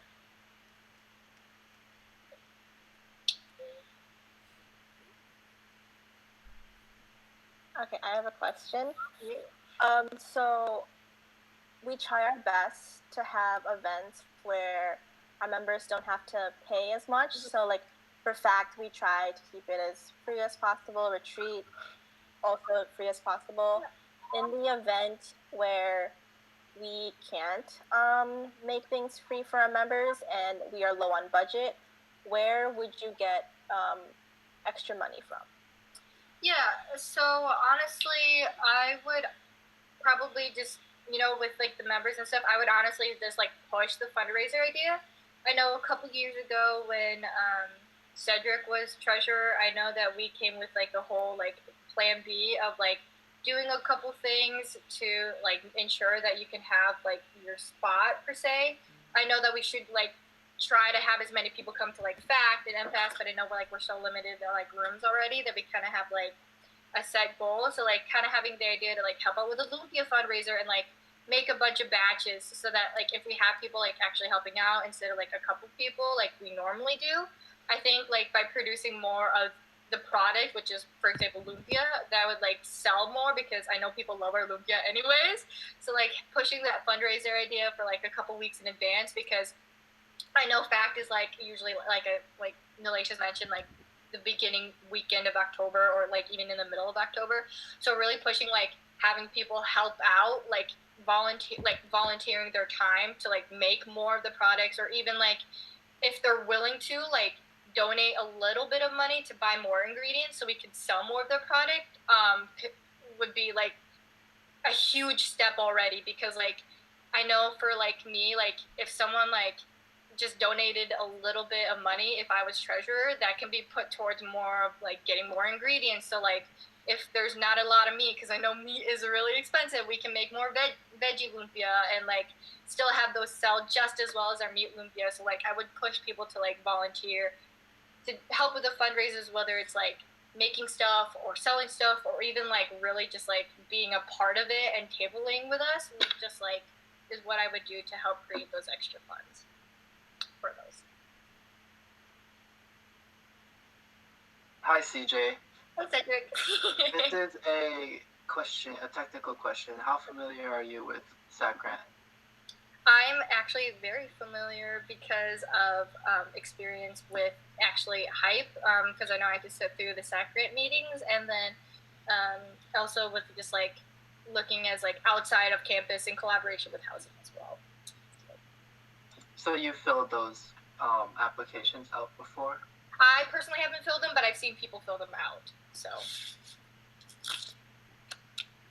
Yeah, so SAC Grant is, like you mentioned, I was treasurer a few years ago. Yeah. Nalisha's the treasurer now, and Nalisha's done an amazing job staying organized and staying on top of getting grants together, especially through the complexity and the amount of barriers that SAC Grant puts up for students in order to get money. For sure. Kind of backward. I mean, it is there's a lot of bureaucracy and tape surrounded and by that, and I guess that's a lot to do with the state's rules, but what is your like action plan in terms of staying on track with the schedules? Because I know there's a limited amount of SAC Grant hearings. There's where you present your grant application. There's a limited amount of training. So where are you going to or how I should say, are you going to keep track of all of these important deadlines so that you don't miss something important? Yeah, so honestly, like I said, communication is very much key, especially with with this being like very much logistics focused and logistics heavy. So I would be contacting the person who is actually in charge of those meetings daily, and I would also present, like, even though like I said, persistence is never a bad thing because it just means it shows how much you care. So even if it means like if they allow me to like look in advance like how strong my proposal is so that I can actually get more grants, that would be honestly huge, because getting insight to what people like to hear and editing that would honestly get us those SAC grants and actually hopefully more money or more time for those hearings as well, and actually ensure that within those limited trainings that we actually care. So honestly, I would be communicating as soon as maybe even like a couple weeks before the school year, because I know that's when they start talking about those orgs, or depending on what the deadline for the meeting is for those SAT grants, I would be taking things like step by step, meaning that like I would email them about like the initial time and date, making sure that like I will be there, that I am going to have a set plan, and then leading on to the meeting, I would like send them emails on what I'm planning on proposing, having them possibly edit and give me some insight on those proposals, because I really want to ensure that I'm putting our organization in the best foot forward. That way, there's not going to be like anybody struggling to be a part of it financially, because I don't want finances and I don't want our organization to jeopardize or honestly hinder the experiences that we've already created and the reputation that we already have ourselves, just because money is an issue. I have one more question. It's a little complex of a question, but it's gonna run over our time. Am I allowed to ask it, or? I'm asking the rest of the board. We have to make sure that Reanna starts at 7:20. So if CJ, if you can answer this within like 3 minutes, that'd be. Okay, I'm not gonna ask it then, because it's way too much of a complex question. So. Like, you can always ask me too. So like before like ballots, if it's like something that like will give you insight, like I can just answer it too. Okay. You don't have to give me the process of this. Just give me your problem solving and the way of thinking of solving this. So it's a situational question. Yep. Fact is, in the first weekend of November, as a treasurer, you are in charge of booking these hotel rooms. The hotel rooms come up to $600. We have 40 members in charge that are interested in coming to FACT. Yep. We have $400 of grant money to go towards getting these hotel rooms. So that means there's a deficit of $200 we need to raise. How are we gonna make sure we make those payments? Or like, how are we gonna make the $200 so we could pay for those hotel rooms? Yeah. So honestly, like I know you mentioned before, you honestly pay in full for whoever is in charge of the reservation rooms or the grant funds. Obviously you mentioned before that there'll be the meetings. Honestly, the game plan, if that really comes up short, and I realize that I obviously will look at how much money we have in our set grant, I'll come up with a game plan and with whoever the supervisor is on how we make that money, which my top 2 game plans would be fundraising or just honestly like readjusting the budget for like future events as well, even if it means like less money that's going towards like operations or marketing as well. But then you can usually make that money back by fundraisers after practice. Would you charge members to go to FACT if needed? I would, but it would mostly just be for like, I know most of the money is like, they have to have shirt deadlines due, because we could use some of the profit from shirt deadlines. And if we have a certain deadline for shirt profits, then that can be money towards FACT. And I know that usually we usually make a lot of profit from our shirts as well. That can be put towards that way. I really want to make sure that members who are members and already do pay don't have to pay extra, but if need be, they'll probably pay a small stipend or like a small fee of like $10. You answered that question perfectly, so thank you. Yeah, you're welcome. So perfect. Thank you, CJ. Yes, guys. Alright. Hi, Reanna.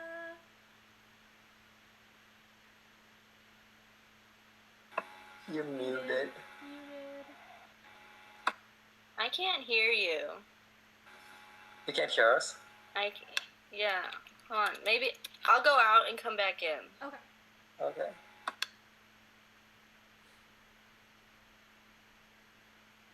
That was actually a very tough question, and she actually answered it very well, so I'm happy. Also, RJ Pintang says, "What up, FSU? Carol, you checking in. All love and support. Good luck with elections." There it goes. Sorry. It's okay. You can hear us now? Yeah. Okay. Perfect. So you can go ahead and get started with your speech then, and then afterwards we'll go on to like the questions. Okay. Sounds good. Okay. Can you can hear me okay, right? Okay. So, first off, I'm Reanna Panlilio. I'm currently a sophomore studying clarinet performance as well as minoring in business and receiving a certificate in entrepreneurship. I'd like to run for the treasurer position because I'd love to gain the experience and leadership that the treasurer position has to offer. I definitely think that the treasurer position holds life skills that can be definitely used sometime in the future. And I also really want to become more involved on campus through the FSU organization. And I also just really want to get more involved with the Milwaukee community as well as my culture.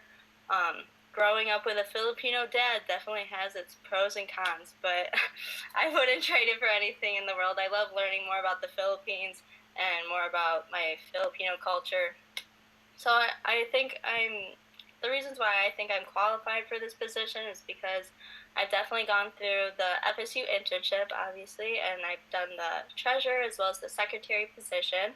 And throughout this internship, we basically learn about how, when, and where everything needs to be, where, at what time, and what everything needs to be done in order for the organization to obviously run and go out smoothly. I also do run my own business throughout my home over the summer. I'm a private lessons instructor throughout my home for the summer, so I'm essentially my own boss. So I deal with all my own financials as well as create my own schedules and organization things for that business for the summer. I also accepted a summer internship for this upcoming summer in downtown Chicago. So it's a marketing, development, production type internship. So I hope to take those skills I learned this summer to FSU in the fall. I also believe that the treasurer position, the treasurer should be trustworthy, responsible, and dedicated to this organization. Being a treasurer, you're dealing with very delicate information with the financials. You got to trust that everything's going to be taken care of at the right time and responsible to make sure everything's getting paid and everything. And the treasurer is dedicated to make sure everything's balanced within the accounts and is dedicated to double check and make sure everything's at the right place at the right time. I also did come up with some ideas for like fundraising or FSU events. I have more details for all these events individually but for right now I was just going to name them. I believe that these events can be used either as like an FSU event or a UWM type, anyone on campus, or as well as like the community in general. So some ideas I had were like a trivia night, movie night, an amazing race event, a used book sale, and then also like a welcoming tie-dye event, like at the beginning of the year type of get to know you thing. I also think for like the encouragement for getting new members to join this organization would be to provide some type of goodie bag or FSU spirit pride goodie bag for them so that they can take pride in their Filipino culture.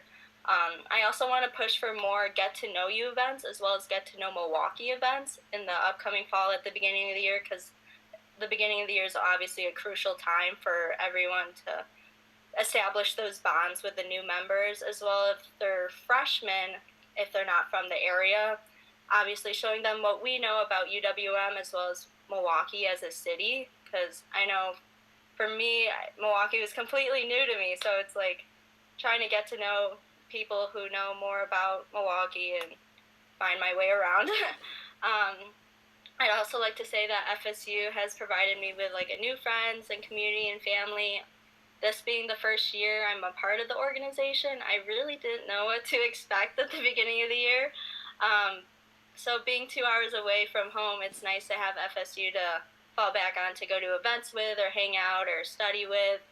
I really enjoyed participating in like the coffee house event as well as like the AKA pairing and family drafting.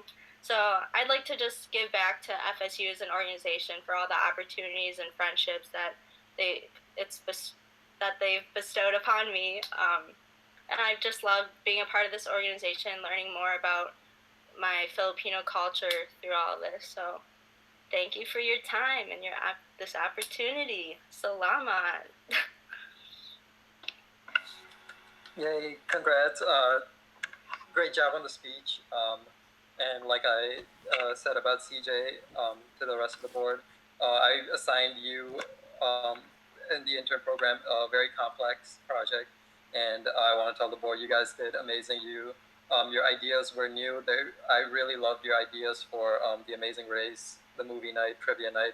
Those are things that we have never done in FSU. So as just a hangout, that'd be a really cool hangout, like very chill hangout, as well as if we made it into a fundraising activity. That would be really cool. So I really like those ideas. Can you kind of explain to how you would make first about the member dues, how much you would charge, or an idea of how much you would charge members for either semester or for the full year, and how you would kind of show your appreciation and show like that if you pay a member due, that it's not just them giving us money, it's that we want to appreciate our members, we want to do something special for them, that you're not just throwing your money to us and we're going to spend it all on whatever. Yeah, so if it works out financially, I did suggest in my our treasure project, I did suggest for the fall, if the initial member due at the beginning of the fall semester to be $15 per person. I know that is a $5 raise from what we previously had last year. However, I believe at least an under $20 amount, people still kind of think cheap of I mean, depending on the situation, but I don't think it's too much to ask. But I think with this a little bit higher initial due, we'd be able to have more food or prizes at certain events. And then I said a $10 member due for the second semester if they were to join mid-semester. I did have an idea for member encouragement. Then again, I don't really know if this will work financially. However, I thought creating another category for our first shirt payment. So for new members would have a lower price than a returning members, so it would be new members, and non-member prices. So if it's only like maybe a couple dollars or whatever, but only their first shirt that they would purchase would be discounted, but it's just another way to show we want you here, we want you to show your school or FSU pride around school and around the community. And I also like to continue the member card thing. I know we didn't really get to finish it throughout this year, unfortunately, but I'd love to continue with the member card raffle drawing thing as well. My second question, you did talk about member dues, and it is higher than how we've done it this year. How are you going to, because FACT is the first weekend of November, it's very early in the semester. How are you going to balance member dues, t-shirt dues, and then FACT, if you are going to charge or not? How are you going to balance by making it seem that we're like not just like asking members like, hey, I know, like making them just pay all their money, like especially because we're college students, we don't have a lot of money. Are you going to like balance that, like we need this money for the org, but we're not also like trying to steal your money either, especially when it's like a lot of all this different amounts coming to us right at this once? Yeah. So, because I know you had mentioned before last year that you guys didn't talk about any payments at the first meeting. So, not that I understand that viewpoint. However, I know maybe it's we throw in another meeting before we talk about FACT to get that first member payment, just an overall general, this is talk about the shirt payment, but talk about the discount for the member shirt payment, but no payment needed right away, just talk about members and how all that works, and then still have following meeting whenever FACT needs to be discussed. I still like to do the FACT and shirt bundle if that's still doable financially.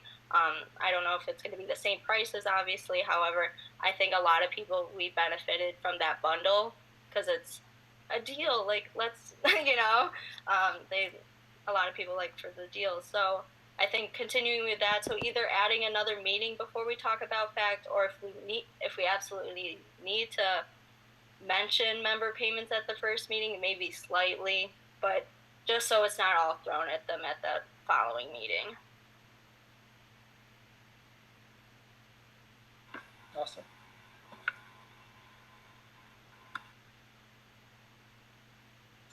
I'm not sure. Oh, sorry. Hi, Reanna. Hi.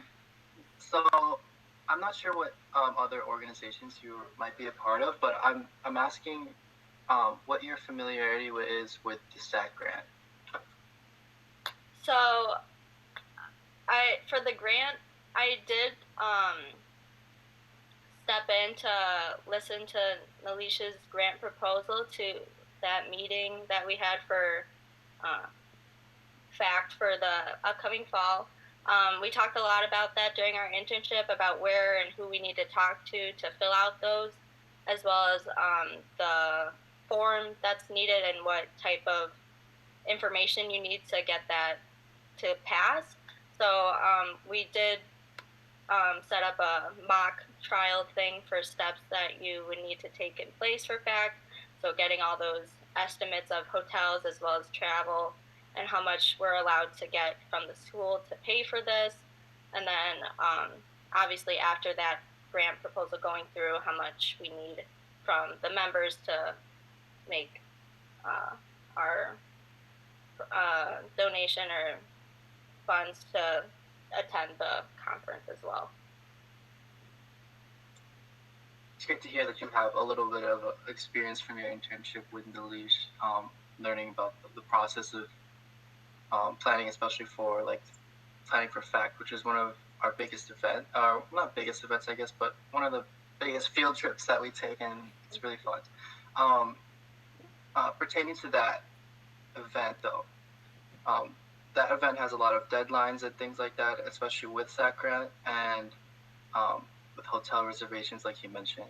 What kind of strategies do you use to organize yourself and make sure that you don't miss any important deadlines or that you do things on time, especially for a project like going to going to FACT, where it's kind of long in a distance and multiple things happening at the same time? Yeah, so for sure, I think since we're already, obviously, Nalisha already got the grant proposal for FACT, and it's not even the next school year yet, right? So I think by going through the steps that I needed to for FACT, for the hotels and grant proposal things, I think now I have a better understanding of what I need to do, and I'm passionate about getting things done on time, because it's the worst thing if you're the one that ruins everything for everybody. I'm a planner person, so I do have my own planner to deadlines for dates and stuff, and I'm always one to start ahead on something. I'm never one to wait till the last minute. I'm always on time, or even I always say for band, you're either to be early is to be on time, and to be on time is to be late. So I always go with that motto, and I think I'm very organized especially for an organization like this that I have a lot of passion and dedication to. Great response, thank you. Does anyone have any other questions? Because I have one more last question, but I'll ask it in the end. I do have a question, but Nalisha's yours another scenario based question, because if so, you can go ahead. No, it's not. It's personal question. Oh, okay. Hi, Reanna. Hello. So going off what Cedric said about grants and stuff, it's good to hear that you got some experience with those. So in the last couple of years, UWM has had to cut grants. 1 year they cut it by 33%. This past year they cut it by almost 50%. So even though the semester got canceled, if let's say next year, this is a scenario. So let's say next year, you apply for a grant, it gets granted, great, and then we plan around that budget. However, then student involvement will cut it, or the school or the state will cut the budget. How would you since it's a time crunch now, how would you go about making sure that we can still have that event or travel to that conference happen if it's not in the budget? Yeah. So I'd say, I feel like the easiest way, even though we might have already, depending obviously how close this is to the event, if we need to raise that initial price for the members to go to this event, I suggest doing that first because obviously the members obviously want to go to this event, and if we explain that this isn't necessarily our fault, it's it's out of our hands, it's not associated necessarily with anything we did, I feel like members would be understanding about that. However, I also think if we don't want to reach out to members to ask for more money, I think we could do some of those quick fundraising events we had, like the bake sale, or if we try some new ones, some things that we've just done in the union, that we can just pop up a table and organize that. And if we have to do it every day for a week or something, bake cookies all week just to sell to get this money. I think a lot with the board members and reaching out to even non-board members to chip in to even help bake or whatever the fundraiser is for this event. I think a lot of people will be more than happy to help, just so we can get that prize of going to the event rather than missing it altogether. I have a question. You're good? Okay. So there have been times while being on board where we had to pay things out of pocket. How comfortable are you with paying things out of pocket? I'm 100% willing to do that. I think I told Nalish this at our last meeting, like when I first came to the FSU meeting or something and you guys talked about member dues or something and it was only $10. I was like, what? I would have paid so much more. Like, I was so willing to, like, give you my money. But, like, since it was only $10, obviously, I did it. But I'm more than happy to. Okay, my last question. Before I do that, I want to say that you did an amazing job. I loved having you as an intern. I think your enthusiasm and your passion for the org shows by the way you talk and your excitement for the org. I'm so glad that this is your first year in the org and you've already invested so much in that now you want to be a board member. Being a treasurer, you are one of the leaders of the org, not only in the board, but in the entire org. How are you going to show your love how are you going to present the love the org towards someone that's new, someone that was in your position this year that knows nothing about FSU, but then how are you going to bring them in and kind of get them into the family so that now they can feel the love that you felt this year? Yeah, so like obviously, board members as being such an essential leader to the organization, everyone's looking up to you. I think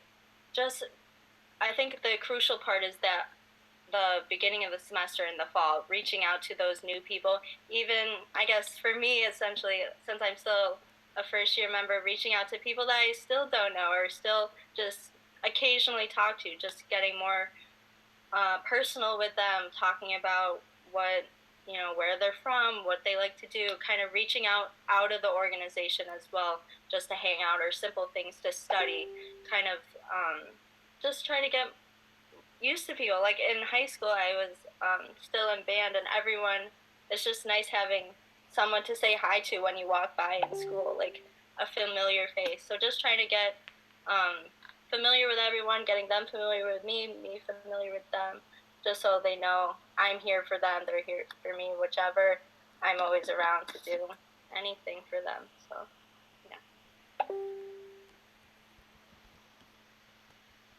You're awesome.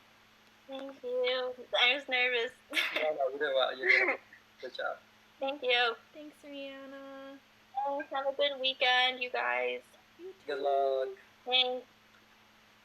Do I end? Okay. Hello? Hi, Joey. Oh, your screen's fixed now. Wait, can you not What? see us? I'm sorry, what? Can you not see us? No, I can see you guys. I Oh. don't know why my screen is like this. Oh, you look normal on our end. I don't see that it's green.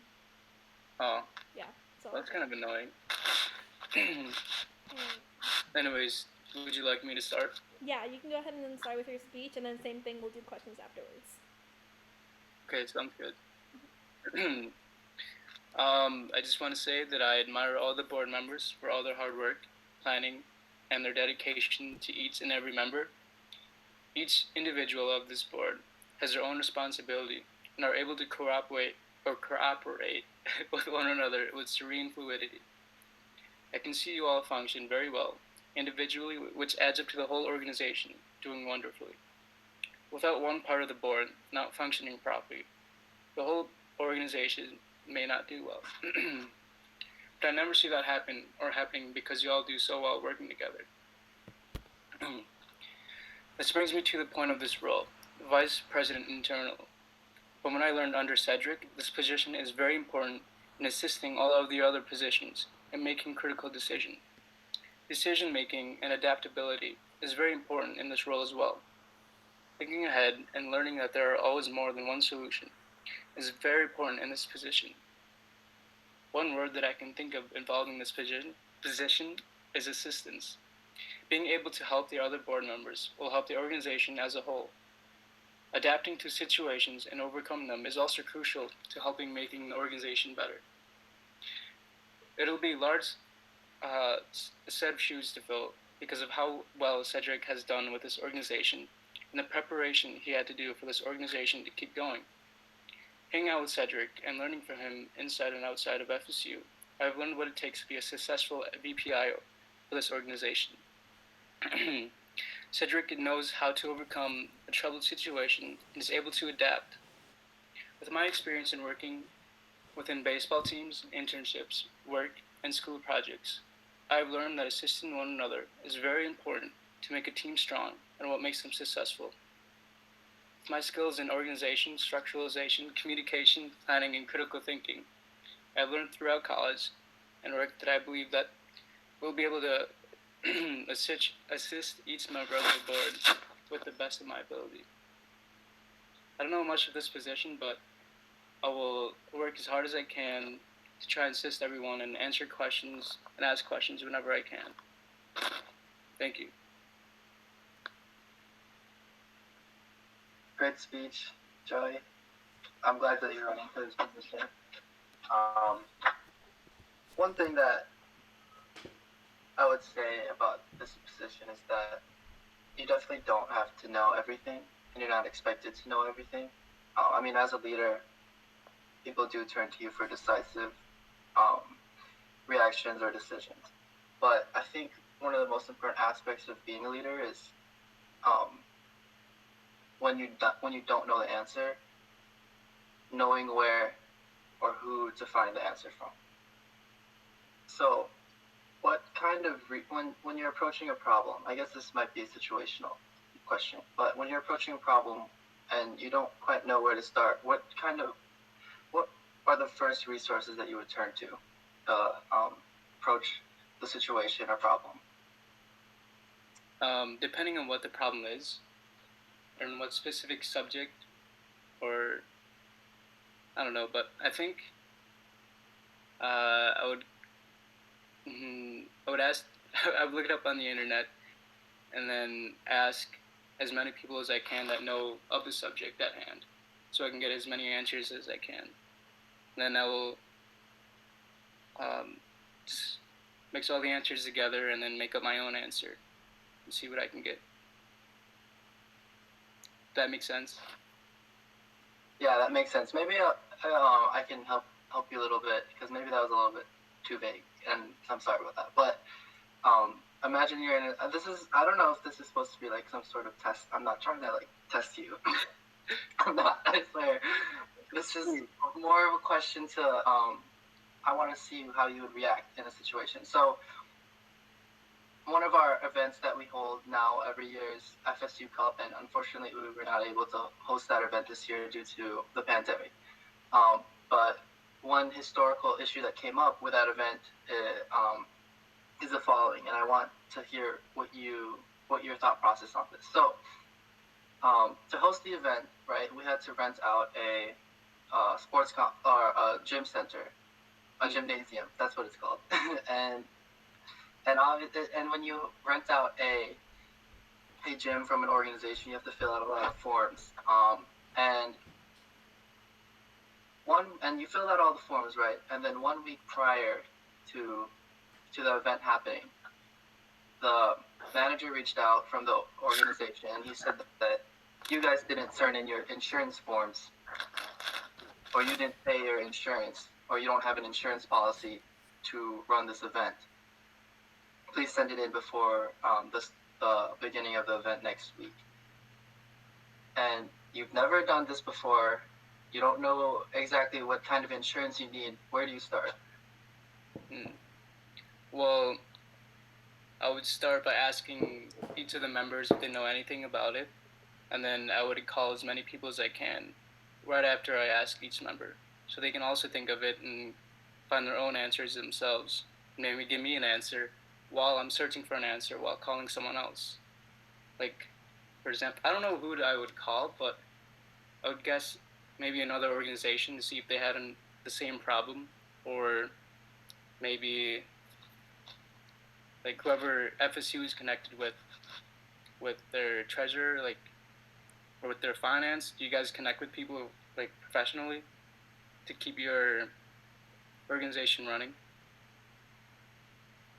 We don't have any professional financial consultants that we go to. Okay. But anyway, it was still a good answer. I think you would have found an answer eventually, but I guess I want to leave it open for other people to ask questions. Cool. I have a question, and I'm not trying to pick on you. I'm not trying to be mean. I'm trying to be as honest and real as possible. Yeah. Usually, the VPI is the second in command. In past, the VPI position is held by someone that's already had a board position in FSU. So Cedric this year he was treasurer. Before that it was Heather. She was also treasurer. Why do you think why do you think you're qualified to be in the second to command position? Why? Because you're kind of the underdog going into this position. Tell the people, tell us board, why you think you're qualified to run this position, why you think that you're a strong enough leader to be the second in command of FSU. Why? I guess I have good communication skills, leadership assets, I guess.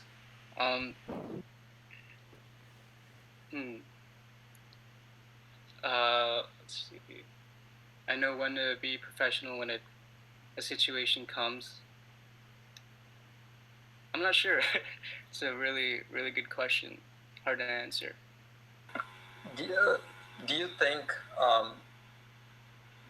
because like I want to just stress the importance of the VPI role. You are second in command of the org, and this is a huge org. We are, like, FSU is the only Filipino org. We are one of the member schools of MAFA. Do you think you would be able to stand your ground if the president can't answer something? Everyone is looking to you. Something is going wrong. Do you think you'd be able to stand your ground and be the leader that we need you? Because that is the position, to be the next in command, to be the leader, to take up if the president cannot. Yes. I believe I would. Do I have to go further on that, or? It's up to you, however you want to answer. Well, I guess, yes, I would. And if they have anything, I guess I would try my best in my ability to answer them with my heart's content. Yeah. I mean, it depends on the question and what the situation is, and I just have to analyze it and give my best answer and hope that can help them out. Joey, so it's great that you have very good communication skills. I think that's an important aspect of being VPI, and it relates to I guess what the I stands for, so internal, right? So kind of being able to talk to everyone on the team and keeping things, civil if things get out of hand. So, how comfortable are you with having, I guess, being upfront with somebody about something they need to do or something that you didn't get to do, or even something externally with a member, or something that was misrepresenting the org? No, I have no problems at all, because that would make the whole organization look bad. And if someone were to falter that would ruin the whole organization more than just one person. So, and I think that would be selfish, because they would make the whole organization, and people who worked really hard and were really kind will have a bad look, a bad outlook towards, like, from the people outside.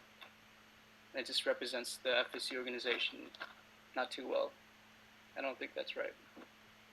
So, yeah, Okay, more specifically, I guess, like, there's a dichotomy between boards, like, being all friends, and then boards being a team that needs to be effective. And when those things fall, and sometimes those things fall out of line, especially when things need to get done. So how will you navigate those kinds of conversations with your fellow board members? What do you mean? Can you be more thorough? Yeah, so to put it into more detail, like, sometimes people are told to do something, right? And sometimes somebody might not do it, or somebody is just, like, not coming to board meetings or anything like that. How do you navigate a tough conversation, like telling somebody, hey, why aren't you coming to board meetings, or how? Yeah, so does that help? Yeah. Okay. So I guess I would message them, and then see what's wrong, see what their situation is, and if it's a bad situation, if they have anything with their family going on, then I would try my best to help them and assist them, and ask the rest of the members to help them as well. If it's something that's critical, really bad going on. But if it was just them slacking off, I would just warn them or tell them that they should do their portion of the project, or, like, help us out, because it would make the whole organization not run well, and it would sever the whole organization.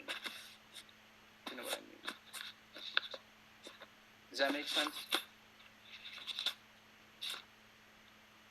Okay, good response. Thank you, Joy. Yep.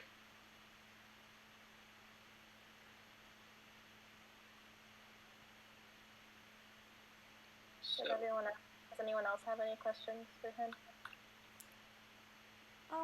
I have a question. I don't know if this is addressed yet. I had to step out for like a couple minutes earlier, so sorry if this is kind of repeated.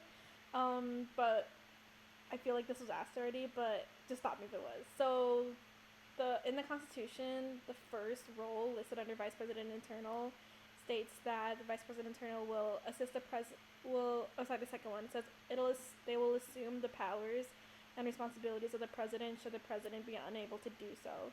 So how comfortable would you feel next year? I know that you're going for VPI right now, but in, like, the event that, like, you do need to, like, assume powers or step up for any reason, how would you be able to kind of, like, go about that? Do you feel, like, confident in, like, your abilities to kind of lead an organization in times when, like, the president might not be able to do so, or do they need, like, a lot of assistance with it?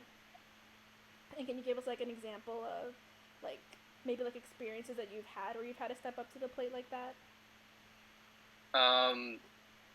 Yes, I would have no problem with it. Let's see. To think of a past experience, I would have to say, what can I relate it to?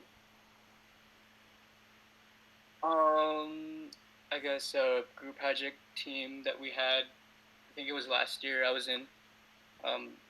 One of the members wasn't doing too well with their portion, so I just basically had to step up and help them and just take over their position while doing my position, so we could usually be successful with our project.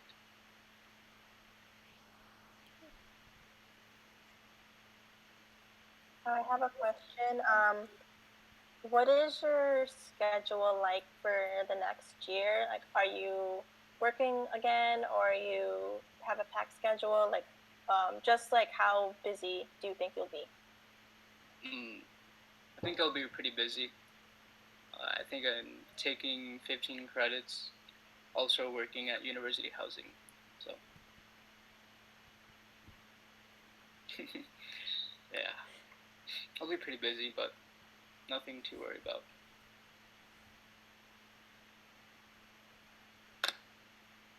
Yep.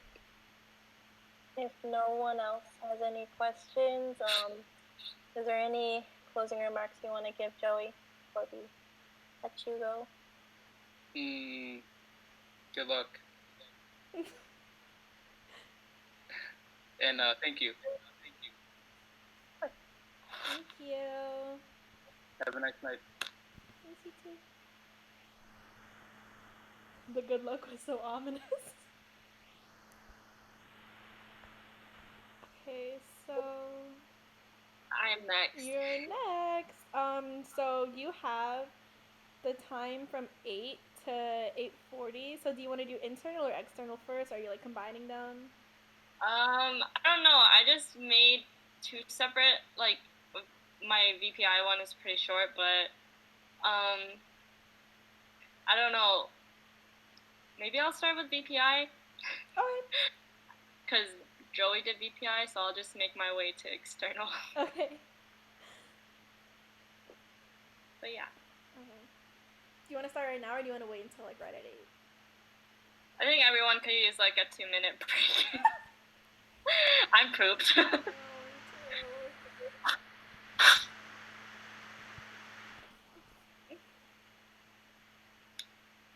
Not gonna lie, Cedric's questions were scary. I was like, dang, I don't know what I would say. Sorry, this was meant to frighten you. No, I was like, those are like really tough questions. I would probably like stutter a lot. That's totally fine. As long as you think critically about the situation and the question, and you answer to the best ability, stuttering doesn't matter.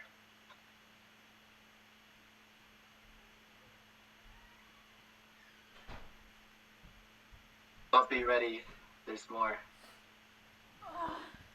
I'm just kidding. We gotta do VPE first.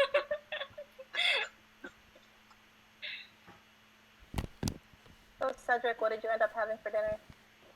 Chicken pot pie.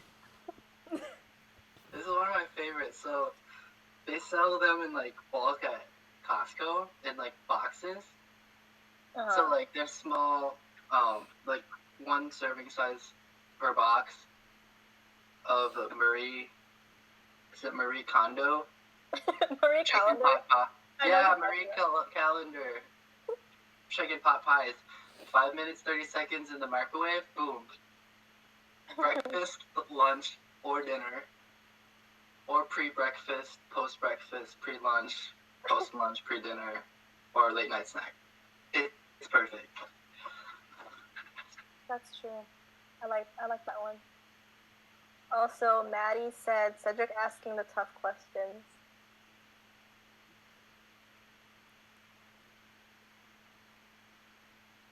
I mean, it's VPI. Not really important, but just wanted to make sure that somebody who wants to take a leadership position is serious. And Joey answered well, I mean, to the best of his ability, so I hope that the next candidate or candidates answer just as well. Okay, Serena, it's 8 o'clock, so if you want to start with VPI or VPE, you may start. So I'll be starting with VPI. For those who are just joining, my name is Serena. I'm a sophomore currently transitioning to be a junior for next semester, and I'm majoring in pre-nursing. So today I decided to run for VPI, which is also known as Vice President Internal. As VPI, I will stand beside the president, offering support and stepping in when she or he is not able to be there, or asks for extra help.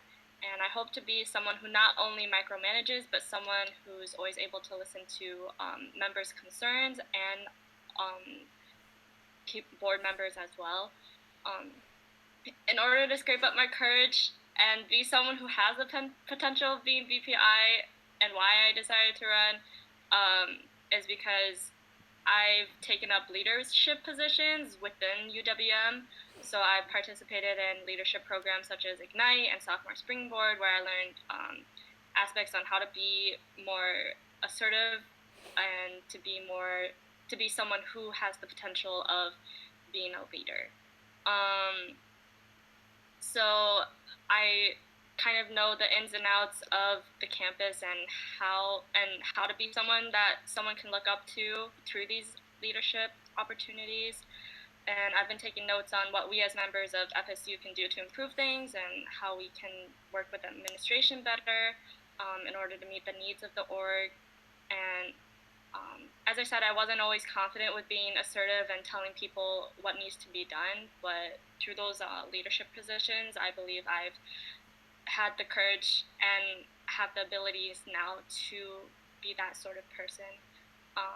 So I feel like I have great potential to make sure that things get done as a VPI for this org.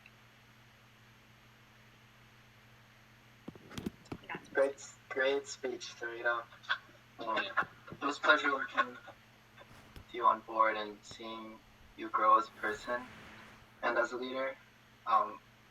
So I guess to start out, I want to kind of speak to something that you mentioned in your speech, and I think that it's a really important part of being VPI is communication, right? And being assertive sometimes. Can you tell me more about that in terms of how you would navigate kind of the tough kind of conversations that you might have to have with a member or with a fellow member on board, and what kind of communication strategies would you use, or like how might you approach a conversation like that?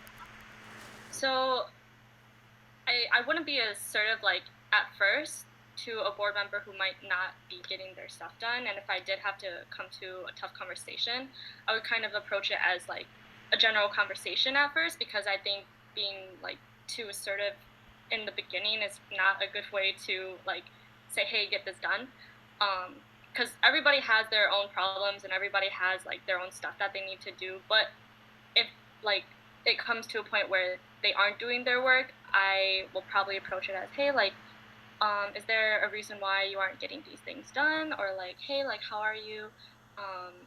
Then kind of make my way into making sure that things do get done and why they aren't getting done, and that, you know, that it's important that these stuff that the VPI or board members do like get done. Awesome, great response, Reanna. My next question would follow up to that in kind of a more internal or personal level. So, as a leader, and especially like vice president, VPs, people will look up to you, right? And you have to seem relatively stable, I guess, and reliable at most times. Given things that always happen in life, things might happen to you, or things might happen to other people in your life, or you might have a lot of things going on. How will you communicate that to your board, and how will you hold yourself accountable for the things? So as in like, how would I communicate towards? I guess like there might be, you might be feeling down about something, or you have some negative feelings about someone or something, but you still have to work with that person, or despite what's happening in your life, you still have to perform you still have to be able to perform. So how would you hold it in, I guess, would be a question, or would you tell somebody? Who would you tell, or how would you tell the board? I think, well, like, communication is definitely key. I'm more of like a personal person that like only tells like certain people, but like for my board members especially, I think it's important that I tell them like what's going on in my life, and if I do have any serious problems. I think as VPI, it's okay to lean on people sometimes. It's okay to, for me especially, I hope other like board members feel this way too, but it's okay to ask for help from other board members if you can't perform your duties because you are going through something or because you have stuff that's going on in your life. But yeah, I think communication is just key, and it is important as a board member to gain trust of others. So as VPI, I do want to gain the trust of other members. So I do want them to know what's going on. Like I will be 100% totally okay with, I can't perform something, I will tell them right away. Great response, yeah. I guess I'll leave it open now to other members to, other board members. So yeah, Felicia. Yeah, I have a question. So suppose you do get the position, and you're gonna have friends on the board. Suppose Reanna gets a position, she's gonna be your outing. Suppose Annie gets a position, she's gonna be your friend. How are you going to separate friendship and business or like board member? Because if there's a conflict between something that's gonna affect your relationship in your friendship versus your board member, how are you going to adjust both things where you can still be a good friend but then hold the positions accountable as well? I believe that's a tough question, but I believe that like business and friendship probably shouldn't mix like most of the time. I think like, for example, like Annie and I are really good friends, but honestly, I'm not afraid to like tell people, like especially friends, when they need to like, step up or when they need to perform the tasks that they need to be. I think for me on the business side, I know how to be more assertive. So whether you're a friend or like a close friend, I wouldn't mind telling you, hey, like you need to get this done, or like I said, I would probably approach it like not too assertive in the first place, but I think that because I do have such great friendships with some of the people on board, that bond is what makes us like okay to be more strict with each other. I don't think it hinders like us like like creating conflict. Like it's not personal. It's like for the board. Like I get like maybe board members might be annoyed like if I am too like assertive or too picky sometimes, but I think like it's all in all like for the good of the org, like, and I think everybody understands that as well. So I don't think friendship really like I don't know how to say this, like makes it worse. I think it kind of makes it better. I think it's nice that everyone's comfortable, but like I wasn't friends with them, like I would still treat them the same way. Of course, like people who I don't like know as well, like I can still be assertive, but maybe approach it more to where we're still in the stages of like acquaintances, I guess. That was a good answer. And I think you show that quality really well of being assertive and talking when you have something on your mind and not being afraid to do that. My other question is, are you comfortable to be president? Meaning you're going to be VPI, which is second in command, and something may happen where you're the president now, you need to take over, you need to lead, you need to stand your ground, and if something goes wrong, you're the one that's in charge. Do you have that confidence in yourself to, you know what, I'm gonna lead, and I'm going to, if there are 40 people looking at me for direction, I'm gonna be that person to take charge. Do you have that confidence in yourself to be a president when needed? Yeah, I think through my leadership opportunities, I've kind of gained that confidence. I've always, if I did become like in that position where I needed to be president, I hope that, like I'm not like I don't know how to say this, intimidating president. I want to be like the stand-in, like family person, like who can step in for the president, like both like being assertive, but at the same time also being someone that, you know, someone can look up to. And if people are looking up to me, I want to make things like, if we're having troubles, I want to make sure that everyone's okay and comfortable, and that they're able to feel like, oh, okay, reassured, instead of like, oh my God, like, you know, like what's going on. I want to be that stand-in that can reassure people that I can step up and be there in times of need if I needed to be present. And final question, it's kind of a two-part question. What do you want, because now you are going to be a leader in this org, what do you want the goals of this next year to be, that you want FSU to be? What are some new events that you want to challenge yourself and the board to accomplish next year? And if there was another board member that had an idea, how are you going to go about making sure that that idea, if it's a really good idea, becomes a reality? Well, as a whole, I wish FSU is still as a family, like, org, like, in the future, like I've said before.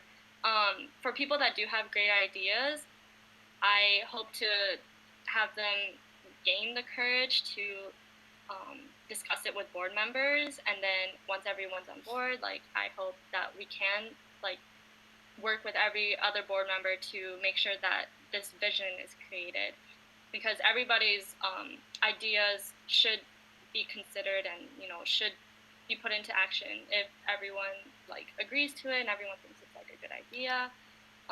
As for future events, I honestly love the events that we have. I just kind of want to implement the Kamayon feast. I've never really experienced it. I think that would be great to come back again, whether it be in the fall or spring semester, just have it like in 1 year. And I commend like Erin for doing AKA pairings. I think that's such a great event that I want to also do in a different creative way. Like, I don't want to change anything. I just want to, like, I know Cedric worked really well on it as well, so I also want to, like, do something different rather than, like, blindfolds or something. But other than that, yeah.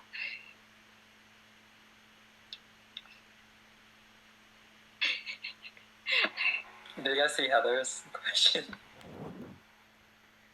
No. What is it? She said, since you're running for vice president, will you please name every vice president in the history of the United States? There's also Maddie's question. Oh, no, I didn't see. Maddie's question is, can Serena name all the founding FSU members and their middle names? Oh, man. Well, Heather's is Heather, I think. I think that's the only one I founding member is Maddie. I don't really know her middle name. Francis. I don't really know his middle name. It's a tough question. That's a I'll put me on the spot. There's a lot. I probably don't even know some of them either. Alex Banez, Daniel. Wow. I'm sure there are more. I just can't think of them on the top of my head. I think Nilesh was probably there when they were talking about it. But yeah. One more question. So, if you were, or suppose this quarantine gets extended for a fall semester, and being virtual, it's really hard getting an org together. How do you think, I don't know, like, and it's so hard to even ask this question because I don't want it to happen, but in the case that everything turns virtual, how are we gonna, do you have any ideas on how to bring new members? Probably post. That's a really hard question because I know for every freshman who come in have a group page that's like class of 2022 or whatnot. I wish I could, maybe I could ask to join the class of like 2020, some class of 2020, and maybe like just promote in there. It's kind of hard since everything is virtual. Maybe word of mouth also helps, promoting on people's social medias. If people know of others who are coming, I know CJ works with the RA department, so we could always have ask CJ how they're talking to the freshmen if everybody goes virtual. But yeah, in the case that it does happen, I hope it doesn't, but I don't know. Oh, wow, I feel old. But but yeah, and if we do go online and if we do retain or like get new members, I hope that we could like all play Scribblio or something and like say like and have like Zoom calls or G Meet calls like, hey, like this is our org, like we're sorry we're online, like it's kind of tough. And I hope we get new members through hopefully social media on like through those platforms because it is such a big influence. But yeah.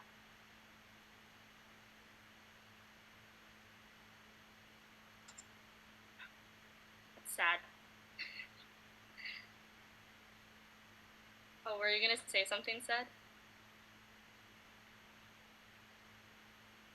No, I didn't.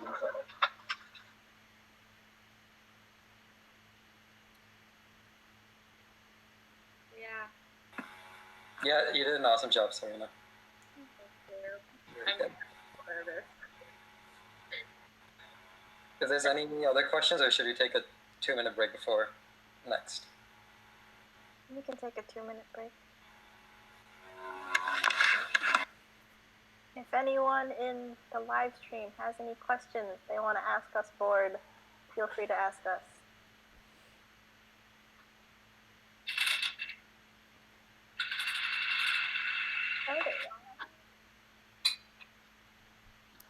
Serena, where'd you get that blanket? Oh, that I got it from TJ Maxx. I miss TJ Maxx. It's so fluffy. My mom always yells at me for taking it.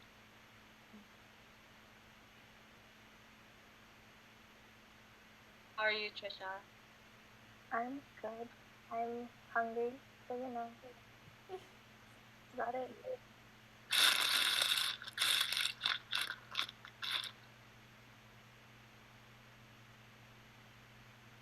2 in a row. We're almost through it. Yeah. I'm surprised. Like, I always thought like it would be shorter, but like we actually like do like hit those time months that we set. Like, I'm like, dang, that was 20 minutes. Yeah, I'm really glad we didn't fall off schedule. That's what I was mostly worried about. Going pretty well though. Yeah. Oh. No, that's just advertised. Scary. Okay.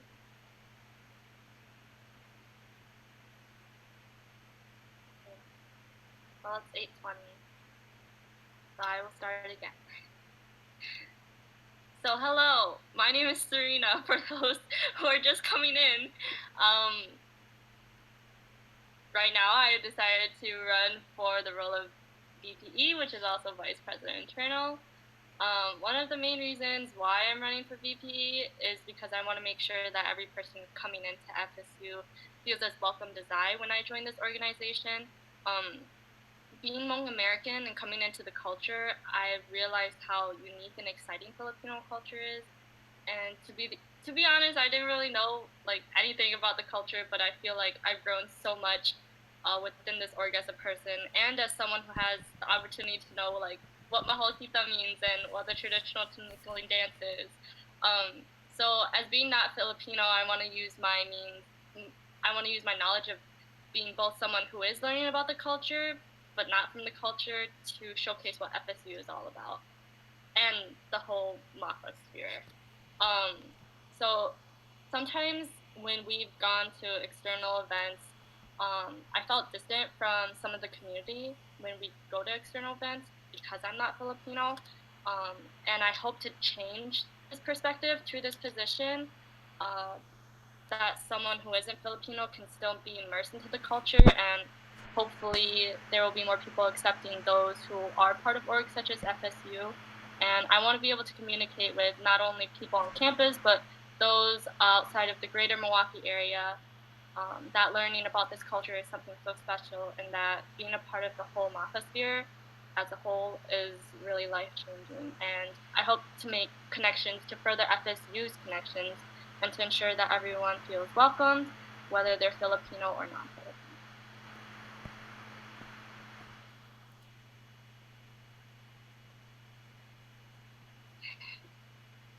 Good job, Serena. I'm so happy that you're running for this position. I have a couple questions. So, one of the jobs of VPE is to help outreach and attract new members and retain them. What is your plan to do so? So I know that there was a group chat for people who were BPE or public relations within the Mafasphere. So I want to be able to create or be in that group chat or create that group chat in order to retain information from Mafaspheres, from other orgs into our org, so that we know what events are happening, like PCNs, and other events that are happening, so that in order to, I think, show support for FSU, we need to show support to other orgs as well. So that reciprocation is really important, I think. And as orgs on campus, I think it goes for the same thing, like going to their general body meetings and just knowing who they are, so that they reciprocate and come to our general body meetings as well. And probably create a group chat of their externals or their public relations chairs, just to make sure that our events aren't conflicting with theirs. Good. Speaking of having group chats with other orgs, do you have any ideas of collaboration with other cultural orgs in the Milwaukee area or even on campus? On campus, I hope to.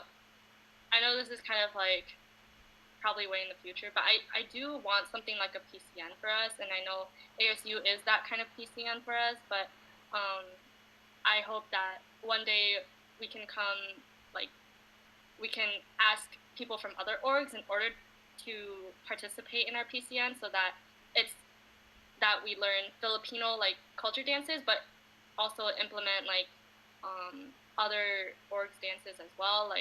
I know when Marquette does theirs, they have a big PCN. They also have Latino dances, or they have I forgot their org name.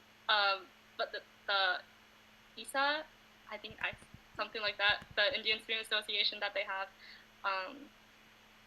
And I would like to collaborate with other schools in the Mafasphere. It's just logistically thinking, it'd be kind of hard for us to, I think, use money and travel between places in the Midwest, but I think it would be fun to do something virtual, or something where we can get to know each other from other orgs, like what we did with Madison's family pairing that we did together, so that we get to know people from Madison. So I think that would be fun to do with other organizations, and just kind of pair up people and then put them in a group chat and then meet people from other different orgs outside of the whole MAFAM thing.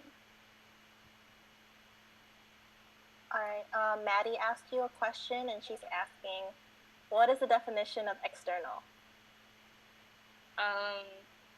To me, external means anything outside of Filipino Student Union's events, so such as Battle of the Bamboo, FACT. External is probably meeting with other people who aren't from the Milwaukee area or who are in the Milwaukee area. I know external can mean we meet with BSO, or we meet with Carol, or we meet with Madison, just kind of reaching out to other people and creating events and creating bonds. I think that's what external means to me. Good. Okay. So one of the main jobs for VP External is being the MAFA rep for FSU, meaning so we're the liaison between any information given to us from MAFA or any from other MAFA schools. We're the main point of contact. So if you, or let me see this again. So what is your presence like in the MAFA sphere? If I'm being completely honest, probably none. I have a MAFAM, and I do post on the MAFA page. I did post on the MAFA page as a media master just to get the shirt design out there, but other than that, I think my presence in MAFA is kind of little, but I'm willing to meet other people and outreach myself just to say, hey, like, this is who I am, let's be friends. Because I do want to make friends outside of, like, FSU as well that pertain to the Filipino community. So I think, like, building up that presence is going to be worth it. And I know it's going to be hard, but, like, I want to make those connections, and my goal is to, like, say, hey, like, just because I'm not Filipino doesn't mean I can't, like, be immersed in the culture and appreciate this culture as well. So. Good. Okay. I just have one more question. Like I said, VPE is a MAFA rep for FSU. So if you happen to meet somebody here in Milwaukee or someone who's interested in being FSU, and you tell them that we are a MAFA school, how would you explain MAFA to someone who doesn't know about it? So MAFA is, hopefully I'm saying this right, Midwest American Filipino Association, I believe. The Midwest Association of Filipino Americans. Okay. But through that, I want to say that it combines all of the Midwest schools, and so that we're like a greater community of Filipinos, so that we know that we're not just the only people who are a Filipino org within the Milwaukee area, but there are more, and that, you know, we can make connections beyond that. So MAFA Sphere helps us connect with other people that, you know, we might have never known that Michigan has, like, Filipino orgs, or that, you know, places like Toledo, like, you know, I think it's just, MAFA is just a way where we can connect with other Filipino communities and create connections with FSU.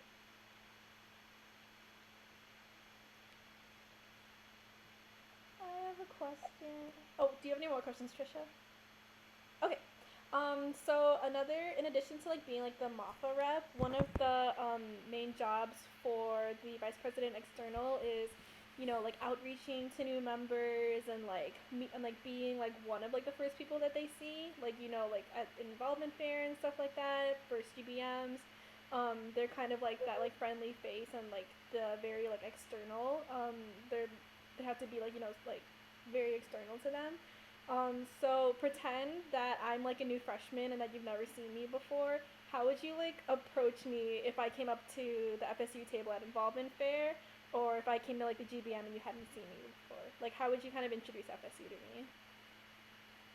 So, I'd kind of ease my way in. I don't like being too aggressive, like, hey, like, my name's Serena, but I'm kind of quirky like that, so I just want to ease in. So I'll be like, hey, like, I think I'll probably ask, like, what their major is, what grade they're in, like, first before I say anything, and then probably say, oh, like, are you Filipino or are you not Filipino? Because, or, like, how'd you hear about this org? And then kind of explain what FSU is, and that it pertains to being, like, making Filipino culture aware, like, to other, like, to other people, and that, what FSU means to me. So I would explain, but yeah, this is a really fun org, like, super family, like, everybody creates, like, life-lasting, like, friendships through this org, and it really means a lot to me. So I'm glad that you're here, and then kind of end on a note where like I'm like, I hope to see you again, and something like that.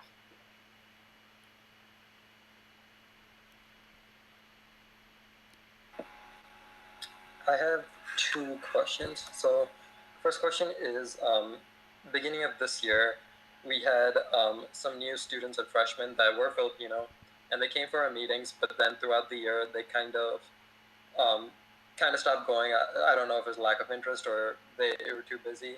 How would you go about trying to see if they were to come back or like get them interested back in the org? Because I know we had a couple of freshmen this year, and like they even came to FAC, but then towards the end they kind of stopped being like participating or being part of the org. So do you think that you reach out to them to see if they come back, or do you think that you just go with the flow and see who's interested? I do hope to bring those people back. I think, like you said, there were members who were Filipino that didn't really come back for reasons unknown. But I think it is important to have like Filipino like members in there as well. So it was only the first GBM, so hopefully like by the next month with our GBM, I could reach out to them since I am external, I would ask for their Facebook or their Snapchat or whatever like social media they have, and then I would say, hey, like our second GBM is here. Like I was just wondering if you're interested in coming since you came to the first one. We hope to see you there, and then I hope to see like retention and hope that people come back. I hope they are the lost cause, but I do want to like appreciate those who do come back as well. So I do still want to reach out to them as well. Whether or not they will come back or not. I actually got three questions. So my second question was, I don't know if this has happened or if other people think this, but one thing that FSU, we try not to be is we never try to be cliquey, where it's just FSU people. If you're a member, you're part of the clique. If you're not, then we don't care about you. We're not going to support you.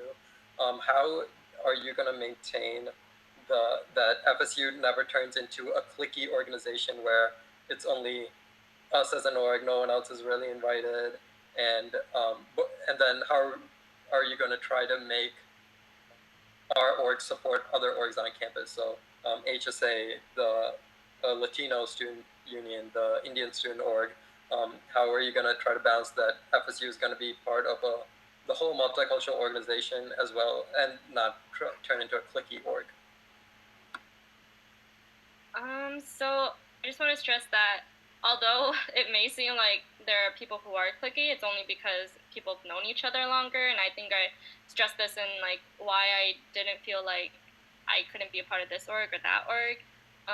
It's like no one's fault, and I think it is like maybe on our part, we don't invite people. So like personally, I've never really been invited to like study in the library with people. So I think like being invited, like reaching out, like actually like personally like inviting them is like a step towards inclusion, and that FSU isn't like cliquey, because I know there are some people who are closer to each other, but you know, like I want to present it as we're a family, or like you can join us whenever, like you can do like whatever with us. And I think that's just one way like I want to like do it. I want to invite people to everything. Like if we gather a big group, like all the new members or not even old members are invited. Like, hey, like meet me in the library, like not personally, but to like a whole group of people, and then we can just have a whole group study together.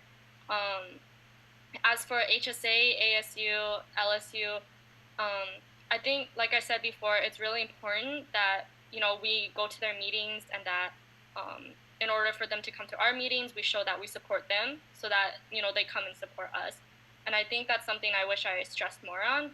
I think some of the reasons why HSA and them haven't shown up to any of our GBMs most of the time is because we don't show that we go to their GBMs as well. And when they do come to our GBMs, I notice it's because like one of our members did go to you know, their GBMs and show that, you know, we're supporting them. So I think I want to stress that as well. Like, I want to be, because I'm Hmong American, I stress, like, on being multicultural. Like, even though this is a Filipino org, I want to be multicultural in the aspect that I can showcase what Filipino culture is, but we can also still be immersed to other cultures so that it's not just Filipino people. Like, it's not just Filipino people who can learn about the Filipino culture. And my final question is, so this year I know that you felt ignored at times and you raised those concerns about the lack of communication, and I think that was super important that you did that. As external, you're going to be talking to a bunch of other external people at different orgs, and it's going to be hard communicating. You are going to feel ignored because you might send a message and no one responds back, or you might feel ignored. So how would you handle a situation where you're not getting that same respect or that same communication that you would give? So, I've actually had a hard time connecting with my Ma fam personally. There are some people who show that, you know, that I am in my Ma fam, and I kind of want to implement, like, what she does, so, like, kind of, like, at people. So, like, you know, like, even though your voice isn't being heard, if you're trying to direct it to one single person, like, maybe, like, tag them. And I know communication is going to be hard because it is, like, through online, just as we are doing now. But I hope that, you know, if I do be persistent and consistent as well with what I want to say and what I'm voicing, I hope that people have the respect to also reciprocate that and actually message me. Because I think it goes both ways. It's not just, yeah, like, I'm being ignored, okay, maybe once, but if I say it again, I hope I don't be ignored again, just because, you know, people are human beings and, like, you should show respect for people. So, you know, I hope that's not a problem. I hope that if I'm being persistent, you know, people will answer, and I'll be okay if they don't see it once. Maybe they're just not thinking about it, or they're just passing over it. But yeah, I just hope that people have the same respect as I do then. So.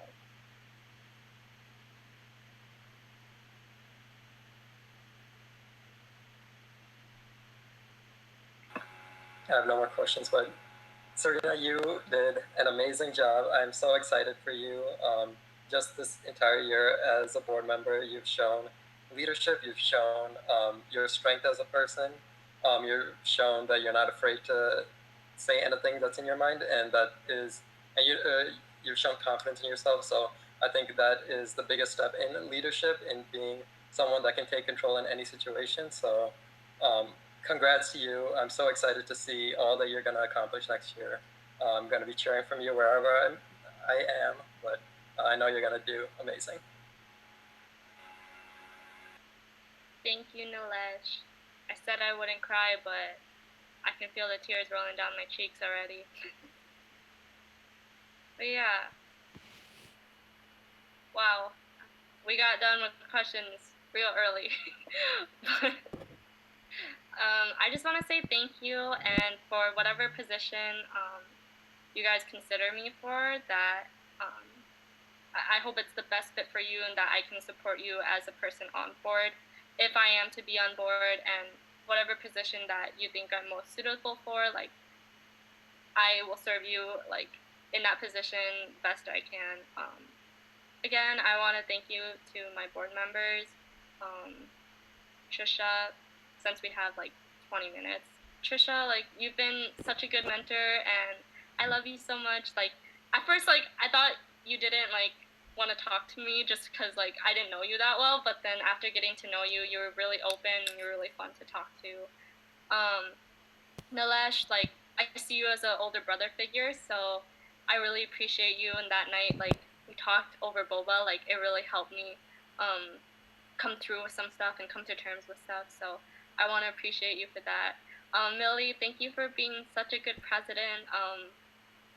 I think you did really well considering, like, everything that was going on. Like, nursing school is super hard, and I commend you for that. Cedric, you're not gonna lie, intimidating at first. You know, like, I thought you were kind of a scary person, but as time went on, like, I think you really opened up to me, and I really loved opening up to you, and I think you're just such a, like, responsible person, and someone who is able to tell someone, like, it's such a breath of air that you can tell anyone, like, how you feel, and, like, like, sometimes I don't know if you're being serious or not, but, you know, I really appreciate, you know, being serious and funny and sarcastic, but, yeah. Annie, like, I love you so much. Like, you're like my best friend at Milwaukee right now. But yeah, I really appreciate you. Thanks for being on BOB with me. It's been a fun ride. Now it's officially over, but we can still be BO or whatever. Like, there's only 2 of us now from last year. But yeah, Julia, I just want to say thank you. I know she's probably not watching, but gosh, I'm just taking up time. But Julia, I just want to thank you for, you know, doing Coffee House, because, gosh, that was tough, and I know talking to administration must be tough. And you're such a nice person, and I got to know you a lot better through board as well. Erin, I don't know if you're watching. You're probably not. Like I said in my birthday post, I think you're such a, like, positive person. Like, through anything, like, even when I'm in a bad mood, you'll, like, be willing to, like, be like, come here, like, give me a hug. Like, even though, like, I'm, like, being stubborn and being like, why is he giving me a hug? But then, like, it makes everything better because, you know, you're such a positive person. But, yeah, I want to thank every one of you for being on board this year. I know it was fun. And if I mess up on my speeches somewhere, I'm sorry. Aw, Serena, you're so sweet. I'm gonna cry too. Don't do this to us. I can't cry. It's actually Annie's time to do her speech. Oh, good. 8:40. Should we take like 2 minutes break and then give Annie a 5-minute extra? So instead of ending at 9, end at 9:05. Yeah, let's extend everything by like 5 minutes. Yeah. So let's take 2 minutes of just getting the emotions out. Okay. Maddie is sending hearts in the live stream chat to you. I'm sorry for going overtime. I thought I had till 9, and I was like, gosh, that's such a long time. No, it's okay. It was cute.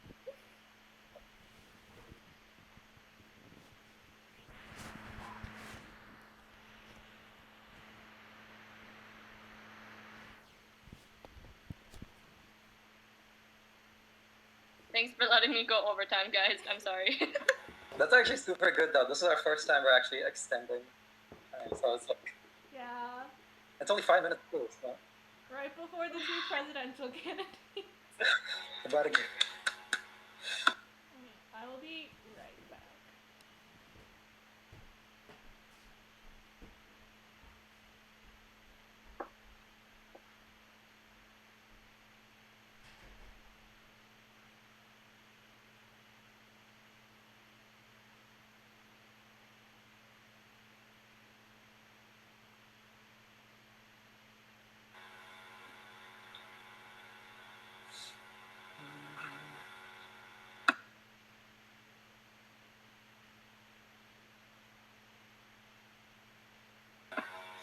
It's 8:45 right now. I don't know if you want to start or if you want to wait till Millie gets back. I can wait until Millie gets back. Okay. Are you starting with VP internal or president, or are they combined?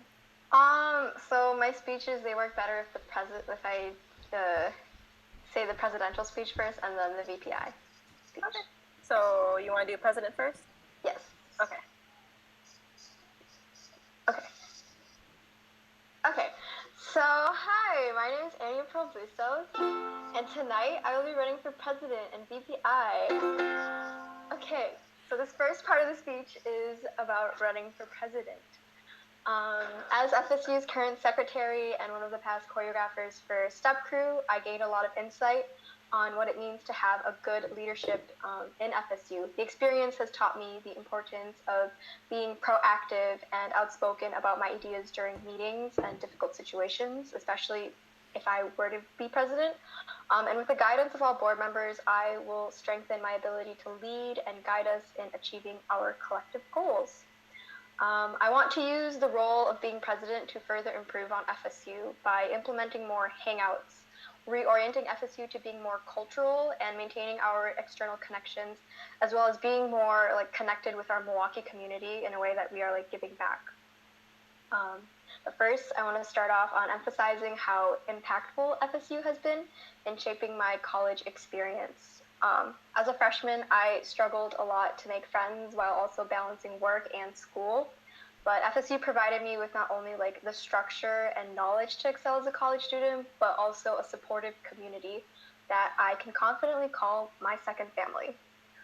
FSU is unlike any other organization at UWM because regardless of who you are or where you're from, we will accept you for who you are.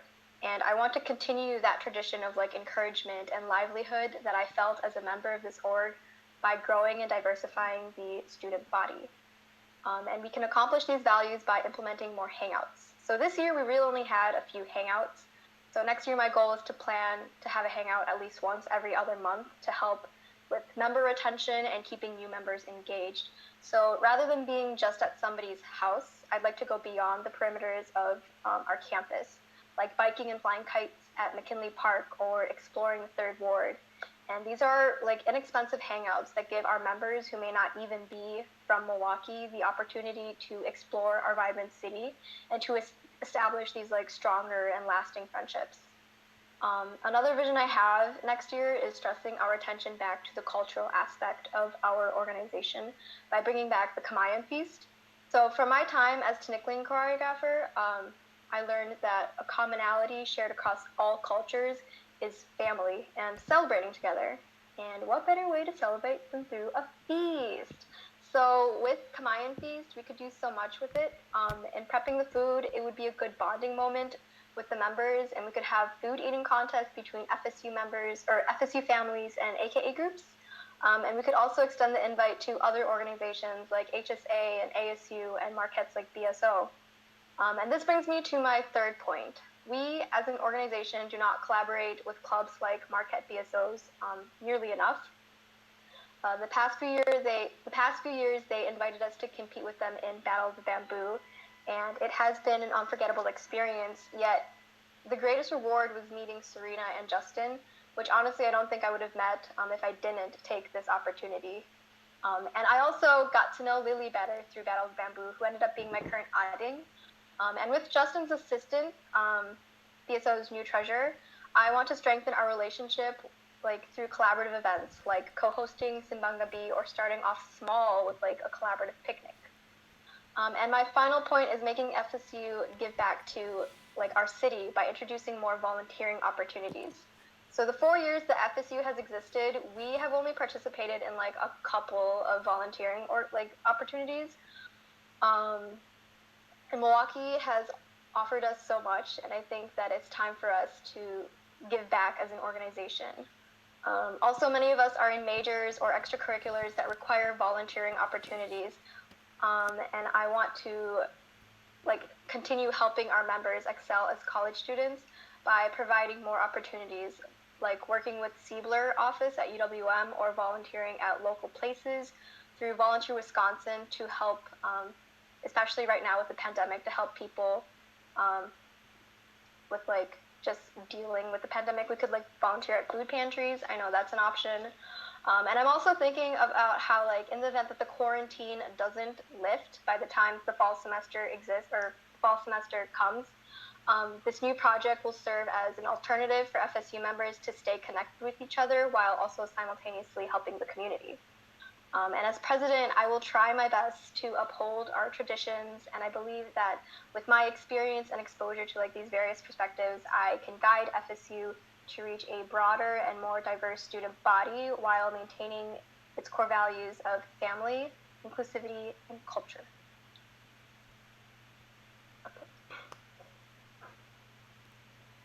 Wow, great job. That's my intern.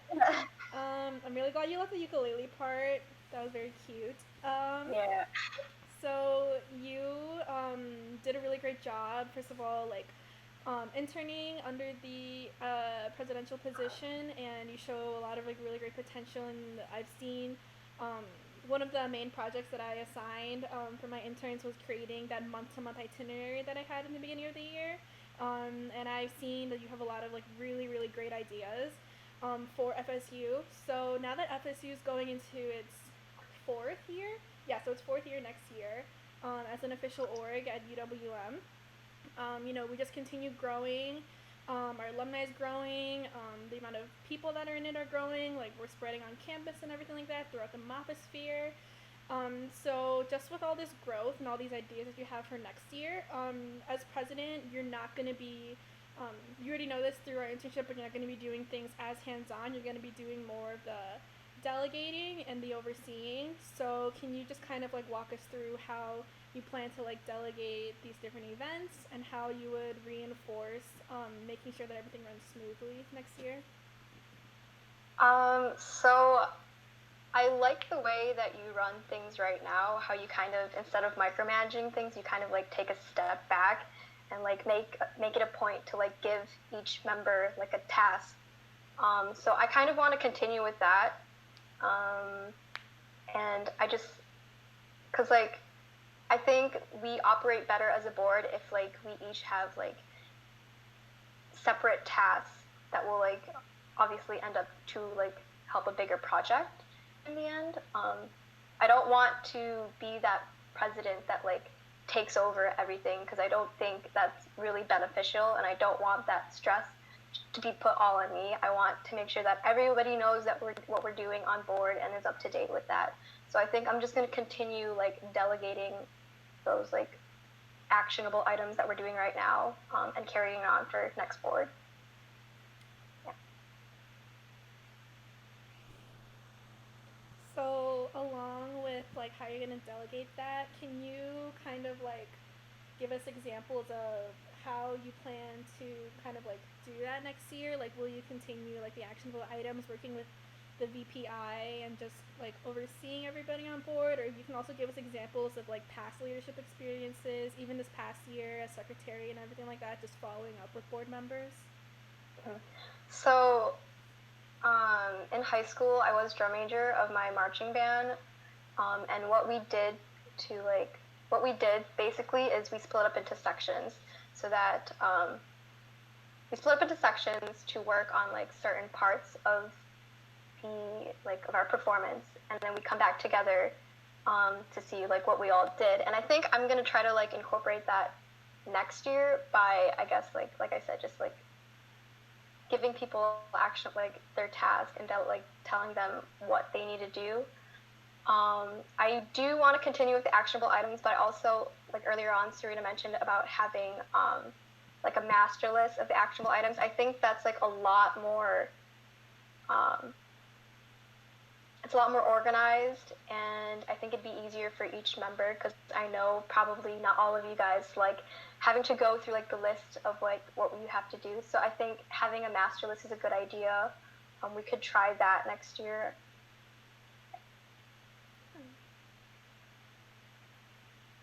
And then my final question that I wanted to ask you for right now is that, like as president, you are the face of FSU. You do have to uphold like the cultural values that FSU stands for, the family, the friendships,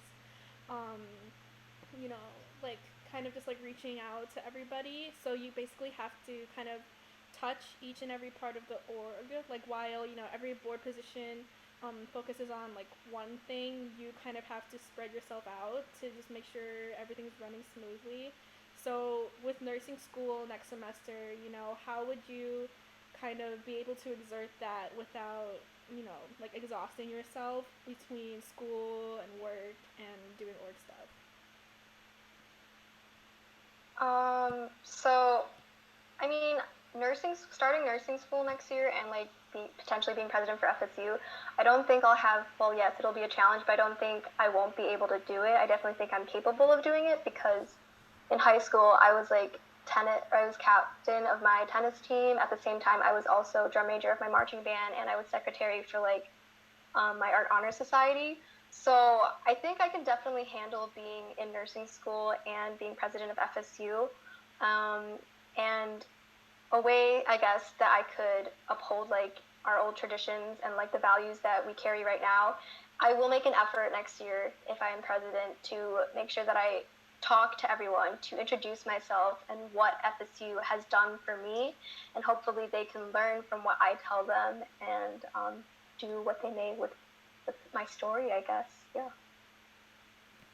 Really great answers. I have a couple of questions. So, as president, you are, like Lily said, you are the leader of the org, you are the face of the org, you are the loudest voice of the org. I think you, as a person, you know the ins and outs of the org, you know how to do everything, putting on an event, running an event, and talking to board members, talking to members. I think you have that. One thing I have not seen this year, and is the biggest thing, is having that voice where people listen to you and take you seriously, where you are the commanding voice that a president needs to be. And so I guess my question is, why do you think you're qualified to be the president, have the final voice, have the loudest voice in this organization, be the face of this organization, when this year we haven't really seen you step up to the plate? And if we have, please give us an example. But president is the biggest position of this org. So why do you think you're capable of handling that role? Okay, so I do admit that I probably haven't taken as much initiative as I could have being secretary of the board. But that was only because I felt like being secretary, I know this is like wrong and whatever, but like I just felt that being secretary, I just help facilitate like everything, like I just do what I'm told. But after that, like after being on board, I learned that that isn't how it is. And I learned the importance that every board member should have, like every board member's voice and opinion is important. So next year I will make it an effort to be more outspoken about my opinions. And I know that I can do it because, as I mentioned before, like in high school I was drum major, and being drum major requires a lot of like being able to command people and like getting people's attention. So I know that I can do it, and I guess one example that I have done that this year is like with Step Crew. I had to coordinate with like Serena and Aaron, and like it was, and then I also had to like teach people, the dancers, the tinicklers, like who haven't even done tinikling before. I had to teach them how to like what tinikling is and how to dance. So I think that's one example this year that I've done, or that I've showed that I've taken initiative. But yeah, I haven't really taken much initiative this year, but I promise that next year I will make more of an effort to do that as president. Another question I have is, how do you think you are going to handle, two parts of this question, how do you think you're going to handle a situation where, suppose a member disrespects the org, acts a fool, and you have to talk to this member about the what this organization means, the seriousness of any action. How are you going to take lead on that role? Because as president, you have to handle situations regarding members. And then my second part is, how are you going to handle conflict? Because not all board is perfect. There is going to have conflict between board members. There are two ideas that one person may not agree with the other person, and they're going to go head to head. But in the end, your voice is the thing that's going to say, this is what we're going to do. So instead of, I guess, how are you going to handle conflict between board members, and how are you going to handle a situation between a member that does something not right in the org. Okay. I think the best way to handle like the first situation that you mentioned about how if like a general body member were to disrespect the organization, I think the best approach would be to just approach them directly first, but away from like not to approach them in front of like everyone in FSU, because that could be kind of intimidating. So I think I'd approach that person alone and just talk them through about why they did what they did, and like maybe I'd like tell them obviously why I thought that was wrong, or like why like the consequences that their actions may lead up to. And if they do continue disrespecting the organization, then I'll bring it up to the board, and then we can discuss what we'll do with that person. And then during that time, then like if the board then comes to like can't make up a decision as to what to do with that person, then I'm just going to be straightforward and give my opinion, and I'll obviously weigh out like everyone else's opinion on the matter, but I think I'll just be straightforward and just like pick the best one. Like I'll have to learn to be decisive, obviously, as president. So, yeah, I'll try to pick out the best like option. I don't know, is that a good enough answer? However you want to answer it. Okay. Well, I mean, yeah, I'll obviously consider all the options. I'll talk to my board members about it, and then we have a question from the live stream as well. Okay, but yeah, so that's what I do, I guess, in like a situation like that. Yeah. Your question from the live stream is from Francis. He said, like you said, a president leads by example and passion. What does a successful year look like to you, and how will you handle failure? A successful year to me would be if we were able to keep like the amount of people that we have right now in FSU, but also like gaining a few more people, like the incoming freshmen. And wait, what was the other part of the question again? How will you handle failure? How will I handle failure?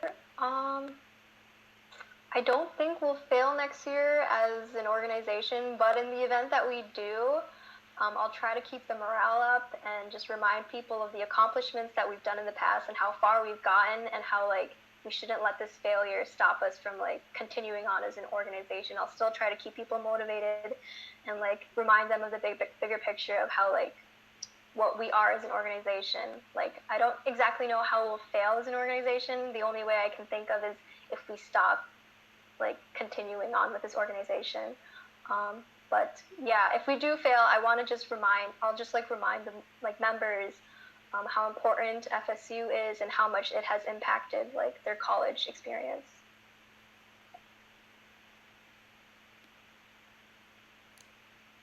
I just want to add I don't know if you remember the first time you came up here to give a speech to FSU last year, but I think that you've really grown as a person, and professionally as well. So kudos to you, Annie. I think that you've really grown in this position. I'm excited to see where what the future holds for you. Thank you so much, Cedric. That means a lot. And I do remember. Nobody lets me forget. I'm so proud you didn't laugh during the speech. I was trying so hard not to. But yeah. Great job on your presidency speech. And then before you do vice president internal, do you have any like closing remarks in regards to your president position? I guess I just want to say that like thank you to everyone on board. It was a pleasure working with all of you, and you all really taught me a lot about what it means to be a leader. And you know, you guys taught me like a lot about family and how it's just okay. I'm just gonna leave it at that. But you guys, I'm just gonna miss working with like all of you, because you guys are such like a genuinely good group of people to work with on board, and you guys did such a good well, especially with like the COVID-19 pandemic. You guys did a good well at adapting, and I hope to, if I were elected as president, I hope that I can continue sharing what you guys have taught me, to the future board. Yes. Do you want to go ahead and get started with your VPI speech? Sure, yep. Okay. So, I'm Annie. Because FSU was a resource for me as a commuter, I want to continue the role. I want to use the role as VPI to continue making FSU be that home away from home for students like myself by promoting our mentorship programs like AKA pairings and the family drafts. And I also want to help the board in the way that I know best, which is by helping others remain on task with my exceptional organizational skills and the ability to plan ahead. For instance, I have already created a month-to-month itinerary for the next year, which includes some alternative ideas in the scenario that quarantine continues, like ideas that encompass virtual events like having online game nights, weekly study sessions via Zoom, and also promoting these volunteering opportunities that I mentioned earlier. And the first thing I'd like to improve on is our internal connections with organizations like ASU and HSA. Besides the ASU, HSA, FSU picnic that we always have in the beginning of the year, I will implement the idea of having more collaborative events, like co-hosting our very own version of like a Running Man. So my vision is to host this Olympic-like event in the fall, so I'd contact the org officers in the summer and introduce the idea. This event basically consists of having groups, a mixture of like ASU, HSA, and FSU members to complete certain tasks or mini games like an egg toss competition, or a food eating contest, or a balloon race, etc. It'll give members of these organizations a chance to be familiar with each other, and I feel like it'll be a great way to strengthen the bonds we have with these internal organizations. And my second goal as VPI is to continue with carrying out the AKA program and family drafting. As a volunteer for Big Brothers Big Sisters of Metro Milwaukee, I truly understand the value and importance of having a mentor, especially in school. So something I want to improve on for the AKA program is helping the future event coordinator and having more intimate hangouts, as these are so incredibly important in building these strong bonds, like I explained in my presidential speech. And taking from my experience as being secretary for a year, as well as an intern under Cedric and Millie, I learned that the VPI and president work closely together. The main difference between the roles is in how they manage the board. So the president focuses on the bigger picture, whereas the VPI focuses on making sure everyone is doing okay and staying on track with their tasks.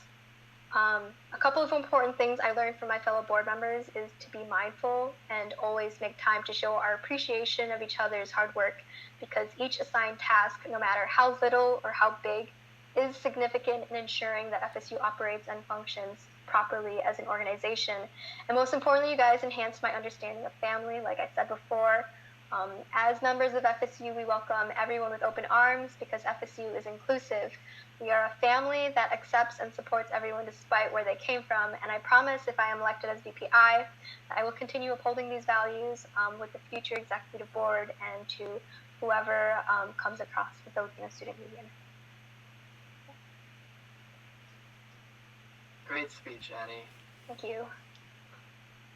So I guess you kind of answered my line of questioning when in terms of communication, especially as president. I guess, do you want to speak more in detail, like for VPI specifically, as how maybe you would, I guess, improve or change, or what you would keep about the position in terms of how you're managing or helping manage the board? So as VPI, I think I want to make more of an effort to make sure that each member is staying on task. Like the president makes sure that she gives out the task, whereas the VPI, I am able to I don't know how to word this, but I'm able to ensure that they complete their task. I'm the person that tells them hey, as VPI, I'm the person that says, hey, you need to do this by this time, you haven't done it yet. So I think that I will want to put more of an effort to push that idea, I guess. Like, I just want to, yeah. Alright, great response, Annie.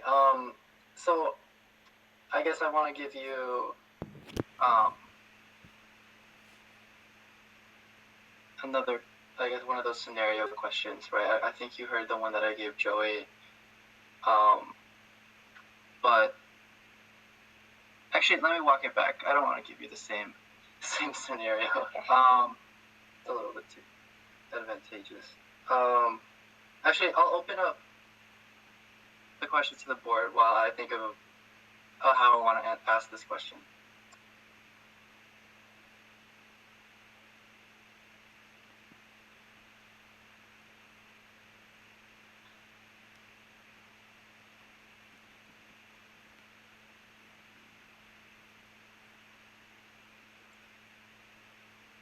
Does the board not have any other questions for Annie for BPI? Okay, that's fine. I guess, Annie, in terms of problem solving, I think that as like the one of the right hand people for the president, a lot of problems arise in terms of where the org is going, or how the org is doing things, or how things can be implemented or planned. I guess what kind of resources would you use for problem solving? Like, what kind of framework would you use? In general, I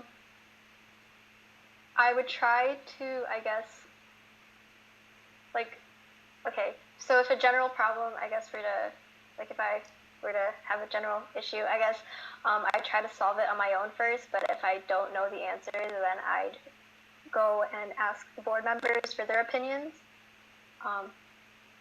What specifically are you trying to, like, ask me, like, what is my thinking process in solving issues?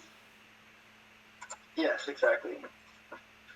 I would try to consider all options first. I wouldn't just run to the first thing that comes in my mind, because as VPI, like, I would be a representative of FSU, so whatever I make, I obviously would have to put that into consideration, like, not to hurt FSU's, like, image.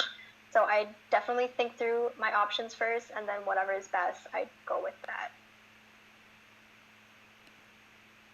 Great response, thank you. I have kind of like a follow-up question on that. So as VPI, you do, like, you know, you're basically like the president's right hand, like, woman, and you would be kind of like be able to kind of help them in making like executive decisions. So when you said just now that you would ask the rest of the board members, let's say, like, for example, an executive decision needs to be made, and the president comes to you and the VPE and asks, hey, as my vice president, like, how would I be able to handle this? Without the input of the rest of the board, how would you kind of go about, like, helping get to those executive decisions and making those, like, tough decisions, like, no matter how hard they may be? I think I'd like approach it logically. I'll try to put, like, my personal bias and feelings aside, because this is for the organization. So, yeah, I guess I would just try to think through it logically and go for, like, whatever is best for the organization, like, whatever outcome is better. Yeah. I feel like if I had a specific scenario, then I'd be able to, like, apply more ideas to that, but, like, in a general, like, scenario, I would just go for the logical approach and try to put my personal feelings and bias aside. Let's say, like, for a scenario, wait, before I go though, Nalise, do you have a question?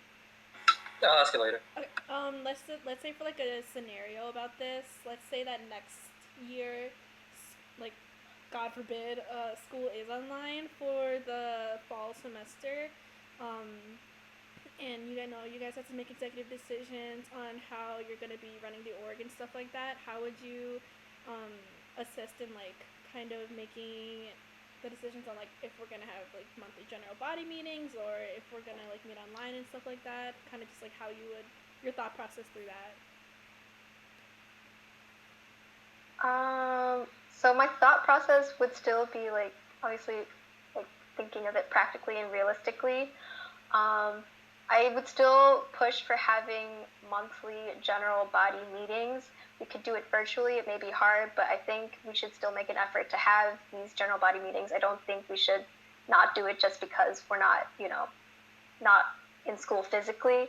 Because I think it's important that we still continue meeting with like the rest of the general body members and like keeping up, just keeping in touch with them, I guess. Just making them know that we're there for them, we're a resource for them if they need our help or our support in like these times. Okay, so I'm gonna ask this question in combination with your president's speech, because you did back-to-back, and you're running for both positions. Mm-hmm.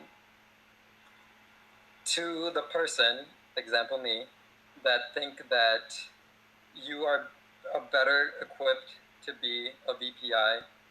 So VPI and president, they're both the different roles. President is the face of the organization, is the leader, the commander, and then VPI is second in command.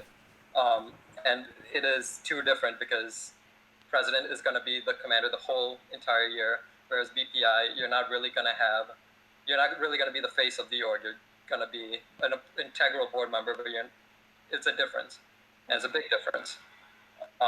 So why should we vote for you to be the president and not the VPI? Because personally, and I've told this to you to your face, I see you better as a VPI, but you ran for president. So why should anyone that has any doubts vote for you as president? Okay. So I do think I'm qualified for both, and I do agree with you that I may be better equipped to take on the VPI position. But the reason why I think you should vote for me as president and why I'd be the best candidate is because FSU, it has truly done a lot in shaping my college experience, and I am very passionate about FSU. And I just want to be that person, I guess, to deliver that message onto the members and those that come across FSU. I want to continue the legacy that Millie, Maddie, and Francis has left, and I want to make FSU still be that family, that organization that people come to when they need support. And I think I can do that better by being president, I guess. And I know that maybe I may be more equipped to be VPI, but the reason why I tried running for president is because it'll definitely be a learning opportunity for me, and it'll be a challenge, but it doesn't mean that I can't do it. And I'm excited either way. And yeah.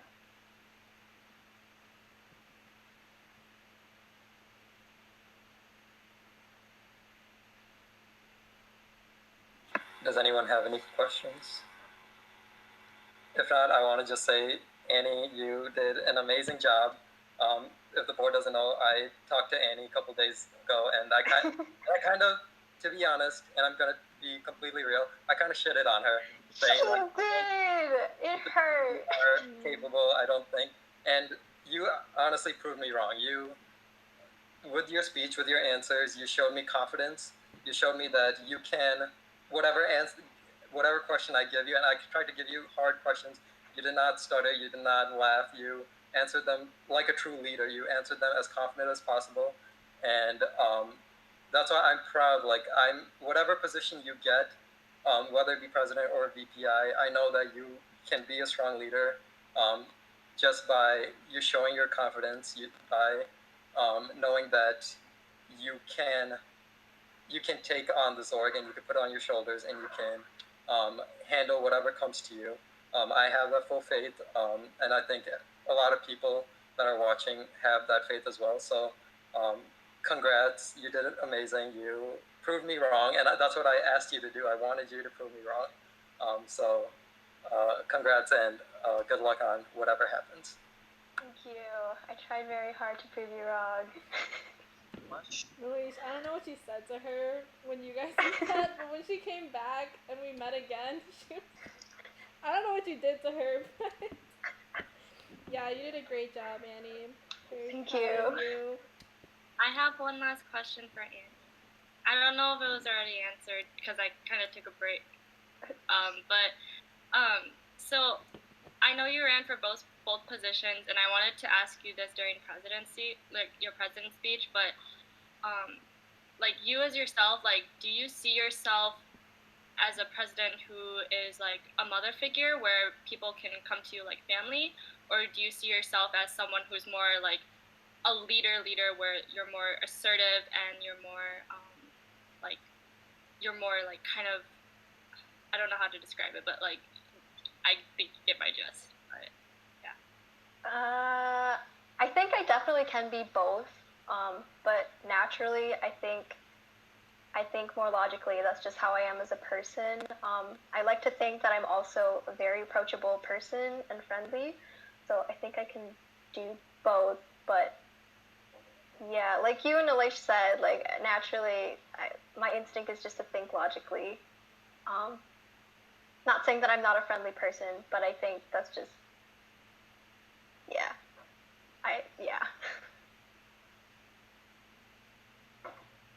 Job. Okay. Do you have any closing remarks? Because our next and last candidate doesn't come on for another couple of minutes, but if you have any closing remarks in regards to both of the positions you ran for, you have the floor. I guess I would just like to take this time to say that I'm proud of what we have done as a board, even though our time was cut short with the pandemic. And I really will miss working with all of you guys, and I am fine with whatever position the general body decides that I am best fitted for. And I wish everyone a happy rest of the year. Hopefully I'll see you guys next fall.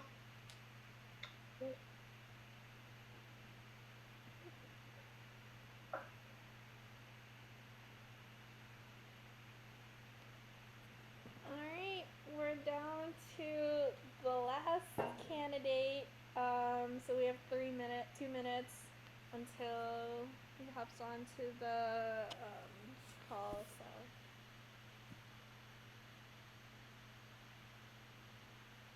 How's everybody holding up? We've been sitting here for, 5 hours now? Yeah, 5.5.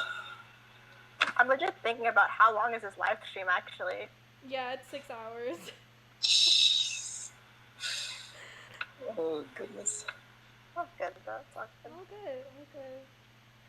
Oh, hey, Ben. Hey, how's it going? 2 more minutes. 2 more minutes? Okay, so I can relax and, like, de-stress? Yeah.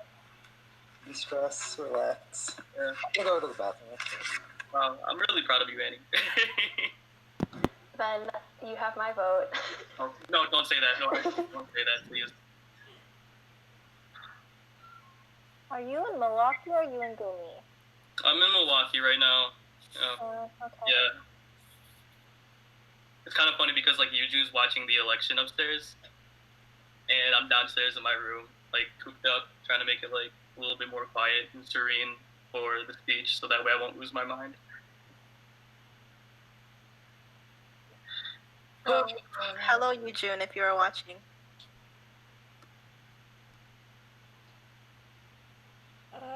Ben, just so we know, which speech are you going to do first? Are you going to do president or VPI?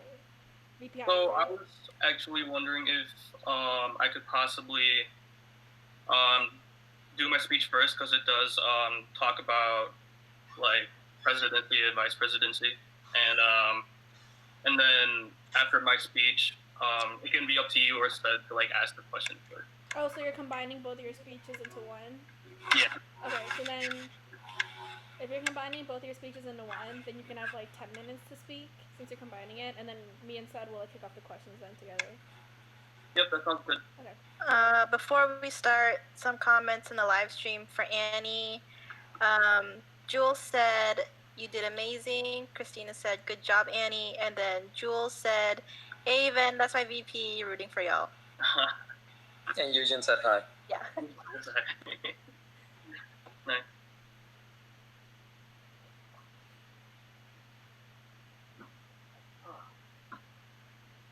So, when do do I start? You can go ahead and get started now. Okay. Alright. Let's go. I'm nervous. Okay. So, hello everyone. My name is Venn Cariaga, and next year will be my last year here as a nursing major at the University of Wisconsin-Milwaukee. Filipino American, and I will be running for FSU President and Vice President Internal. In the past, I've held the position of Co-President and Vice President in my community college's Asian Student Alliance, and held the position of Vice President this year with Asian Student Union. So, what does FSU mean to me? It might not seem too long ago, but the first time I heard of FSU was during the spring semester of 2017. I was in the process of transferring between schools, and I haven't considered going to UW-Milwaukee until my friend Daniel Benamarito invited me to watch one of his performances during ASU's Cultural Entertainment Night. That night, I met some of the would-be OGs of FSU. I met Francis Renninger, Heather Ordonez, Alex Banez, Jessica Cruz, and of course, Daniel himself. Being in a new environment at the time made me anxious and nervous to say anything that could possibly make a fool out of myself. The last thing I wanted to do was alienate myself from them. However, to my surprise, I was greeted with a warm welcome from everyone, which not only made me feel a part of the group, but it also made me change my outlook on the importance of a warm, welcoming, and comfortable space, and its effect on fostering one's confidence and participation. I felt that with a good group of people like them, I could do anything. For me, FSU is a space where I can comfortably talk to people who are alike and can be open about all topics. It's a safe space where all of us can voice our opinions and have those opinions heard and sometimes resonate with others. This can be anything ranging from fun topics about music, sports, hobbies, and other interests to more pressing matters such as issues in the Filipino community and the wider Asian community. It's also a space where we can really practice our culture's traditions, whether that would be through participating in cultural dances, eating our native foods, and or learning our native tongue, just to name a few. Wow, that rhymed. Okay. Ultimately, FSU is a place where we can discover or rediscover what it means to be Filipino. And this is possible through the bonds we forge that will last our entire college career and beyond. Without the embrace of the welcoming aura that came from the OGs, I don't think that I would have been able to find the confidence in myself to actually be a part of something bigger. Something that allowed me to explore and be a part of my culture. I definitely would not have danced between sticks that threatened to crush my ankles with every thundering clap. I wouldn't have been able to share my absolutely angelic voice in front of our members, and I definitely would not have danced almost butt naked in front of 1,000 people in downtown Chicago. But guess what? I had the time of my life avoiding certain demise with Maddie and laughing in the face of death as we did it with blindfolds on in Tinnickling. I enjoyed the applause that came after I sang that last note with It's Over Aaron in Coffee House. And last but not least, of course, Francis, Nilesh, and I proudly stuttered our fake booties with the rest of Marquette and were awarded with the surprising second place trophy in the Battle of Bamboo. And all of this would not have been possible without the undying support of the friends that I made throughout my college career in FSU. I would even go so far as to say that their level of support transcends that of friends and goes on to that of a loving family. FSU, I can confidently say, is my family away from home. So the reason why I'm running for President and Vice President Internal of FSU for the 2020 and 2021 year is because I want to give back to the organization that's given me so many opportunities to grow as an individual and as a leader. The support that I received from all the current members is something I want to give back to them and replicate the same experiences I had to new members. I hope to continue and evolve FSU's reputation as a student organization that prides itself in its culture, inclusivity, and its ability to foster a strong familial connection among its members. With that being said, it is important to communicate with other students who are not familiar with the organization that we welcome everyone that grew up from different cultures and backgrounds. Diversity and inclusivity come hand in hand. It allows everyone the opportunity to seek new knowledge, networking opportunities, and developing long-lasting relationships in FSU. I feel that I can safely say that our already existing members can speak the truth to that statement. So what can I contribute to FSU? As I had previously mentioned, I've had experience with taking on presidency and vice presidency in the roles in both the College of Lake County's Asian Student Alliance and UW-Milwaukee's very own Asian Student Union. At CLC, I worked with my board to organize a cultural fashion show, a dancing competition, and communicate with parties both in and out of our community. Under the leadership of Jewel Lowe, I was involved in planning for ASU's major events such as traveling for MASU and MASU X conferences, planning for our spring gala, and of course, one of the biggest showcases of Asian cultural entertainment night. With my involvement in these orgs, I was able to develop leadership skills that can help achieve FSU's goals. For those who are familiar with being a part of any organization, everything does not always go according to plan. Leadership skills such as delegation, communication, collaboration, patience, and dependability helped us stay on task, achieved our goals, and keep the involvement in their organizations high. Therefore, as Vice President Internal, I can use these skills while staying true to the vision for FSU to ensure that our board stays on track with our plans and projects, maintain meaningful relationships between myself and other board members to boost morale and strengthen and develop their leadership skills and their growth as an individual, and maintain the strong relationship that each member has with each other while also fostering new ones. To strengthen our familial bonds, I can work with the culture chair and events coordinator to come up with creative ways to incorporate FSU families, shout out to my Ube fam, in events to emphasize meaningful interactions between our members. As president, I can use my leadership skills to maintain and staying true to FSU's mission statement of cultivating cultural, educational, and social opportunities for Filipinos, Filipino Americans, and non-Filipino members. For this to be successfully done, I will ensure that our board members can offer opportunities that will meet those standards. I would like to continue our efforts into going to external events such as FACT, Battle of the Bamboo, and MFAS to promote our culture and networking with students outside of our organization. I also plan to explore the possibilities of hosting our very own PCN and perhaps even planning our own formal dances that both new and existing members can partake in. It has been my experience that I had the most growth and development in terms of learning about my own culture by participating in our extracurricular activities. And of course, as president, I will know when to relax and create a comfortable space for members to be themselves, just as the previous boards have done for myself and the rest of FSU members. To end this speech on a light note, I'd like to talk a little bit about myself. As some of you may already know, I'm known to give some of the biggest hugs to everyone I meet. I enjoy every opportunity that allows me to open up to a person and have them reciprocate that. If you do know that, then you probably have encountered the overwhelming curiosity that I possess. I want to know what makes you tick, what makes you happy, what makes you sad, and anything and everything in between. With that being said, I can listen and be amazed with anything you have to say to me, and I believe this characteristic of mine can help me, realize your strengths and weaknesses. But also, it allows me to develop a meaningful relationship with you. I would also consider myself receptive to constructive criticism as my curiosity can turn into knowledge. I'm a Leo, and they're known to be stubborn, and it's true. I will always try to improve myself to be the best that I can be, but I wouldn't know what to improve on if I don't receive any feedback. And most of all, I'm thankful. I'm thankful for the opportunities that are given to me, the support that I receive from my friends and family, and the relationships I have with my peers and mentors that foster my growth as an individual. With that in mind, I hope that you can see why I'm eligible to take the position of either president or vice president internal. I always strive to be the best that I can be, and I'm grateful for all the support that all of you have given me. If I'm elected to either position, I plan on putting a lot of effort to find a way to give back to you all, and if anything, consider this speech as my love letter to FSU. Thank you.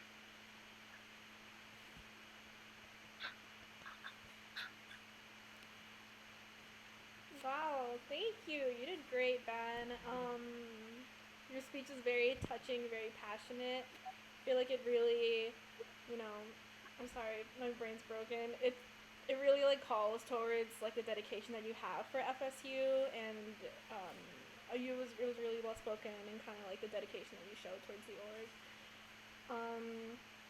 So since that was your speech for both president and VPI, I'm gonna kind of start with some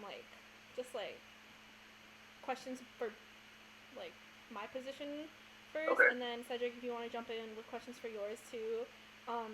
So first of all,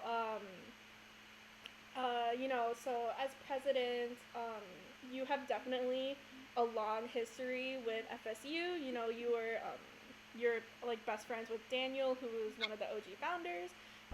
You came to our events before you were even a student in UWM and everything like that. So you've shown dedication from the very beginning. But you would be also coming onto board without prior FSU board experience. So, jumping in as president of the org, I know you've been like a big supporter from the beginning and everything like that. So without prior knowledge to kind of like the behind the scenes thing, minus the internship that we did together, how do you plan on kind of like learning the ropes for FSU before you get started into what position you get elected into? So with that, I'd like to say that whichever position that I'm going to be elected to, I'm going to be surrounded by a lot of people who are familiar with running an organization, and with the help of Annie and Serena, who both been on board this past year, I believe their experiences in FSU can help me understand what it's like to run FSU. However, that's also, with that being said too,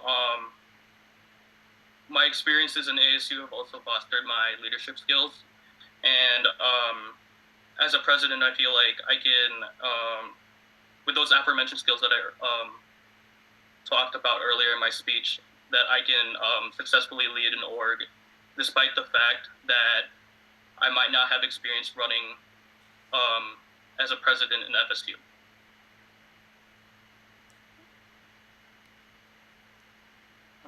So then going off of that, one of the things that we did together in our internship was creating a month-to-month itinerary for how you, as president, would envision the upcoming year and kind of like the projects that you would oversee every month and stuff like that. So what kind of like new ideas would you be bringing onto the board, and then how would you kind of like foster those like new experiences, especially if you are coming in without prior FSU experience, kind of like the positive side of that, what would you then bring to the table? All right. So, as you know, ASU's been involved in planning cultural entertainment night and also planning some formal dances. And I want to incorporate that kind of planning in order to consider the possibility of hosting our own Pinoy cultural night, and also consider the possibility of hosting our own formal dance, whether that would be through collaboration with other MAPA schools in Milwaukee, such as Marquette, or with even UW-Madison. One way we can also go ahead and go on about that is to prepare for student involvement fair in terms of recruitment for new members, and also keeping up with already existing members, even alumni, if they prove to be very helpful, which I'm sure they are. We most of us have learned a lot from our alumni and our past FSU members. What was the other part of the question again? Kind of like the positive side to you not having FSU board experience would just be kind of being like a fresh set of eyes. I kind of want to like phrase it that way, to bring to board like these new events that we plan out in our month-to-month itineraries with our internship. So kind of how would you foster like new experiences for new members and like fresh experiences for people who have been in FSU these last few years? All right. So a way we can foster that is by brainstorming a lot of ideas as a board. As you might see with the current lineup right now, most of us are new to being an FSU board. So with all those fresh sets of eyes, I believe that we will come up with a lot of fresh new ideas. Like I said, I've already talked about the PCN and the formal dance, but there are also other ways we can incorporate new events, such as what Annie mentioned earlier with the competition between HSA, ASU, and FSU, to promote collaboration between each org. And then with fundraising, I believe Reanna and CJ had a really bunch of great ideas for that. Another one that I would like to add to that would be like a Tinikling fundraiser, where we can set up in the union and have people try out how to use the sticks, and then having that one person who would survive the longest without getting their ankles clapped would receive a prize. I think those are just a couple ways to introduce like our own Pinoy culture into the rest of UWM.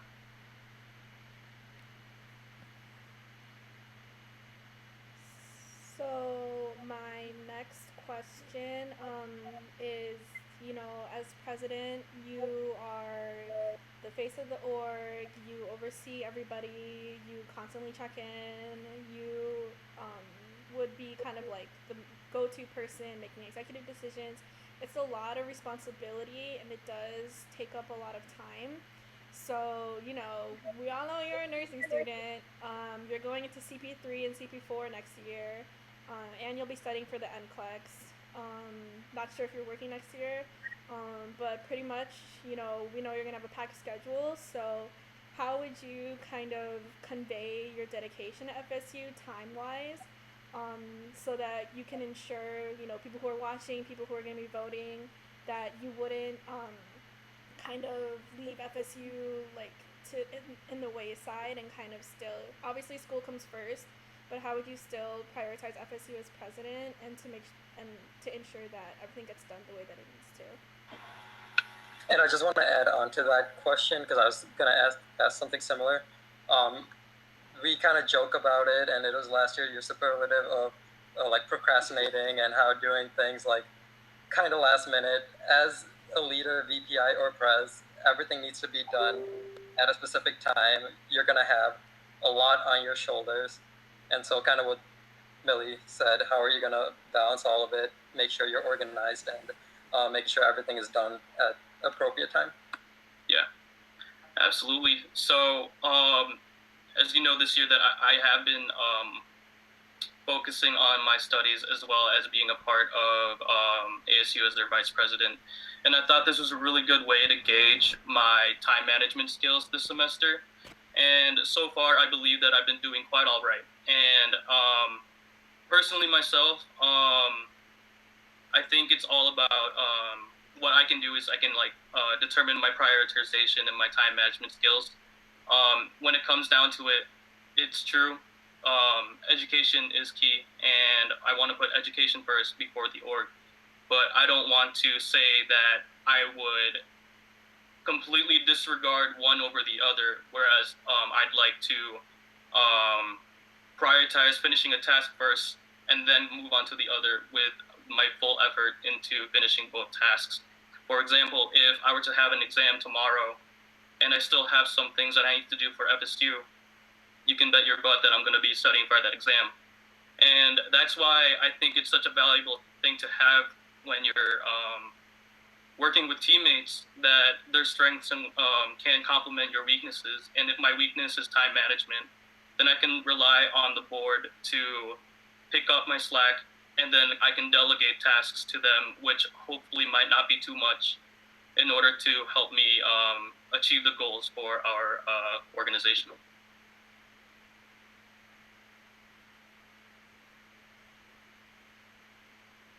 Great responses, Ben. Or Lily, did you want to continue? You can ask first. Ask later. Ben, I think it's unique that you have experience being vice president of ASU. I'd like to hear a little bit more about that. So if you could speak to your experience as vice president of ASU in terms of what your role was and how you helped manage or lead Asian student media. Yeah, for sure. I'd love to talk about that. Thanks for asking. I know that I've been talking to Jewel about this this week too, and I wanted to hear a lot about her feedback of how I've been doing as vice president. So to start off, as vice president of ASU, I was responsible for just about almost everything that's familiar with you guys for vice president internal, which was to keep track of tasks that was going on, assisting the president in their tasks, and delegation, and really overall just making sure that everything is getting done, micromanaged. I've also, during my vice presidency in ASU, I've been able to go back and forth with Jewel, trying to see what ideas we can come up with to promote activities that we can do for ASU. And sometimes she even said that she really appreciated that I was able to act as devil's advocate. For the president, it's easy to have ideas what you think are good ideas for the org, but it's also good to have like some sort of response that maybe there's another way to go on about solving that problem or having that goal completed through another solution.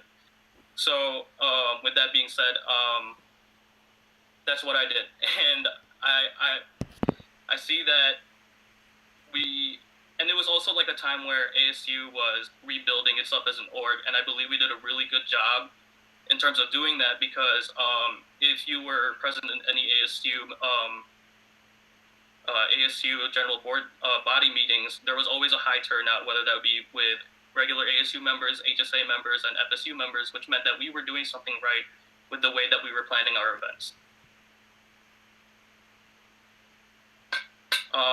To further speak about other plans that we've been doing, such as Cultural Entertainment Night and Spring Gala, unfortunately, with the COVID crisis, we haven't been able to fulfill our goals in terms of, having that happen for us, which is really disappointing, to say the least, as with FSU's plans of going to MFest and having retreat and doing FSU Cup. So, yeah, I just wanted to speak about that as well, that both we experienced that kind of disappointment, but also at the same time, we knew what we did as an org, as a board, and what we've accomplished throughout the year. Great responses, man. I guess one more question that I'd like to ask. I know that there's 2 questions on YouTube, from the chat on YouTube as well, but yeah, for sure. So my last question, my question for you is, relates to, again, like your experience. So on ASU board and on any board in general, a lot of challenges can arise with your fellow board members or people or members of the organization and their behavior. And I guess this question more aimed towards how you handle conversations with board members about anything, I guess. Sorry, I'm breaking up here a little bit. Sorry, but in terms of how are you assertive, or how did you handle tougher conversations with your fellow board members? So in terms of assertiveness, I think I did voice my opinions when it came to coming up with plans, and at points there were times when the board was quiet in terms of like providing any input on what we might have to do, and I always put my voice out there, and speak from my experiences even before ASU board, what worked well with me and what worked well with my past experiences as president and vice president at my community college, and what I think would be best for the org. In terms of like talking and communicating with other people in the board, I always ask for their opinions first before I speak about mine, because it's always important to hear what they have to say and completely put into into your thoughts how you could better approach their idealizations and how they can improve upon implementing the ideas that I have for board. I'm sorry, I totally blanked out. What was the other part of that question? No, it's okay. I think that you answered it pretty well, but I guess the last part of that question was more. Yeah, it's okay. It's not your fault. I was jumbling up my speech and the question, but it was more towards how did you keep people accountable, and how did you talk to them about their responsibilities? Okay. Yeah. So yeah, by keeping them accountable, I did ask for their ideas too. In a way that would also be checking if their accountability for each action they take. I blanked. Shoot. Is there something that you would like me to elaborate on, specifically? Not necessarily. I guess sorry if it was a broad question or unspecific. I just wanted to get a sense of how you communicate with your fellow board members. So I think that you answered it pretty well. Okay.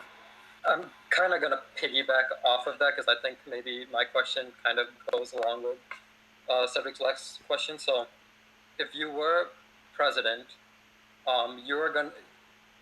if you're president, one, you haven't been on FSU board, so even though you do have experience being on board, it's not experience being on FSU board. Plus, you're gonna have 5 of the people that ran today have never had any board experience. So now you're a leader that hasn't had any FSU board experience, teaching 5 other people that haven't had any board experience or college board experience. So how are you gonna train these young leaders into potential leaders that can take the org forward, as well as how do you think you can handle taking on an org you haven't been on board of, plus teaching them? Like, do you get what I'm saying? Yeah, I get what you're saying.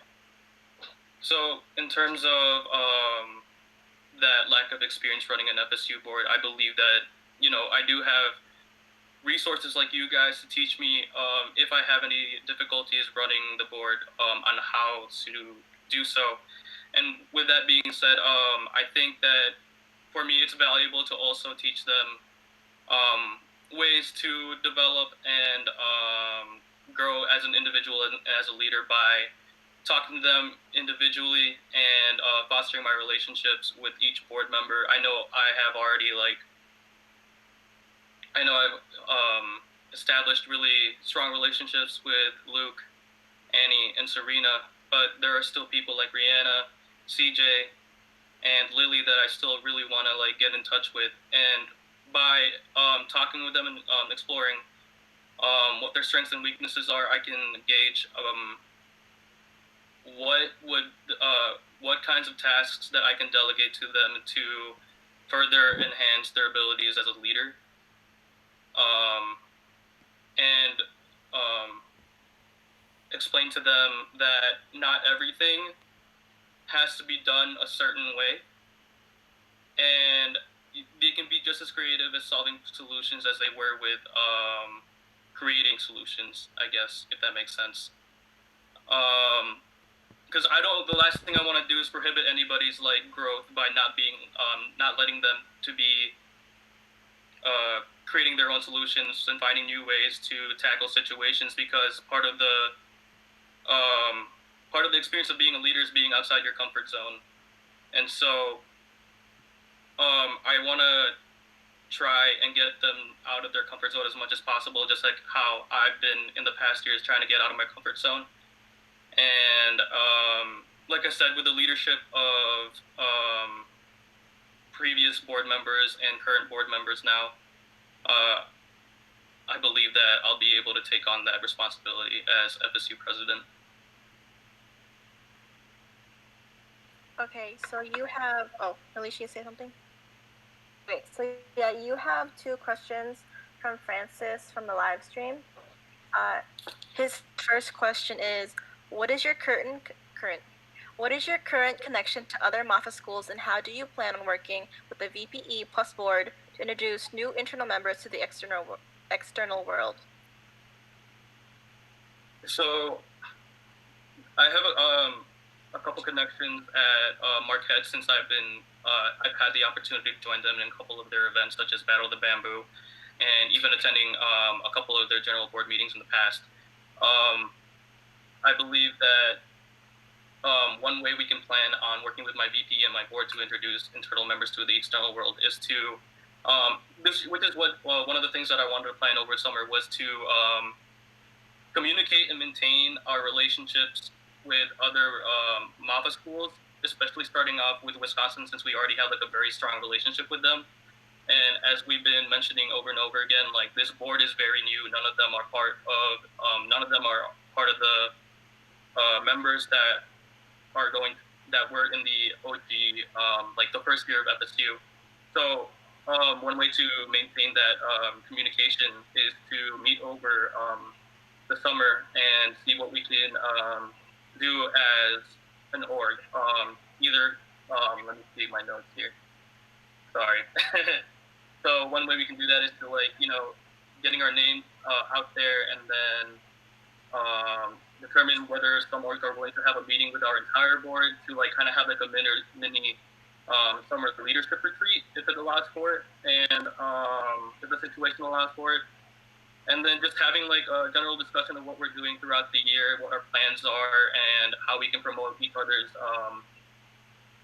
events, so that way we can communicate that with our internal members in UW Milwaukee to gain some interest in what we do as an org with other orgs around the Midwest. All right, good. So the next question from Francis is, besides gaining new members and making a presence in the Midwest, are there any goals you think FSU should be doing? Let me think about that one. So I've mentioned in my speech that I thought it was a really great experience to have that sort of welcoming and warm, fuzzy feeling every single time you walk into a general body meeting, meeting the people that you've always known, meeting new people that you want to get to know. And I really want to continue that as an org and really push for that external mission that we have for FSU when we go through and meet with other MAFA orgs. But in this case, I want to grow in terms of meeting with other cultural orgs in UWM, and then as with that, meet up with them and see what they have going on, see what we can do to help them achieve their goals and how they can help us achieve our goals. Whether that be participating in their events or going to their general body meetings, promoting all sorts of material for our members, as well as having them present our material to their members. And then I feel like this would be a really good way to achieve unity, as something that ASU has been striving for this year as well. And I think we've been doing a really good job with it. And that's something that I feel like FSU should do too, because FSU is not only just a student org, but it's also an organization that has the potential to give back to our community and the rest of our peers and mentors. So I think that's one goal that we should strive for, unity.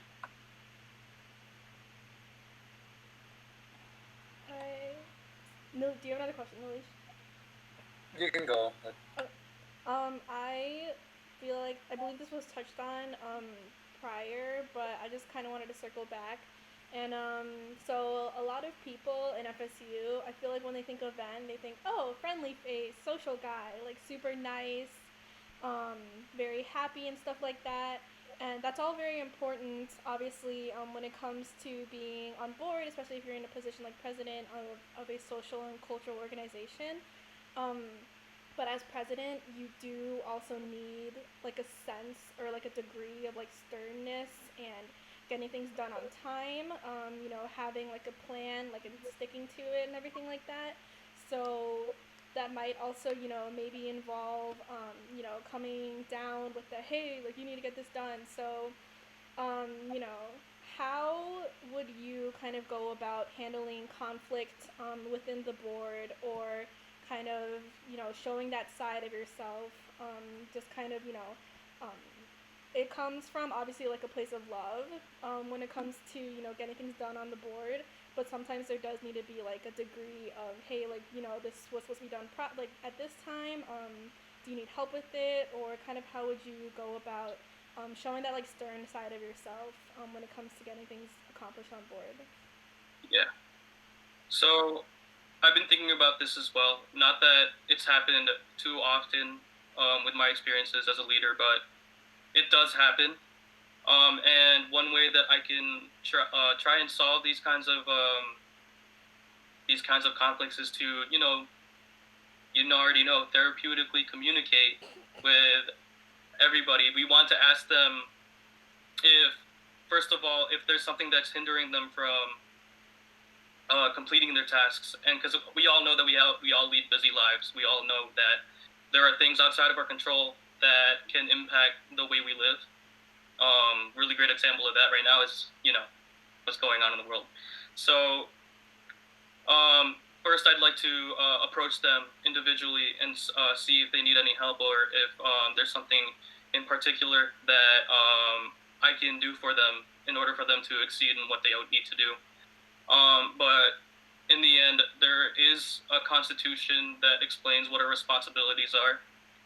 And if it comes to it, like I will remind them what their responsibilities are. If this keeps on happening, and then to a point, like, I understand that this org doesn't mean everything, it means a lot to us, but it's not everything to us, like, there are certain priorities that we need to,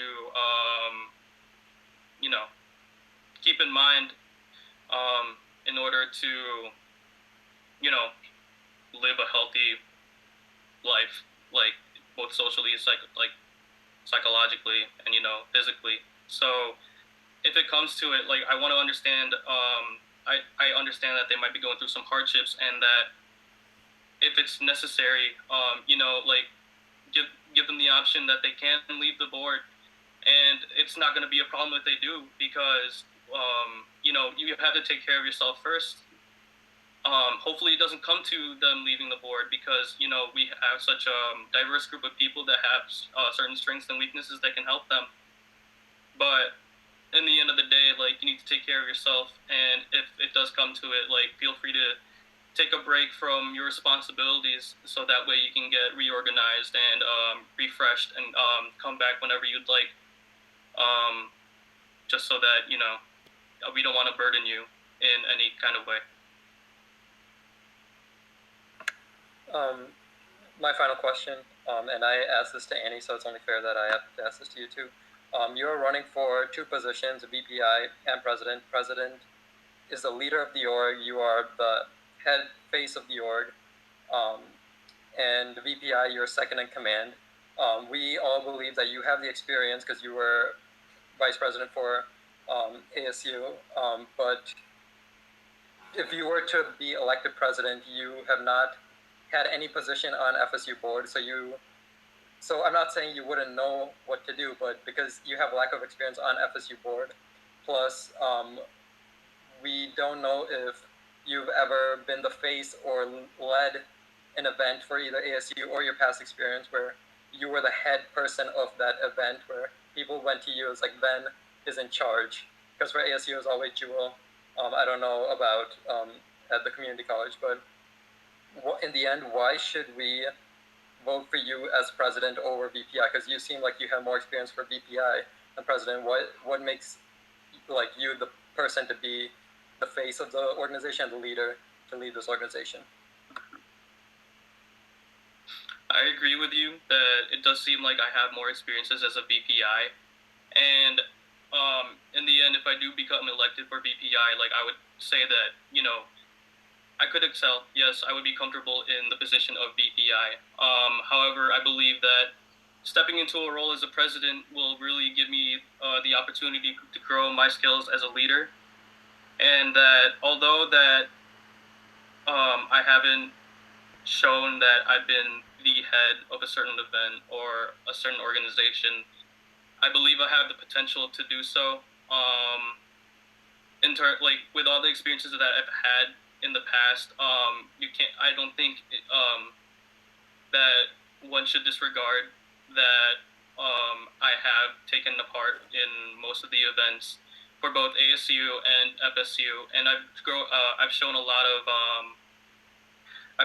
of dedication and just putting in a lot of my time into doing my best for both orgs, and I believe that I split up my time very well in terms of management and prioritization. So as a leader with that skill set, being a president can only show that I can grow further and be a better version of myself. I have one question if we still have time. Really, do we have time? Yeah, just go ahead, yeah. Okay, so Ben, I've known you for a long time. I used to be on your board at community college. Yeah, Can you give us an example or name a time, because you've been on so many boards, both at UWM, at community college, can you name a time where the morale of your board was low, not a lot of stuff was getting done, and because you were going to be president, what is your plan in boosting the morale and making sure that everyone is still doing their best effort for the organization? Yeah, for sure. So, there has been a time where I've had conflict with my co-president in ASU, and Trisha knows this very well because or not ASU, ASA, my bad. And Trisha's been a part of this, and she's seen what happened. But she also knows what came out of it, right? And in this situation, we were just having a really hard time trying to plan how we want to, go on with our dancing competition called Lake County's Best Dance Crew, as both my co-president and I have differing views. And it eventually got to the point where everybody on board was starting to get a little uncomfortable with the way things were being run. And one way I wanted to solve this was to really just hear everybody's opinion on board and how they see fit, how they see it would be better to run this event. And we also had the input of our two great advisors, which really acted as great mediators for the conflict that we had in the org. And in the end, we were still able to run the event. Like, we eventually came to a conclusion that satisfied both me and my co-president at the time. And although that the outcome wasn't as great as we would want it, we still were able to go. We were still able to go through with our plans, get our guest, what do you call that again? The guest dancer, I think. Special guest. Yep, the special guest judge. It was guest judge. Yeah, guest judge and special guest to perform at our show. Despite the fact that we've been having a lot of difficulties with, just overall planning that event, and knowing that we were able to do that and accomplish so many things, even though that we weren't able to at first come with a conclusion, really shows that the board that I was working with was very strong in their determination and their discipline in terms of keeping on being very stubborn in terms of not giving up, basically. And to boost the morale too, just showing that we were making progress and that people were still having fun at our event really showed that all our hard work paid off. And I'm sure for those who were a part of that planning, I'm sure they, at that point, they knew they did something special. They knew they tried their best. And knowing that only enabled them to see what their real potential was as a leader, whether that be a public relations officer or even as high up as a vice president.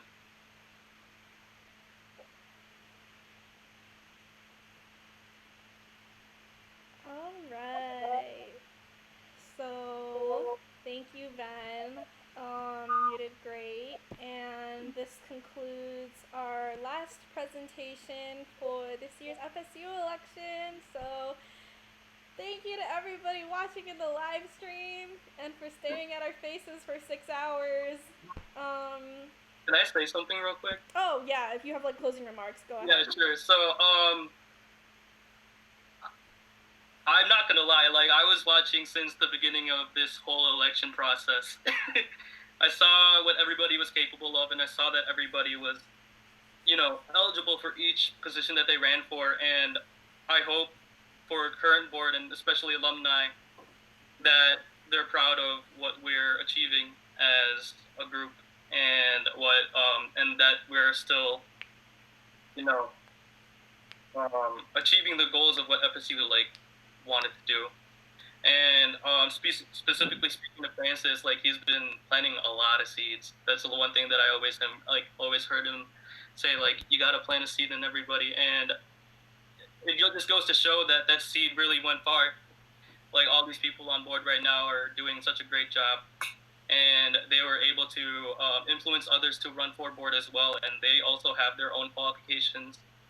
And no matter what I'm elected for, I believe that next year's board will be so strong, despite the fact that, you know, all of us are still very new to experiencing what it's like to be on FSU board, and I hope you guys are really happy with what will be the outcome.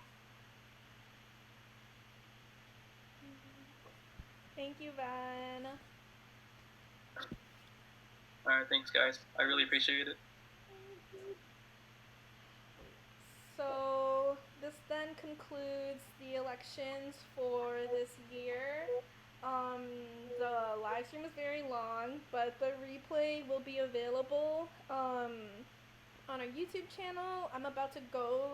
Once I finish the live stream, I'm gonna go through it and like minute mark when everybody's like speeches are for their parts and everything like that, and then I'll get that posted on the FSU page along with the ballot. I will be sending those out tonight. So only due paid members will be receiving the ballot. It can only be submitted once, and it'll close in 24 hours. So it'll close sometime. I'll close it like let's say tomorrow night at midnight. I'll close it. So yeah. I'm blanking on things to say because I've been sitting here for 6 hours. So, Millie, do you want to end the stream and then we could just have a small board meeting regarding going about making the ballots and going about time marking everything so you don't have to do everything? Oh, sure, yeah. So let me end the stream then. So thank you to everybody tuning in. We appreciate you guys a lot. Thank you to all the candidates. You guys all did amazing. I'm very proud to see what the future of FSU looks like. And candidates, we'll see you and talk to you all soon. So, let me go here. Wait, if you end it, does it cut it off if it's not done? Oh wait, no, we're done. We're done, yeah. What's said doesn't matter now, so you can cut it off, right? Okay. Yeah. Okay. I was just worried if we cut off Ben's, but I guess that's past it. Yeah. Okay. Wow, we've been live streaming for 6 hours and 56 minutes, so that's great. Alright. Goodbye, live stream.